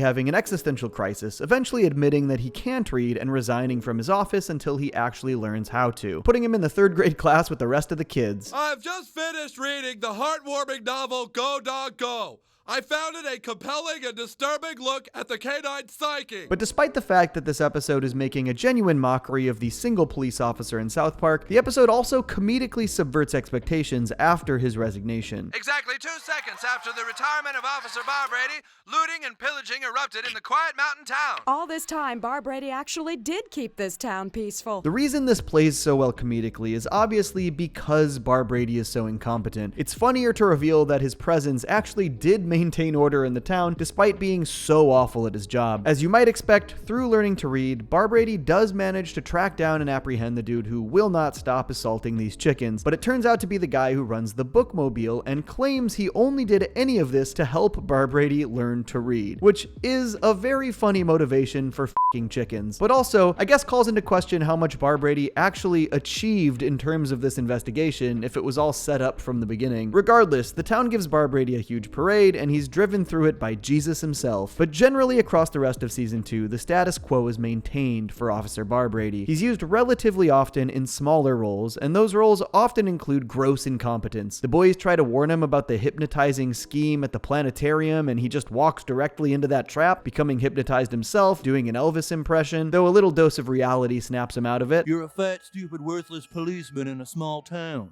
okay? Oh, thank you from a fate worse than death, counselor. We also get some real insight into some of the bizarre town norms that Barbrady upholds in the episode Cow Days, as Kyle and some of the other townsfolk formally declare shenanigans on the carnival folk who are passing through. Well, that settles it. Everybody grab a broom, it's shenanigans! Though this episode also features maybe one of the worst things Barbrady has facilitated, falsely arresting a couple of tourists for stealing their cow memorial and then leaving them in jail until they die, despite the fact that they had never committed the crime. This one is also on the mayor and some of the other folks as well, but, you know, Barbrady locked him up. In Spooky Fish, when Stan's fish starts murdering innocent people, we get a real showcase of Barbrady's lackluster investigations, despite the incredibly obvious evidence scattered across the Marsh's yard. Well, this all looks in order. Barbrady ends up tied up in the Marsh's basement for this entire episode, singing Jimmy Crack Corn. He is a strange, incompetent guy, Officer Barbrady, further evidenced by his coffee order, which seems to just be getting smacked in the face with a cat. But the end of Season 2 marks a pretty momentous occasion for the police in South Park in the episode Prehistoric Iceman. Stand back, people, there's nothing to see here. What about the prehistoric Iceman? Oh yeah, there is that. This episode marks the first time that we see additional police officers in South Park helping out Barbrady. They attempt to follow the crocodile hunter and the prehistoric Iceman himself, and though it isn't shown to be a particularly big deal, this definitely marked the beginning of the show starting to expand and evolve in terms of its police portrayal, realizing that there's only so much they can do with a single bumbling police officer. And I think this realization is showcased pretty thoroughly in Season 3 and beyond, as Officer Barbrady is utilized less and less frequently. He's really only featured in Season 3 itself a handful of times, more of that typical showcasing of his stupidity. T is for turtle! In Jack Officers, they pit Barbrady up against Jackoff in a phony trivia game show, and the idea was that Barbrady would intentionally lose to Jackoff, but he can't even really do that right. Blue is blue? Honestly, the Barbrady appearances in this era tended to oscillate between that same stupidity we were used to, and now the occasional signs of minor integrity, though those signs were often meant to criticize other people or groups, like when he actually properly questions the ATF's evidence during the meteor shower party, party, or when he stands up to Nambla's threats. Political prisoners? No, these are child molesters. But these come alongside other rougher moments, like taking no issue with the KKK's demonstrations in Chef Goes Nanners, or his gross negligence when investigating the death of Mr. and Mrs. Tennerman. Though Farmer Dankins shot them as self-defense on his property, Barbrady was so distracted in questioning Dankins that he didn't notice Cartman literally steal the corpses. One moment, Barbrady will give seeming reassurance that he won't do something stupid, like shoot the man who stole Cartman's trapper keeper, and the next, he runs that very guy over with his car. They also start to slowly introduce additional police presence, whether that's more local cop support like we saw previously, or often other agencies like the FBI. We saw this in episodes like Butters' very own episode, or Fun with Veal. When Butters went missing, Barbrady actually hangs up on him to try and keep the line clear in case they get their call for a ransom. Just, again, gross negligence and incompetence. And when the boys steal Farmer Dankins' baby calves, you can really see that Matt and Trey wanted to extend police operations away from Barbrady with the FBI's inclusion. Who's in charge here? I am, but I don't want to be. And season 7 is where this inclination to move away from Barbrady really comes to fruition, with episodes like Lil Crime Stoppers and the introduction of characters like Sergeant Yates. But before that transition is fully made, there is sort of one last hurrah for Barbrady, a full-on Silence of the Lambs parody in an episode called Toilet Paper. And I think fittingly, this is a very silly and character-focused parody. While, as with most Barbrady stories, it does showcase his ineptitude, more than anything, it just kinda highlights how funny Barbrady can be as a character. In this one, Barbrady is investigating a TPing of a house, which is perpetrated by the boys, and I think the initial comedy just stems from how seriously he's treating the crime, as though toilet papering is tantamount to murder. You really have nothing better to do you? No, I do not. Through this Josh Myers kid, who is the Hannibal Lecter stand-in, we actually start to learn more about Barbrady's life than we ever have before. He questions Barbrady's motivations and what led him to become a police officer, though the info he reveals, while it could be used to further interrogate Barbrady's motivations in becoming a cop, it mostly comes across as unrelated trauma. All right, my Uncle Charles used to hit me with a belt. But while Silence of the Lambs is about Hannibal leading Clarice Starling through the case and allowing her to come to many of the conclusions herself, Josh largely gives Barbrady the evidence and directly tells him where to go, which Barbrady still manages to mess up. He ends up wrongfully arresting Butters for the crime. And for many years, this would sort of be the last major showcase of Officer Barbrady as a character. He of course would make brief appearances for years to come. He's shown making many arrests when necessary for the story, like Stan's grandpa in Grey Dawn and the pharmacist in Quest for Ratings. His stupidity is still on full display at times, like when he tells Jimmy where he can find some ladies of the evening in Erection Day. But these again are all pretty limited, and that's because the show started moving in a new direction in regards to its police portrayal, with new characters and a new tone entirely. But before we enter the Park County Police era of South Park, there are two other law enforcement focused episodes that I think really perfectly represent the difference in approaches they took early on in South Park and in this upcoming era, and they both focus on the kids playing cops. When it comes to the earliest era of South Park, there are few bits that are more iconic than Cartman running amok as a cop, demanding everyone respect his authority.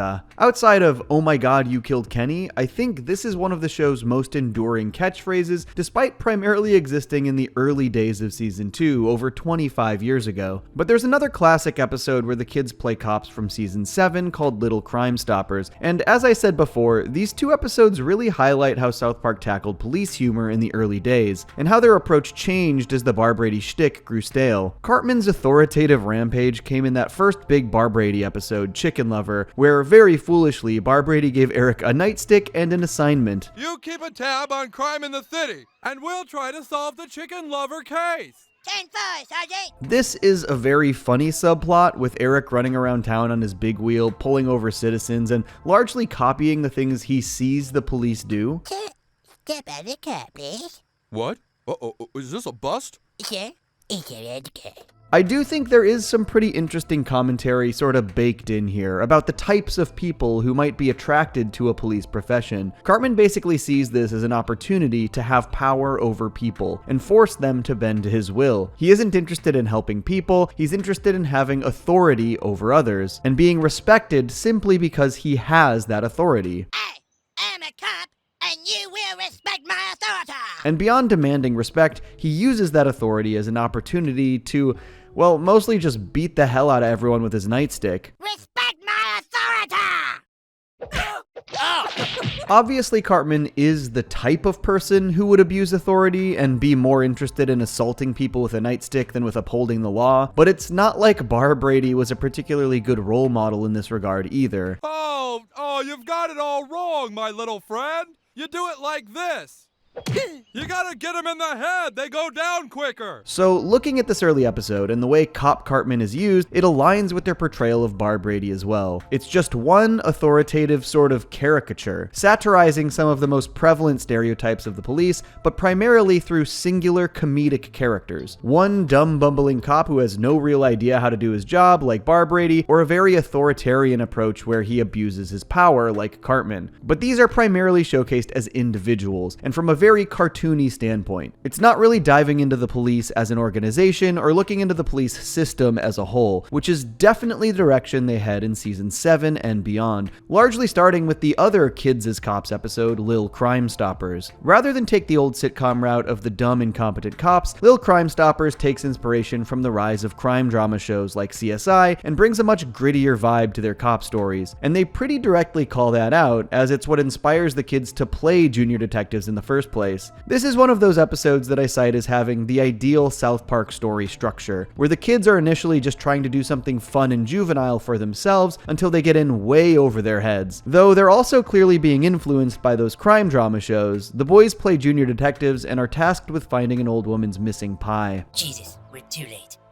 I think we can piece this case together now. Though they solve the case quickly, they let their imaginations run away with them, and they accuse this poor old man of planning to murder his wife over a cherry pie. But the boys eventually are hired to find Sarah Peterson's missing doll, which takes their investigation all across town. This sequence does a good job highlighting the influence from various types of cop media. They interrogate Butters with an effective good cop, bad cop routine. They follow leads and investigate the crime scene, which is even taken over by a bunch of other kids who are playing FBI. And of course, it all leads to a shootout with Bill and Fosse. I love the second half of this episode a lot. It's one of my favorite kids get in over their heads storylines in the show. The boys are given junior detective badges by the actual Park County Police for solving the missing doll case, which, you know, would normally just be a cute ceremonial thing to award a kid, but not Lieutenant Dawson here, who immediately sends them out on assignment. There's a meth lab down at 567 Mala Vista.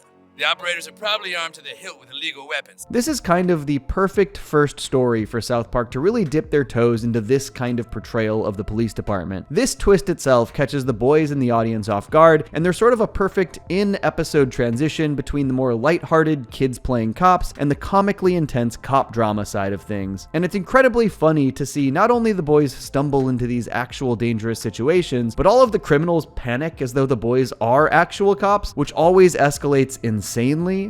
Damn. But this is also the first South Park episode to really showcase the inner workings of a police department, the various personalities, the hierarchy, the culture, etc. And they pretty immediately paint it as a corrupt institution. The moment the boys return from their first case and get chewed out by Lieutenant Dawson, 3 other detectives are fully on their asses. Well, if it isn't the super cops. These other cops immediately probe the boys to determine if they quote-unquote skim off the top or partake in any other corrupt practices. And then they get paranoid that they're going to turn them in to try and fix these clear systemic issues. You think you're gonna waltz in here and clean up the system, is that it?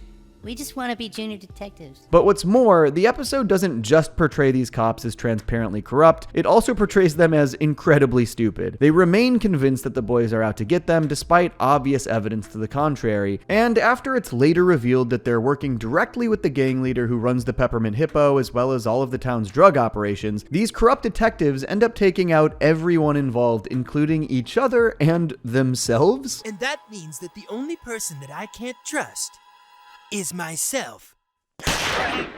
So while South Park was changing its approach to how it portrayed cops, it's pretty immediately clear that it's not really a portrayal that has all that much more integrity. It actually allowed them a lot more latitude to explore the depths of the depravity stemming from these systemic issues. They immediately showcase how corrupt cops protect each other within the police department and how they chastise and root out those that don't play by their rules. Obviously, this is all done in the name of comedy, stemming from the fact that it's very funny to see all of these play out from the boys' perspective, and the show prioritizes comedy. comedy, but I think transitioning from one dumb incompetent cop to an entire department for sure gave Matt and Trey more freedom of creativity with their storytelling and their criticism and satire. And Lil Crime Stoppers is for sure that transitionary episode. It comes just a few episodes after Barbrady's last big story in Toilet Paper. It's the first episode to introduce the Park County Police Station, where previously we would only see the smaller South Park Police Department, where Barbrady worked, and Lieutenant Dawson was clearly a bit of a proto-Harrison Yates, who would become the primary cop character in the show moving forward. Though, funny enough, Yates would actually be introduced just a few episodes after this, marking the beginning of a new era. Oh, that's all right. Sir, freeze! So, as we've established, Matt and Trey really felt they could only do so much with the old bumbling cop model and decided at some point that they needed an upgrade. They talked about this a bit in the season 19 commentary. Over the 19 years that we've been doing the show, we actually needed real police. So slowly a real police force has shown up in South Park, and there's an actually police department, and there's Detective Yates. If you're asking yourself, wait, who's Yates? I thought his name was Detective Harris. You are correct. For some reason, the show seems to forget his name sometimes. They call him Sergeant Harrison Yates, and other times call him Detective Harris. But his canonical name does seem to be Yates. And interestingly, he was actually introduced as an FBI agent in the episode Christian Rock Hard. Maybe even weirder, the episode shows that he works at the exact same building shown to be the Park County Police Department back in Lil Crime Stoppers, but now it reads United States Federal Bureau of Investigation. This isn't really important to the video, but if I have to know this useless info, so do you. In this one, Yates interrogates Stan, Kyle, and Kenny after they're arrested for downloading music on the internet. Sir? Shut up! Technically, this is a portrayal of the FBI, which we will cover more of later, but Yates basically teaches the boys a lesson about the dangers of downloading music, showing them the kinds of damage it can inflict on those poor musical artists. Brittany used to have a Gulfstream 4. Now she's had to sell it and get a Gulfstream 3 because people like you chose to download her music for free. The episode obviously doesn't paint the FBI's use of time and resources as particularly admirable, really prioritizing the quote-unquote needs of the already ultra-wealthy, but Yates was very funny as the mouthpiece for this B-plot, and it seems like Matt and Trey liked him so much that they opted to transfer him to the Park County Police as their new full-time cop character, which is a little interesting since they had only used Lieutenant Dawson a single time, and at this point, they didn't seem all that different. But regardless, they started implementing Yates into more South Park stories just a couple of episodes later in the infamous episode Casa Bonita. This is actually one of the rare episodes where we see both Barbrady and Yates on the same case, again marking the transitional period the show is going through. But with the focus of this episode being the fact that Cartman disappears Butters, I think that they realized they needed the search for him to be more serious and feel like it would have actual consequences for Cartman. It's hard to imagine taking it seriously with Barbrady at the helm. They kind of dealt with that same thing back in Butters' very own episode, actually. So they bring Yates into the old South Park Police Department building to lead the search for Butters, though I think this might be the only time they had the cops wear these nice green jackets. This is one of the few times where the portrayal of the police is actually pretty straightforward and I guess largely positive, showing them to actually be doing their jobs and trying to find this missing kid. There aren't really any instances of the police doing something stupid to foil their own investigation here, which is something we were pretty used to with Barbrady. The focus of the episode is more that they're slowly closing in on Eric's scheme, and Eric panics because he desperately wants to go to Casa Bonita, continually pivoting so that he can. And of course, they do manage to eventually figure out it was him. You're going to juvenile hall for a week. Was it worth it? Totally. But these instances of straightforward police competence are few and far between in South Park. The next major Yates-focused episode is The Jeffersons, the also infamous Michael Jackson episode. This is not only an episode that hones in directly on police corruption, but gives us our first real look at Yates' home life and starts to flesh him out as a character. When the Park County Police find out a wealthy black man has moved to South Park, namely Michael Jefferson, they immediately jump to frame him for crimes he didn't commit. We've got another rich black guy. I want him humiliated and dragged through the dirt, and I want it done by the books. One thing that's clear in South Park's portrayal of the Park County Police Department, it's that they are transparently racist. This is a major aspect of tons of the episodes we'll go over. Yates has his team go in and plan evidence for a whole smorgasbord of heinous crimes all around the Jefferson household, only to realize he's white. We could have made an innocent man go to jail who wasn't black! But this whole story here seems to be heavily satirizing the O.J. Simpson case as well. Basically a case that seemed to be open and shut, but was muddied by the fact that police literally planted evidence. Just like O.J.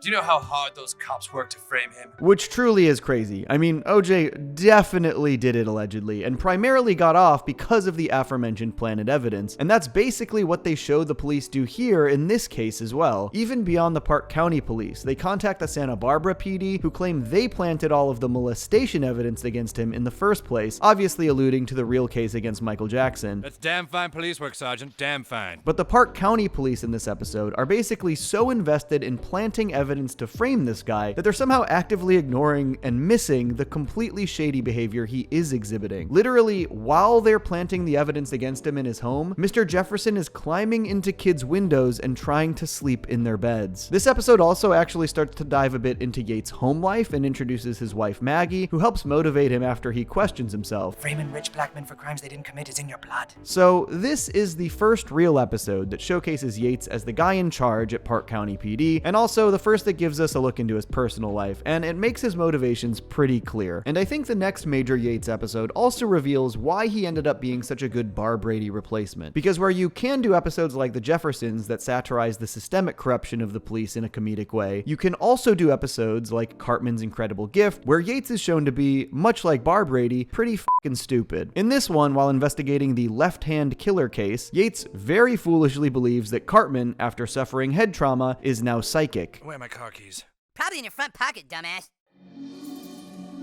Most of Cartman's psychic abilities end up boiling down to him thinking about and imagining food, which is very funny. But over the course of the episode, Yates keeps arresting the wrong people because of this psychic advice. And then when the murders continue, he believes them to be copycat killers and not the original killer. So back to the gross incompetence angle like we saw with Bar Brady. He is fully fixated on the idea that they need psychics to help solve the cases instead of just regular old evidence, to the point where Kyle has to pretend to be a psychic just to deliver some of that important clear-cut evidence to Yates. This does come across a lot like one of the older Bar Brady type stories, though it's obviously much more intense in subject matter, basically a parody of Red Dragon. But Yates just makes the dumbest decisions at every single turn, even when they get to the killer's house. Those aren't left hands, see? On your left hand, the thumb faces to the left.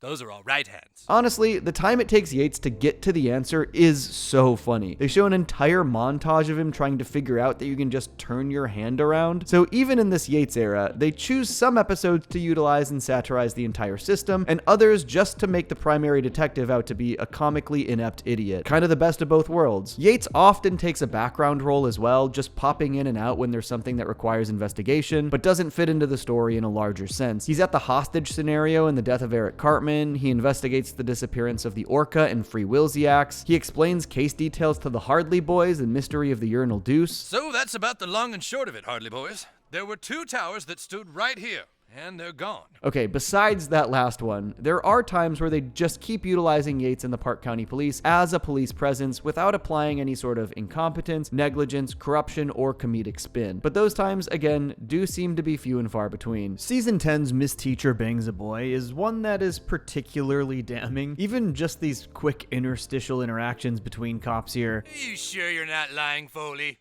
No, really! I shot both of them. They weren't even doing nothing. But when Kyle reports Ike's teacher, Miss Stevenson, for her disgustingly inappropriate relationship with Ike, we get a pretty good look at the hypocrisy of the South Park police, initially showing deep concern when they believe the victim is a girl, before shifting gears entirely upon learning it's a boy. Some young boys having sex with Miss Stevenson? Yes.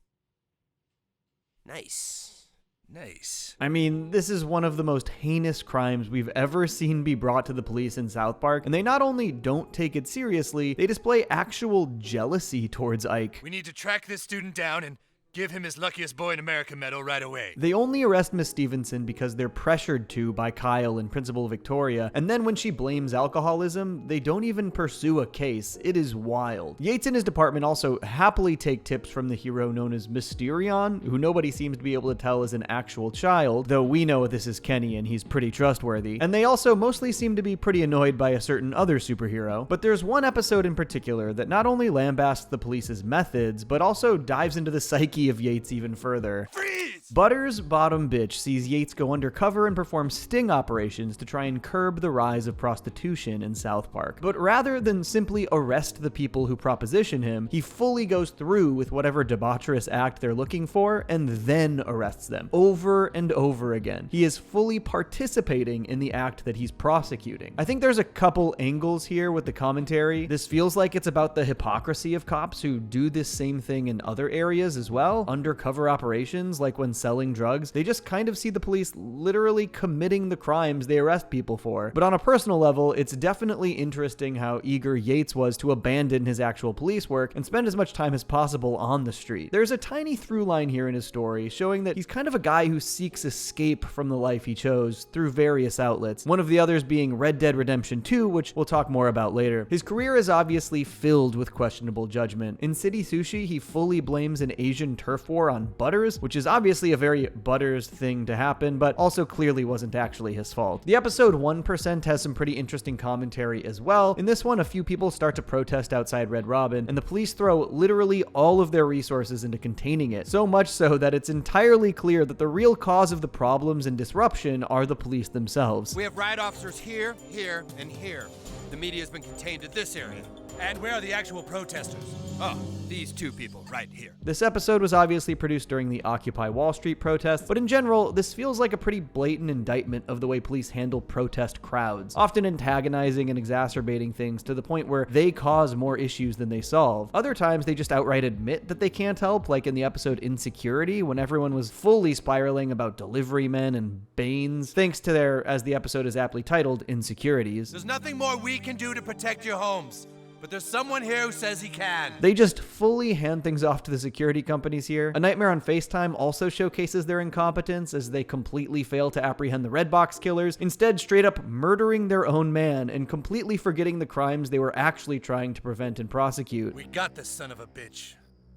Wait, wasn't that Peterson in there? Shh. Particularly in this era, basically anytime the police were involved in just about anything, they would botch it somehow. Like when Aaron Hagen's father killed his mother. Hey, that kid should not be seeing this! The South Park police often seem to be focused on the wrong thing like this. In the Magic Bush, after Cartman and Butters use a drone to spy on the neighbors, Yates and the other cops aren't so much focused on the gross invasion of privacy as they are what exactly was captured on video, namely Mrs. Tucker's bush. Rather than cracking down on the use of drones, they seem to just spend a ton of money to form their own massive drone army to combat the growing use of drones. Not a strategy that makes any particular sense, really. Yates and the police play a big role in one of my favorite underrated episodes as well, Cock Magic, where they try to crack down on illegal Cock Magic the Gathering matches. The way they fixate on these underground Cock Magic rings is so funny, but they also seem to be far more concerned with the chickens than they do with the many people they're meant to serve. Can you imagine being kept in a small cage, barely able to turn around, and then finally let out only to be blasted by Arctic ice spells and legendary creature cards? This episode has two different types of cock magic, consistently being confused with one another, with Randy performing the other kind. When these poor parents rightfully call the police after Randy performs at their daughter's birthday party, they're still too fixated on the underground Magic the Gathering to even realize what they've been called in for. Do you know what the penalty is for calling in a false cock magic report? Ironically, Yates and the rest of the police end up so enamored with Randy's cock magic at the end of the episode that the entire Magic the Gathering ring manages to escape while they're distracted. The final episode of season 18 is sort of a good way to close out the analysis of this initial Sergeant Yates era, I think. In some ways, the episode Happy Holograms pretty explicitly follows up the first episode that really puts a spotlight on Yates, the Jeffersons, with another pretty major focus on the rampant racism in the South Park Police Department. An officer tells Yates that they arrested a black man at the old Jefferson estate. Did you choke him? Yes. Did you shoot him? Yes! So what's the problem? This sees the return of Michael Jackson in hologram form, and obviously the focus of the entire subplot of that initial Jeffersons episode was Yates spiraling about his role in framing black men, not because of how detestable it was, but because he almost framed a white dude on accident. And this entire sequence here in this episode really harkens back to that story, with the police just shamelessly justifying their abuse based on race. How about we say he's mixed race? As long as Adams only choked the black half, I think it's okay. This episode also shows that Yates and co. are sometimes so focused on race that they completely miss what's actually happening, like when the hologram of Tupac enters the police department Terminator style, and they think one of the cops is just telling a racist joke. A black guy walked into the police station. Yeah, wait, Mitchell, listen to this one. Start over. What's the setup? This happens a lot over the course of the episode, and at a certain point, they can't even do their jobs because they're laughing so hysterically. Honestly, this might be the biggest through line for the Park County Police Station across the entire series, and it continues long after this, but we'll get there later. Obviously, they are overtly portrayed as unabashedly racist, and that never really changes. Hashtag cops can't go around choking black people. We know we can't, but we're trying to. Jesus, tell them we're working on it. Honestly, this might be the episode that most showcases how the attitude prevents them from being able to do anything to actually protect people. Obviously, this isn't really the end of Yates' era as the primary police officer in South Park, but the season following this is pretty unique. It actually explicitly grapples with the previous two eras we talked about in regards to the South Park police, and it does so with a less than triumphant return for a certain small-town cop.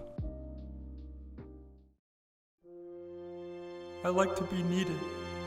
Season 19 of South Park is one of their most interesting in the entire series run. Honestly, it's a season I'd like to do a full separate analysis on at some point, but the season itself is very reflective. The show is sort of metatextually reconciling with its place in TV history, and its unique situation where it's this show that has existed for so long that it sort of transcended multiple eras. That led us into the bigger discussion of like how funny it was that we were kind of this relic left over from sort of another time that like gets away with shit that so many other shows can't. This basically gave them the idea to reconcile with this fact within the narrative of the show, rather than continue to sort of exist outside of these standards, which specifically led to the creation of PC Principle. You know, it'd be pretty funny a PC person coming in and seeing this old outdated show and being like, what the fuck, why is this still on the fucking air? So this entire season is Matt and Trey's way of commenting on South Park's old school vibe from the former era and how modern era sensibilities might react to that. And one of the many ways they explore this is by directly comparing the two major eras of the South Park police. Obviously, though the Yates era saw the police tackled very differently, they never fully got rid of Bar Brady. He would play small roles in episodes or pop in for gags here and there, but was not used for much police work overall. They even talk a bit about how they kind of just ignored the coexistence of the two iterations of the police for a while. We didn't even know in our own heads how does Bar Brady work for them? Does like what? And so we're like, well, it's almost time to answer that. In our same way that we're kind of updating and getting ready for the future, we're kind of getting rid of Bar Brady. So they picked this sort of reflective season as the time to actually approach this question. And this episode actually showcases one of the only real times we see Yates and Bar Brady directly interact as co-workers. The police are called into the school for an emergency and Bar Brady is noticeably nervous, but we see him take orders directly from Yates. Bar Brady, you go around back.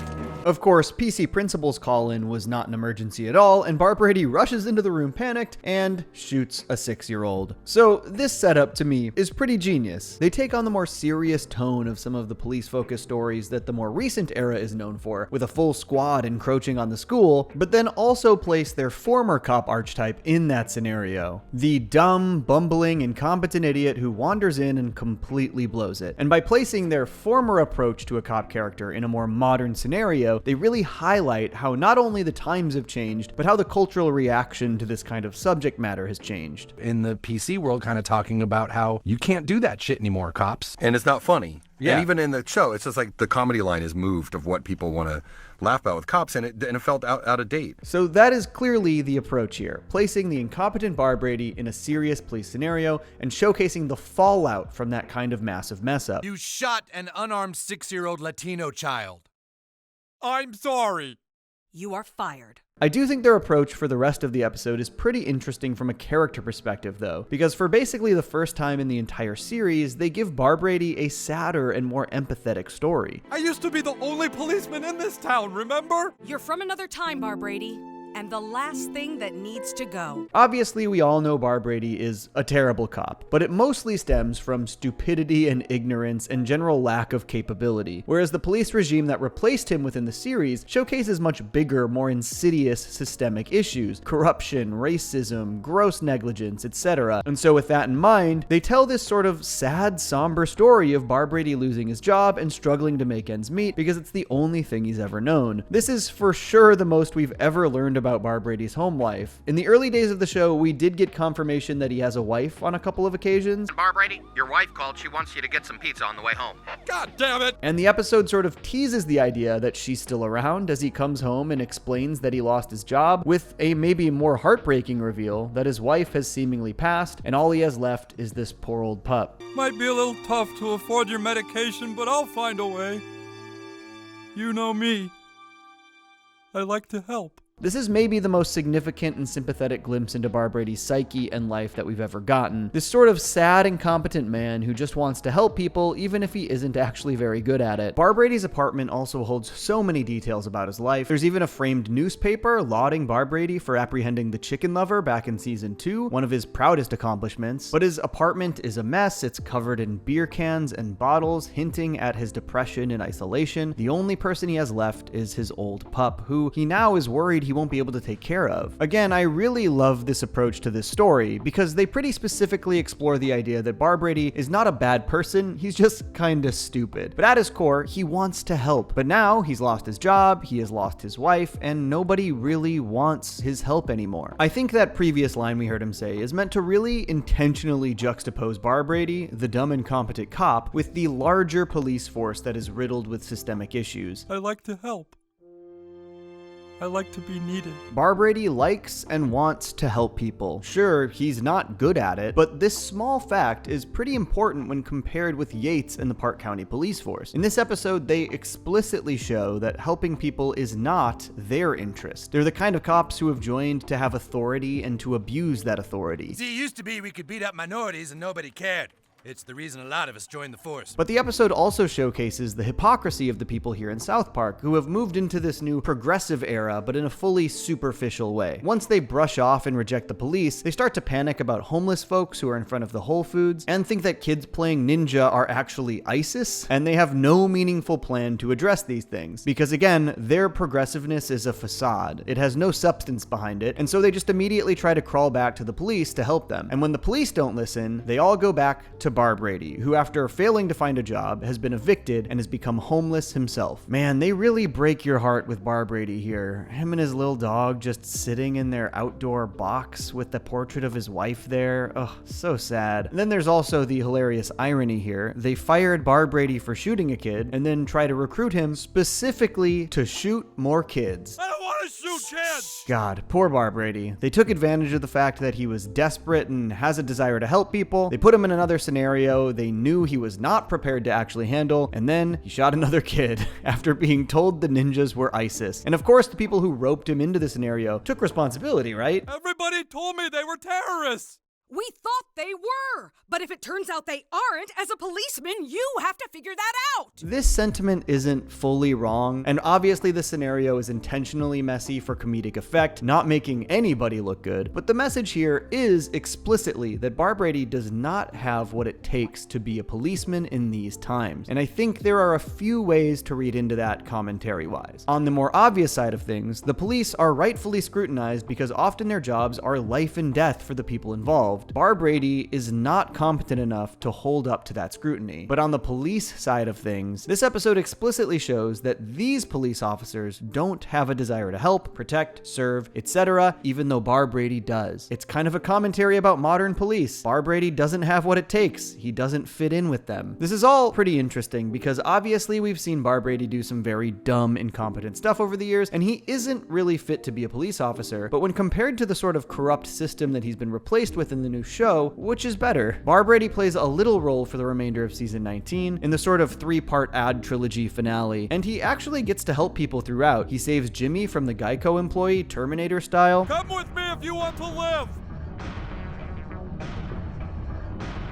Come on, come with me if you want to live, I'm serious! He's fully just in a supporting role for the remainder of the season, but they pointedly give him an outlet to help and be needed. Yeah, he maybe accidentally shoots one more guy, but he plays a relatively important role in the finale as the town has to reconcile with the sentient ads. This episode aired almost 10 years ago at the time I'm writing the script, and since then, Barbrady hasn't really had any meaningful role in the show. Despite giving him this sympathetic angle, they really do follow through with their promise of retiring him from the series. He makes tiny tiny cameos in a few episodes. He even dons his police uniform again in some of those tiny cameos, implying that he's gotten his job back since season 19, but he otherwise has not been used in any meaningful way. Though, we do get a brief cameo of a very old version of Bar Brady at Shady Acres retirement home in the post-COVID special. And even though this takes place in the bad future that is eventually overwritten, it does show that he has a new little dog, which, you know, might be the closest we get to a happy ending for Bar Brady. But this mostly marked the end of Bar Brady as a police officer in South Park. Obviously, the show wouldn't be done satirizing and commenting on the police. The modern era of the show, reflective of our own world, addresses police issues pretty often in a variety of ways. But before we dive into this modern era, let's take a quick detour, because the show has also made a point to satirize many of the other law enforcement agencies across their long history as well.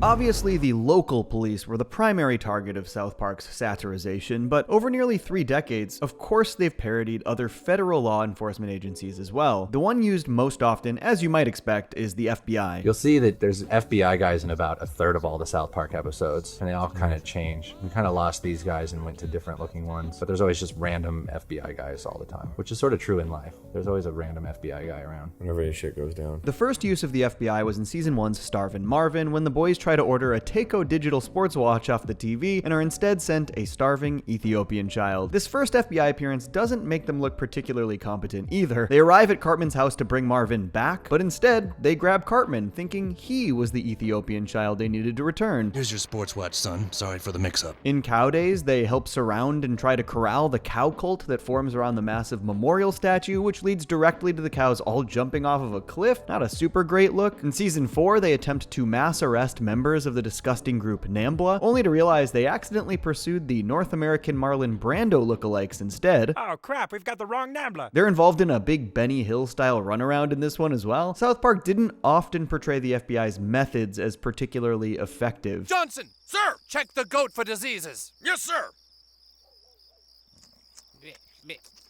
The episode that uses the FBI most thoroughly is actually all about how ineffective their methods are. This is probably one of the funniest portrayals of federal law enforcement in the entire series. In Fun with Veal, after the boys kidnap and harbor Farmer Dankin's calves, the FBI comes in to stop them, essentially treating them as terrorists holding hostages. Unfortunately, their trained negotiator is no match for Cartman and is shown to be just giving them baffling leeway in those negotiations. We're giving the boys some guns in return for a calf. He doesn't even manage to get this one calf because he gets overzealous and asks for a second. He is comically terrible at his job, which obviously this is South Park, so that's the point. But once again, it portrays a real lack of competence. All we need to do in return is get a cattle transporting semi-truck that will take the boys and the cattle to Denver International Airport, where we have a fully gassed airplane waiting to take them all to Mexico. There's also the angle that the resources going into this operation are just wildly disproportionate to the crime and danger being posed. I mean, some kids stole some baby cows. This is also basically the entire message behind the Christian rock hard subplot, when the FBI apprehends the boys for simply downloading music. And we already went over Yates lecturing them about the quote-unquote poor rich musicians who were being affected. There are many other occasions where the FBI are just there to facilitate a gag or move the plot forward without any additional comedic layers on top. Like when they show up to question Martha Stewart before she shoves a chicken in her ass, or when they take over an investigation from Dawson in Lil Crime Stoppers, paralleling the kids who were playing FBI earlier in the episode, or when they arrest Randy in Not Suitable for Children because he has photos of minors, the other kind of minors, ERS. It seems like they tend to use the FBI to portray their strange priorities or occasionally the disorderly bureaucracy of the federal government. Though the time they did this most effectively was through the CIA, so let's talk about them next. The CIA's couple major appearances definitely make them the most used federal agency after the FBI, first appearing in the Starvin' Marvin sequel, Starvin' Marvin in Space. 2 CIA agents are pursuing Marvin, who's flying around Earth in an alien spacecraft, and they interrogate the boys while on the case. This episode is deeply silly, as you can see, like when these agents torture the boys by rubbing a balloon to make that awful noise, but it also doesn't portray them as particularly competent either. They're distracted by the boys dressed as Tom Brokaw, and everyone immediately escapes on the ship that they had just seized. They end up joining forces with Sally Struthers in Jabba the Hutt form, freezing Kenny and Carbonite, flying all over the universe in pursuit of Marvin and the boys, not really managing to do anything on their own. The biggest CIA episode is for sure the 24 parody, The Snook. where they have to figure out who is responsible for placing the nuclear device in Hillary Clinton. They basically just listened to Cartman the entire time, arresting a Middle Eastern South Park family that Cartman assumes are terrorists. This isn't the first or last time law enforcement agency just kind of goes along with Cartman's presumptions either. This episode also satirizes the general disorder of bureaucracy better than any, with many agencies including the FBI, CIA, ATF, and President's private officers all vying for jurisdiction here. Speaking of the ATF, back in season 3, we got what was probably one of South Park's most explicitly scathing critiques of one of these agencies through the episode Two Guys Naked in a Hot Tub, satirizing their mishandling of Waco and portraying them as trigger-happy idiots ready to massacre an innocent party. We did this all before in Waco.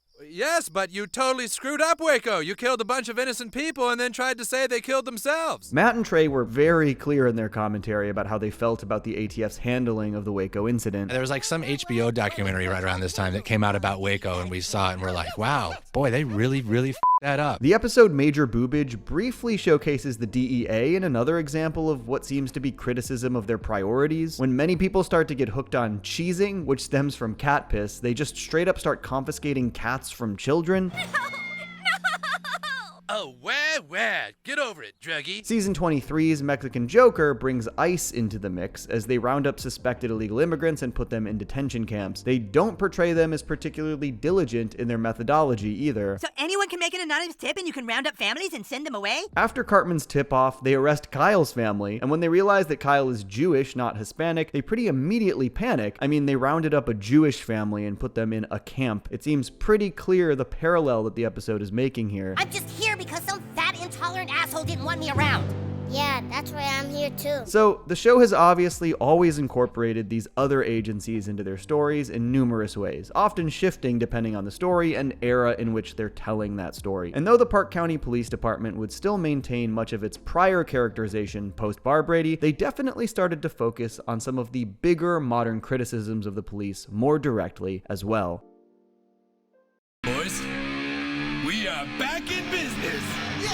Since Bar Brady's retirement, the Park County Police Department's portrayal has largely been business as usual. Honestly, one of Yates' biggest roles in the past 8 years was in South Park: The Fractured But Whole. And because this game is such a massive and substantial story that doesn't really have any runtime limitations, we get a pretty substantial look at Yates' practices and motivations as a policeman. You can initially find him in the Park County Police Station, loudly reciting racist jokes with other cops, standard Yates stuff. The first quests he sends you on draw inspiration from the Lil Crime Stoppers episode. He basically sends you out on junior detective missions that aren't very junior. If you take out the drug kingpin, we'll give you this junior detective badge. Pretty neat, huh?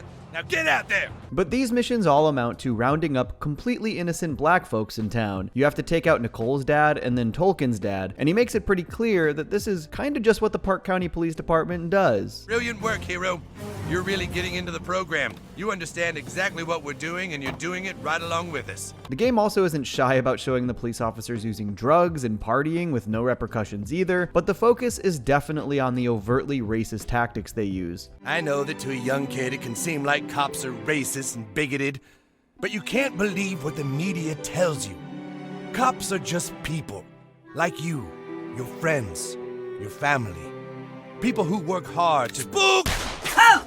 Tupperware! It's revealed that not only have the police arrested literally every black adult in South Park, but that Yates has been perpetually cheesing and had even more sinister motivations behind a lot of his actions in this game. As per usual with the Park County Police, they were thinking of themselves and what they can and can't get away with, and not about the citizens of the town's well-being. That mayor has been sitting in her office telling us we have to change our ways. The only way to have her removed was to raise crime in the streets. And now cops are finally able to do things the old way again. Don't you see this is better for everyone? I mean, the man literally sicks Subway Jared on the boys. This game contains some of the Park County Police's most heinous actions in the entire series, which culminates in the reveal that they are sacrificing all of South Park's black citizens to a Lovecraftian god. But I suppose H.P. Lovecraft was a racist too. Oh, fuck. Was he really? Like how racist? Really? So, yeah, All within the story of this game, Yates and the police plotted to increase crime in the streets to allow them to abuse their authority again, released Subway Jared on a bunch of children, arrested every single black citizen in South Park without due cause, and started sacrificing them to an elder Lovecraftian god. And look, obviously this is all an insane escalation for the sake of comedy, but the escalation is the feeding people to the elder god part. It only works because of the baseline commentary that the police are prone to racist actions and policies. Season 22 basically has a season-long through line about school shootings, where they basically just continually happen in the background of every story, accepted as the new norm. And they don't exactly show the police as particularly helpful in preventing them. They actually even just presume that any death is a school shooting, even when not in school. There was a school shooting out in the woods? Outside of school is the one place kids are supposed to be safe.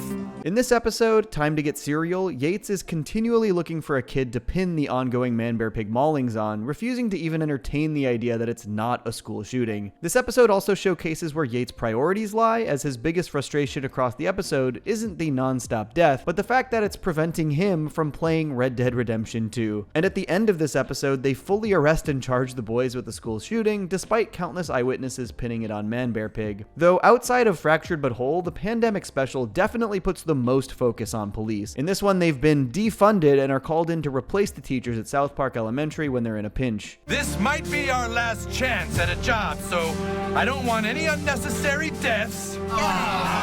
It's pretty funny to see the police try to use their typical police tactics in the classroom. When Kyle and Cartman start fighting, all they can manage to do is pull their guns, and of course they shoot Tolkien.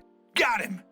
They even lie about this and claim Tolkien got COVID to save their own asses, which leads to a full-on quarantine at the school. The mayor eventually decides to refund the police to help curb riots caused by COVID panic, and that goes about as well as you'd expect. Basically, a lot of dead kids, including Kenny. Since they had this last major focus on the police, the show has used them a couple of times. They have to enforce the pajama law and pajama day. They arrest Butters for sexual harassment because he pinched a classmate that wasn't wearing green on St. Patty's Day. They arrest Randy when he goes full Karen in Streaming Wars, but it's all pretty small stuff, and that is basically where we are today. So, we need to answer the question. After nearly 30 years of episodes, multiple eras, and styles of police satire, does South Park respect the police? I mean, come on, I think that answer is pretty clear based on the overwhelmingly negative portrayal of nearly all police in the show. Obviously, South Park is satire. There are a couple of episodes and moments where, despite their lack of competence and generally awful behavior, the show has portrayed police as effective, mostly for comedic effect. But Bar Brady retiring and the town instantly falling into riots and chaos comes to mind as one of these instances. I'm definitely not going to pretend like Matt and Trey are in the abolish the police camp. They even poke fun at this sentiment in season 19 through South Park's phony progressive attitude. Wow, we've only had a Whole Foods for a month and already we don't need cops.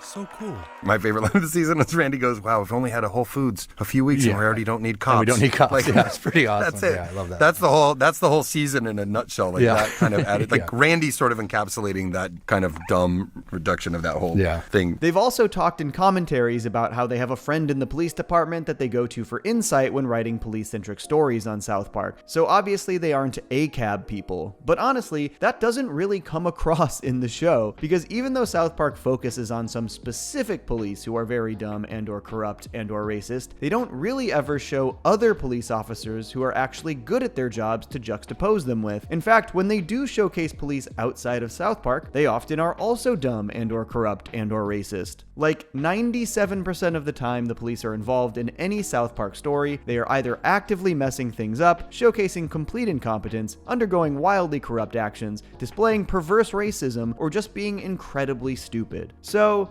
no, the text of the show largely does not respect the police, does not respect authorita even. It's pretty clear, which I guess begs the question, if it was so clear, why did I make this video? To which I say... Freeze! Ha! You're busted, buddy! I'm a cop!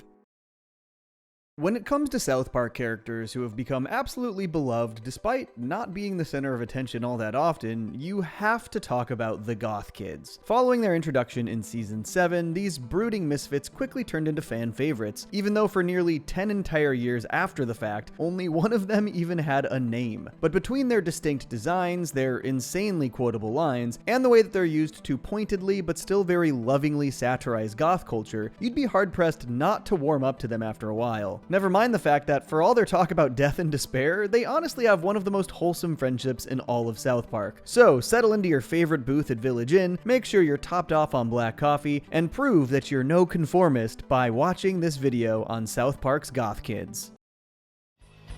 Everyone's just walking around like a bunch of conformists. The Goth Kids, Michael, Pete, Henrietta, and Ferkel, first appeared in the Season 7 episode Raisins, smack in the middle of what many consider to be the show's golden age. These four can usually be found sulking, chain-smoking, talking about how much life sucks, or all of the above while hiding out behind the school or drinking their weight in coffee at Village Inn. Not now, lady. We're really depressed. So what else is new? To fully understand the Goth Kids themselves, there is a bit of context regarding goth culture in general that I think's worth getting into, and you'll see why pretty soon. The goth subculture sprang from gothic rock, which itself emerged as a part of the post-punk movement in the UK during the late 1970s and early 1980s, though of course certain influences date back much further. All genres of gothic subcultures are derivatives of Poe's work. But as its name implies, post-punk was a broad collection of musical styles inspired by the initial punk rock movement. I bring this up because punk and its derivatives have long had a habit of self-contradiction. The punk movement was founded on the virtue of non-conformity, the irony being that, before too long, if you went to any given punk show, you were guaranteed to see countless people who looked and acted almost exactly the same. You also had self-appointed gatekeepers enforcing these things, and all of a sudden, a subculture that was supposed to be about embracing individuality and rejecting authority now had a dress code and a list of rules. Everyone's just walking around like a bunch of conformists. The punk rock community has actually been criticizing itself for this since at least the early 1980s. Songs like I'm Not a Punk by the Descendants, Bored of You by Agent Orange, and Boxcar by Jawbreaker all call out that cognitive dissonance. But perhaps the most scathing example is Chicken Shit Conformist by the Dead Kennedys, which laments the punk rock scene turning into, quote, a close-minded, self-centered social club. And if you're at all familiar with South Park's Goth Kids, you probably already know where I'm going with this. If you want to be one of the nonconformists, all you have to do is dress just like us and listen to the same music we do. These kids sort of epitomize the elitism that took hold in a lot of alternative subcultures. They preach nonconformity, yet are instantly dismissive of anyone who isn't exactly like them. And what tends to make the Goth Kids so funny is their complete lack of self-awareness regarding this hypocrisy. Apart from some fleeting moments, the irony of it all seems totally lost on them. I'm not gonna be in the talent show. This, as well as many of their central character traits, are on full display during their debut appearance in Raisins, which would kick off what is now a trilogy of goth-centric stories. Man, a lot of secondary South Park characters are more or less fully realized in their first major appearances, aren't they? When Stan falls into a deep depression after Wendy dumps him, he starts hanging out with the Goth Kids, basically choosing to associate with people who still validate and reinforce his self-pity, rather than those who would try to pull him out of it. And at first glance, the Goth Kids actually seem pretty welcoming. They bring Stan in with open arms, they even extend an invitation to Butters after he suffers his own heartbreak near the end of the episode. But we also see that gatekeeping rear its ugly head, as they're very quick to chide Stan anytime he does or says something not goth enough for their liking. They say they're helping him be a nonconformist, but they're actually just peer pressuring him into conforming to them. Well, I don't drink coffee. You can't be a nonconformist if you don't drink coffee. The first appearance also questions whether or not the Goth Kids even have the right to be so mopey all the time. For example, Henrietta describes an abusive, neglectful home life, only for the episode itself to almost immediately contradict her. Henrietta! Hi, sweetie! Go away, Mom. Leave me alone. But I'm going to put a pin in that one for now, since a lot of the things established about the Goth Kids' home lives in this episode would go on to be recontextualized later on, if not outright retconned. In the meantime, it's actually Butters who convinces Stan to leave the Goth Kids by pushing back on their nihilistic worldview in a way that finally gets through to him. He's right. I don't even know who I am anymore. I like liking life a lot more than hating it. Screw you guys. I'm going home. The Goth Kids wouldn't have a starring role again for another 5 seasons, but they did become semi-regular faces around South Park following their debut, and these minor appearances reveal some interesting details about them. For instance, something I never see anyone mention about the Goth Kids is the fact that they're implied to be pretty big gamers. Maybe it's because we never actually see them playing any video games, but they're apparently PlayStation diehards. In Season 9's Best Friends Forever, they're at the very front of the line for the PSP launch, meaning they were likely camped out all night. I mean, the only one who beat them to the store was Kenny. I guess being caffeinated up to the gills comes in handy sometimes. Much later in Season 17's Black Friday Trilogy, the Goth Kids join the Black Friday war on the PS4 side, and the reason for this apparent brand loyalty is pretty, well, on brand. Of course we're going to go with the PS4. They're blacker. I wonder how livid the Goth Kids were when they saw what the PS5 looked like for the first time. But another detail I really liked is how Stan actually stays on relatively decent terms with the Goth Kids even after he ditches them. I wouldn't go so far as to say that they're friends, but there's definitely a begrudging respect between them. For starters, Stan is actually the one who convinced the Goths to take up arms on Black Friday. Sure, it takes some persuading, but it's hard to imagine they would have willingly agreed to get involved in the whole Game of Thrones thing had literally anyone else asked them to, especially since it involved sharing space with a certain rival group that we'll talk about in a minute. There's also Season 12's breast cancer show Ever, in which the Goth Kids try to get Stan to intervene after Wendy challenges Cartman to a fist fight. And you're gonna just let that guy beat up on your woman? Doesn't that, like, go against your jockey man code or something? Also, remember how I said the Goth Kids occasionally do show flashes of self-awareness? Well, we see the first real instance of this in Season 8's You Got F'd in the A. Stan tries to recruit the Goths to be in his dance crew, and one by one, Pete, Henrietta, and Ferkel all turn him down on the grounds that competing in a dance competition would make them conformists. And in that moment, we see the metaphorical light bulb turn on above Michael's head, even if it ends up turning off again by the end of the episode. I'm such a nonconformist that I'm not going to conform with the rest of you. Okay, I'll do it. But while the Goth Kids have a soft spot for Stan, dressing in black for a little while isn't guaranteed to win you their respect.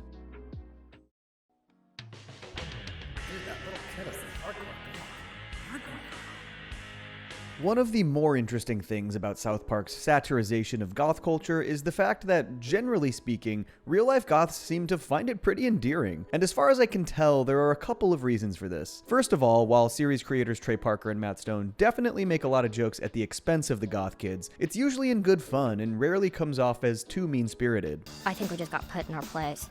Yeah, we just got goth served. More importantly, though, for as much as they poke fun at goth culture, they also depict it very authentically. This isn't like, say, Chinpokomon, where Matt and Trey clearly didn't get the appeal of the thing they were making fun of, or even really understand it at all for that matter, but they are intimately familiar with both goth music and culture. In fact, the Goth Kids seem to be at least partially based off people Matt actually grew up with. I don't think I was ever a goth, but a lot of my friends were. I mean, goth culture, the people that went to Denny's and drank coffee all night, like, I definitely know some of those.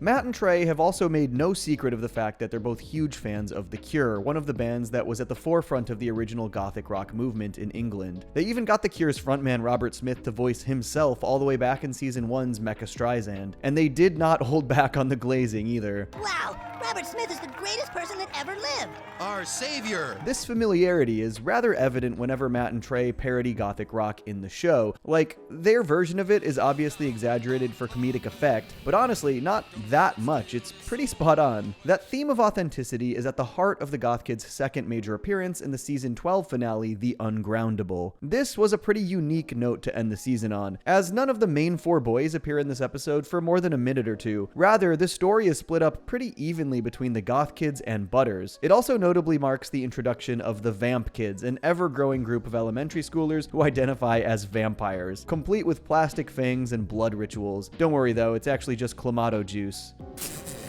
Oh, that tastes awful! Believe it or not, there actually is a vampire subculture that does this sort of thing in real life, and it largely exists as an offshoot of goth. But it should be pretty clear by now that the Goth Kids we know and love are hardline purists, so they don't exactly appreciate this new clique suddenly showing up and biting their stees. To make matters worse, because they already dress in a similar fashion, everyone starts thinking that they're trying to be vampires too. I was just telling your friends about what I expect of your... We aren't friends. Keep in mind, while it's true that the real-life goth-adjacent vampire subculture existed well before this episode aired, The Ungroundable depicts a very specific breed of vamp kid. As a matter of fact, its status as the season 12 finale starts to make a lot more sense when you remember that it debuted on Comedy Central literally 2 days before the first Twilight movie released in theaters, and the episode itself freely admits that it was informed by Twilight Mania, which was kicking into overdrive at the time. You know that girl Bella in Twilight? I think I'm like her. I'm a Psy vampire. Do you like these sparkles I got? On top of that, we learn over the course of the episode that the vamp kids are former preppies, and they only started dressing alternatively after the Banana Republic they used to buy all their clothes at was replaced by a Hot Topic. So while I certainly do not condone elitism or gatekeeping or anything like that, it's very easy to see why the goth kids view the vamp kids as nothing more than trend chasers, tourists, and above all, posers. So all of a sudden you Justin and Brittany wannabes think it's cool to dress like us? But why do they care so much? Well, near the middle of the episode, we get a very telling moment, which could serve to partially explain why the goth kids became goth kids in the first place. When they try dressing in a more conventional way to avoid being grouped in with the vamp kids, it's hinted that this isn't entirely uncharted territory for them. Yeah, it's over there by that fat girl, the big-nosed kid, the midget, and the kid with pockmarks on his face. So we're back to that, are we? The implication here is that the goth kids were outcasts long before they started dressing in black. They were mocked by their peers for superficial things about their appearance, some of which they couldn't really even control. So it seems that they saw becoming goth as a way of taking ownership over their own identity. They were going to tell everyone who they were, not the other way around. From their perspective, being goth isn't just part of who they are, it is who they are. So they're going to interpret any perceived bastardization of that culture as a personal affront. Get out of our space, you little twerps! But something I alluded to in the intro, and something I'll dive into a bit more in detail later on, is that the goth kids do have a pretty strong bond, and the subculture they chose to embrace after being rejected by the rest of their peers is the thing that's sort of attaching them at the hip. So it actually makes a lot of sense why they were so willing to invite Stan and Butters to join them back in Raisins. They saw them as yet another pair of dejected souls. And speaking of Butters, his story in The Ungroundable actually mirrors the goth kids in this way. For his part, Butters joins up with the vamp kids after he gets sick and tired of his classmates ignoring him and his parents mistreating him. He's looking for that same sense of belonging. Although, while a lot of kids become vampires in this episode, we also see that the vamp kids aren't above engaging in some gatekeepy behavior themselves. You're not cool enough to be one of us. Yeah, I know. For as much as the goth kids insist that they're nothing like the vamp kids, there are definitely some similarities between the two, beyond just the aesthetic ones. We still wouldn't actually learn Michael's name for another 5 seasons after this, but I don't know. Do you think it's intentional or just a coincidence that the leader of the goths and the leader of the vamps basically have the same first name? Aren't you Mike Mikowski? That's Vampire Mikowski now. Butters eventually does convince the vamp kids to let him join, but in typical Butters fashion, he drinks the Kool-Aid, or the Clamato juice, a little too hard, and ends up believing that he's actually a vampire. After he decides this life is not for him, we get a really nice full circle moment with Butters going to the goth kids for help after previously rejecting them in their debut. His timing couldn't have been better either. The goth kids were fresh out of ideas after kidnapping and shipping Mike to Arizona in a failed attempt to stop the growing vampire scourge. Butters tells them that the real solution is to destroy the vampire's lair, which brings us back to the hot topic of it all. Of course. Freaking Hot Topic. That explains everything. How did we not figure that out? Hot Topic as an entity is kind of a perfect enemy for the goth kids, and it all comes down to that alleged lack of authenticity. The retail chain has long been accused of commodifying and corporatizing alternative subcultures, especially after it dropped its edgy look in favor of something cleaner and more approachable. Its inclusion here is also super fitting, since Hot Topic was indeed a big hub for the whole Twilight Mania thing I mentioned. There's definitely a more nuanced conversation to be had about Hot Topic, particularly how it's sometimes the only place to go for people who want to get into things like goth or punk, but don't really live somewhere with an active scene. That being said, the goth kids don't really do nuance. They are absolutely going to see the store as just poser central, hence the drastic action they end up taking. This whole sequence is especially hilarious when you realize that Hot Topic actually sells a fair amount of goth kids merch these days, plus just a ton of South Park merch in general. There are layers to the irony here. But after The Ungroundable, the goth kids once again kind of fade into the background as they wait around for their next starring appearance, though they do occasionally get some prominence in the meantime. We see Michael join Randy's Pissed Off and Angry party in season 15's TMI, though easily the goth kids' biggest role during this period comes as part of season 14's Superhero Trilogy, in which we learn that they're all members of a cult that worships the eldritch being Cthulhu. Makes sense. Unrelenting despair and 1,000 years of darkness sounds pretty goth. Contrary to Kenny's point, though, it also doesn't make sense and is yet another example of the Goth Kids' hypocrisy. Fringe as it may be, joining a cult is about as conformist as it gets, though to be fair to the Goths, they quickly turn their backs on Cthulhu after his reign of terror leaves them thoroughly unimpressed. We worshipped and prayed to Cthulhu, went to all the cult meetings, but life is still totally freaking gay. This trilogy also reveals that Henrietta has a brother, Bradley Biggle, aka Mintberry Crunch, although I guess he's actually her adopted brother, and he goes back to his home planet at the end. It's a whole thing. Don't worry about it. As for the rest of the Biggle family, we haven't seen the last of them just yet.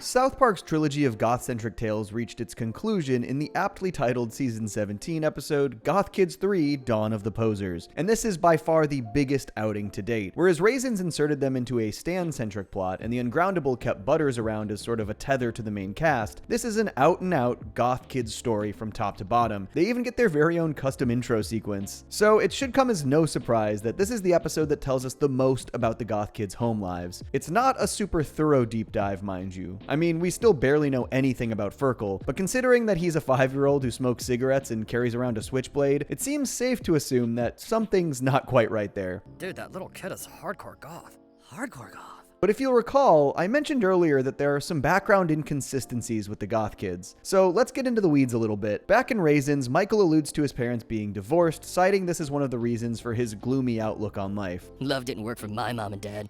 Why should it work for me? However, we see that his parents are still together in Goth Kids 3, meaning they either reconciled at one point, Michael was exaggerating all along, or most likely, this is just a retcon. And I am inclined to believe that these are both Michael's birth parents. He and his father have the exact same distinct nose, and as for his mother, there's really no indication that this is a remarriage situation. I mean, does Michael really strike you as the kind of kid who would call his stepmother Mom instead of just by her first name? Can't now, Mom! I've got an emergency! This also ties into that question of whether or not the Goth Kids' misery has been quote-unquote earned. In Raisins, Kyle pretty bluntly states that he believes the Goth Kids have no right to behave the way they do. Oh, like you know what pain is. Go try living in a third world country, little pussy.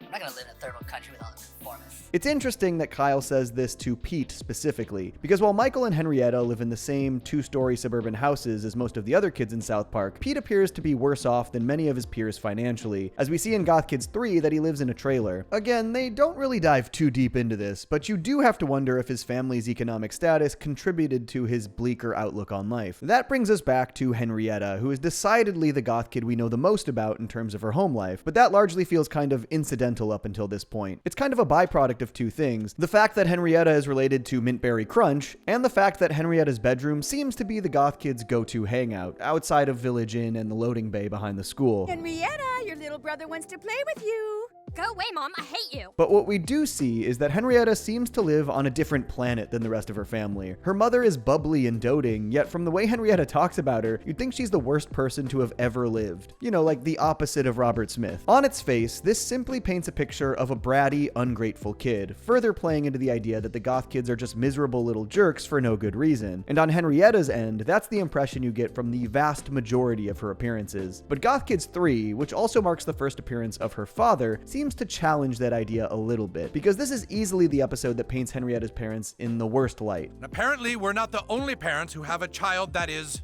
emo. Fed up with her behavior, Henrietta's parents decide to send her to a camp for troubled youth. These kinds of places do exist in real life, and to put it mildly, they do not have the best reputation. Many so-called troubled teens who have been sent to these camps and facilities have reported sketchy behavior at best and flat-out abuse at worst. So yeah, not a great look for Mr. and Mrs. Biggle here. Not only that, but when you look into stories about places like this, you start to notice a trend of parents who seem less concerned with their kids actually being happy and healthy, and more concerned with them being obedient and presentable by their standards. Henrietta treats her parents terribly, especially her mom, and I am not excusing that, but she clearly feels like they don't respect her as an individual. And while she definitely tends to exaggerate, there's no real evidence that her father has a drinking problem, for example, it does make you wonder if there was at least a nugget of truth to what she was saying back in Raisins. My dad is such an asshole. Drunken bastard doesn't even know I exist. Back to the episode itself. Michael, Pete, and Furkel are obviously alarmed when they learn that Henrietta's parents parents sent her away, though not for the reason you may think. All right, now, you say that you witnessed your friend being abused by her parents. Yes, they called her an emo. This sets up the crux of Goth Kids 3, because if Henrietta wasn't emo before she went to the camp, she definitely is when she comes back. And before I get too far away from it, I just want to point out what is probably the worst moment for Henrietta's parents. After she settles back in and makes all new emo friends, there's a scene where her mom walks in on her actively self-harming, yet views this as an improvement in her behavior because she's not being as vulgar as she used to be. You know, just in case you thought I was reaching when I said her parents may have some screwed up priorities here, at the very least, their concern is extremely selective. Does she still seem better? Oh, much better. But it's upon Henrietta's return that the episode turns into a full-blown Invasion of the Body Snatchers parody, with all the kids in South Park that fall under the alternative umbrella being sent to this camp and transformed into emos by evil plants. Recognizing this as a problem that's bigger than all of them, the Goth Kids decide to join forces with the Vamp Kids to put a stop to it, and this leads into something else I really wanted to break down, because while this development definitely makes sense in context, it's also a rare example of Matt and Trey's portrayal of goths not being very true to life, at least not entirely. There's a lot at play here. A big recurring joke in this episode is that no one can seem to tell the difference between goths and emos, and much like what happened with the Vamp Kids back in the Ungroundable, the Goth Kids do not take kindly to being put in the same category as what they deem to be a lesser subculture. Emo suck my goth balls. But contrary to what some might have you believe, emo is more than just a cheap imitation of goth. Whether the Goth Kids like it or not, their lineage is undeniably a shared one. It's just that while goth was a product of the UK punk scene, emo was very much a product of the US punk scene. For anyone who's not aware, the term emo was coined as an abbreviation of emotional hardcore, an offshoot of hardcore punk, which was a style that originated in North America. The first emo bands formed during the mid-1980s in Washington, D.C., which was a major hardcore hotspot. The emo subculture as we know it today wouldn't emerge until the 90s or so, and wouldn't reach its most recognizable form until the 2000s, but it definitely traces its origins here. I'm not emo, okay? Then why are you listening to Sunny Day Real Estate? Like I said, the Goth Kids teaming up with the Vamp Kids to fight the emos makes perfect sense in the specific story being told here. I just don't fully buy it in a vacuum. Based on everything I laid out in the previous section, even if the Goths see emos as posers, they would almost certainly see the Vamps as the bigger posers. Because Goth and emo aren't just aesthetically similar, they're blood relatives. Emo is just on a slightly different branch of the family tree, and another generation or two removed from their common ancestor. Do not fight it, Michael. Is being emo really all that different from being goth? Of course, you don't always get along with your younger relatives, and when emo really started gaining traction, a lot of goths did indeed feel like their toes were being stepped on, especially since they were there first. But while the Goth Kids' anti-emo sentiment is somewhat true to life in that respect, it's far from the whole story. There have been some well-documented clashes between punk-adjacent subcultures in the past, but over time, that sort of thing became a lot less common. These days, goths and emos tend to be friendly enough with one another at best, and just kind of indifferent to each other at worst. I'm not saying it's been eliminated entirely. There's always going to be outliers, and these things can be very case by case. But in general, straight up animosity like we see in South Park seems to be increasingly rare. They're evil!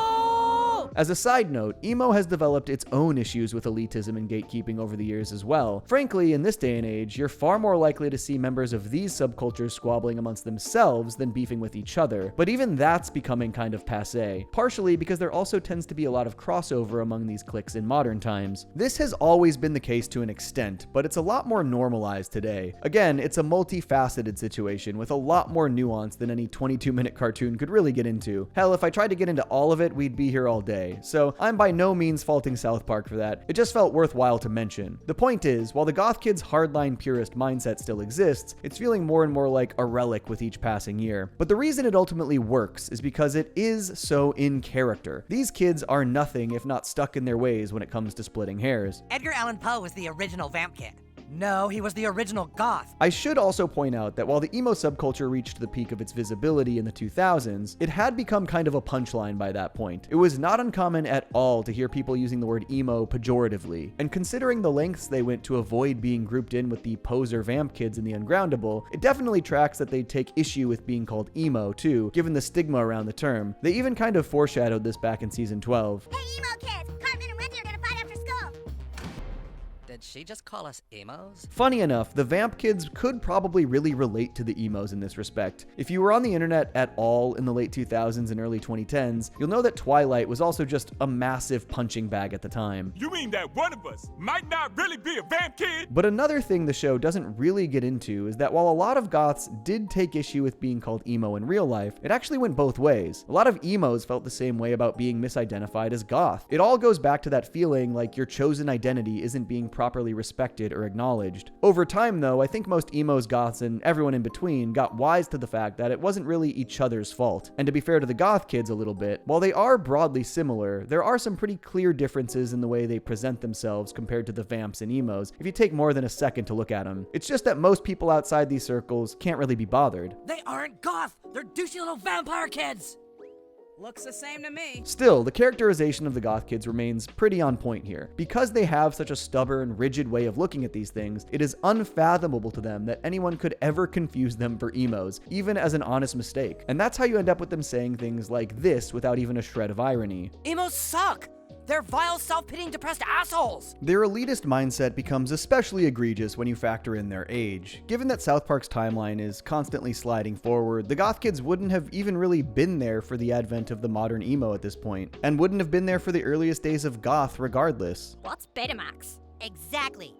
What's VHS? The births of these subcultures and any major conflicts between them would have been largely before their time, and there's some interesting social commentary here. They don't really know why they're quote-unquote supposed to hate emos, they just know that they are, and when asked to actually defend this stance, they stumble all over themselves. It's just pure dogma for them. One is good and emos are horrible. Once again, there are some objective distinctions between goth and emo. The Goth Kids do know this, but because they're not really used to being meaningfully challenged on their worldview, it's really hard for them to articulate those differences in a convincing way. Goth's darkness is nihilistic, whereas emo's is cynical.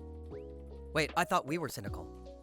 Well, whatever, it doesn't matter. On that note, if the Goth Kids still lack self-awareness, it's certainly not for a lack of this episode trying to beat it into them. There's a funny little scene early on where Michael, Pete, and Ferkel are just floored that Henrietta would ever want to hang out with the mopey emos who just sit on the bleachers during PE and talk about how much they hate everything. Later, in need of some backup for their assault on the emo camp, the Goth and Vamp Kids summon the ghost of Edgar Allan Poe to help them out. The joke here is that Poe turns out to be the ultimate elitist gatekeeper, turning his nose up at the emo, Vamp, and Goth Kids alike. He also treats the Goth Kids the exact same way they treat everyone else, and it's hilarious how quickly they get fed up with what is basically their own behavior being spit back at them. Where the hell is Edgar Allan Poe?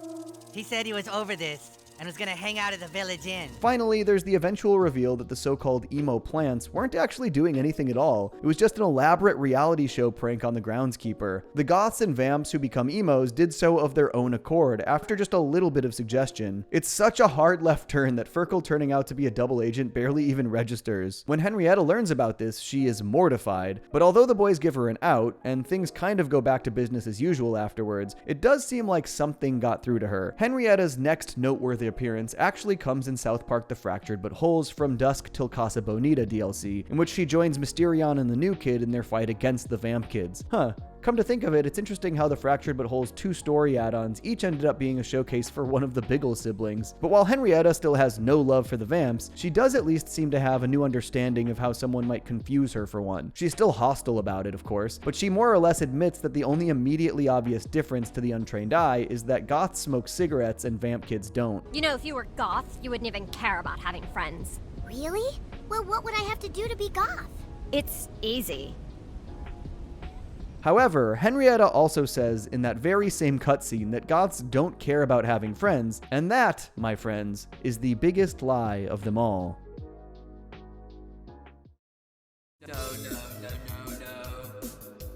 not gonna be in the talent show.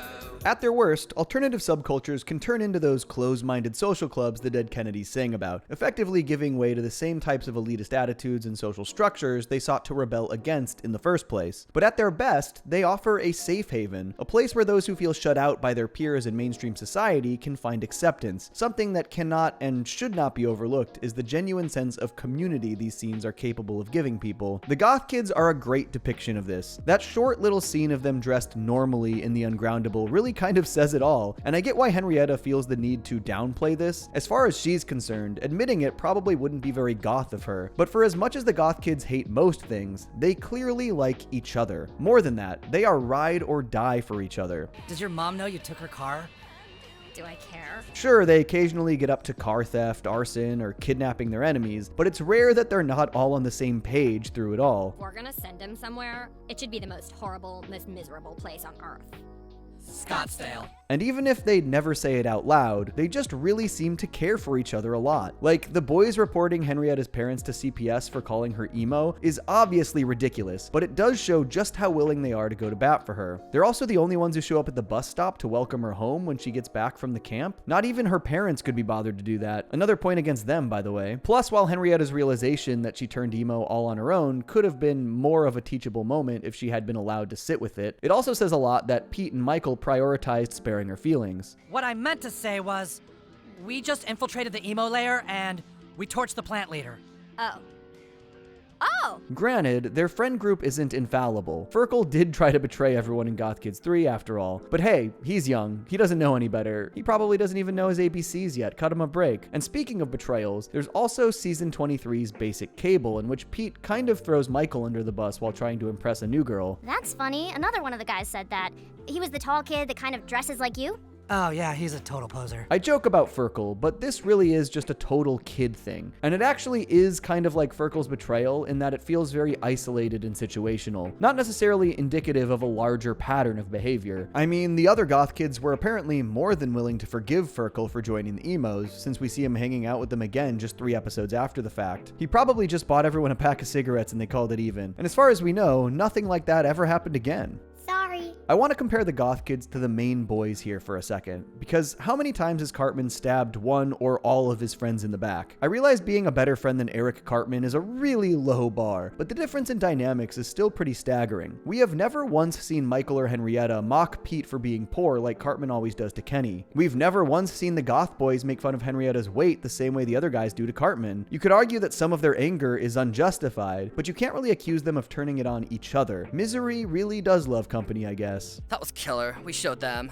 Yeah, I hope we win. I think it's also a really smart detail that the Goth Kids are of varying ages. In elementary school, your friend group tends to be tied to your grade level. We see this reflected in the main gang's dynamic, and not just passively either. Just about any time they interact with another kid outside of the 4th grade, they feel the need to call that out. Kenny has a girlfriend.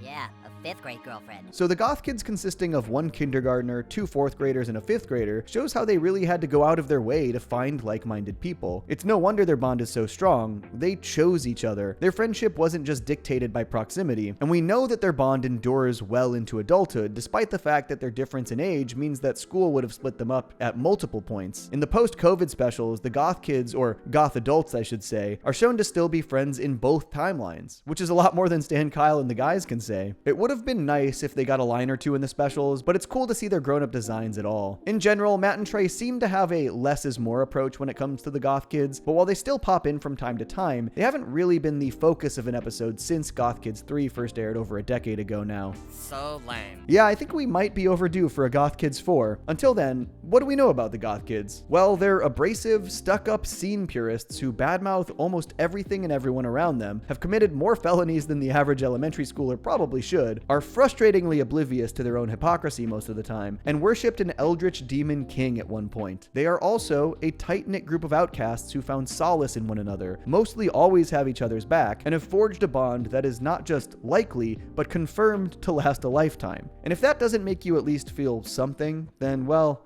you might just be some kind of conformist poser. All of you.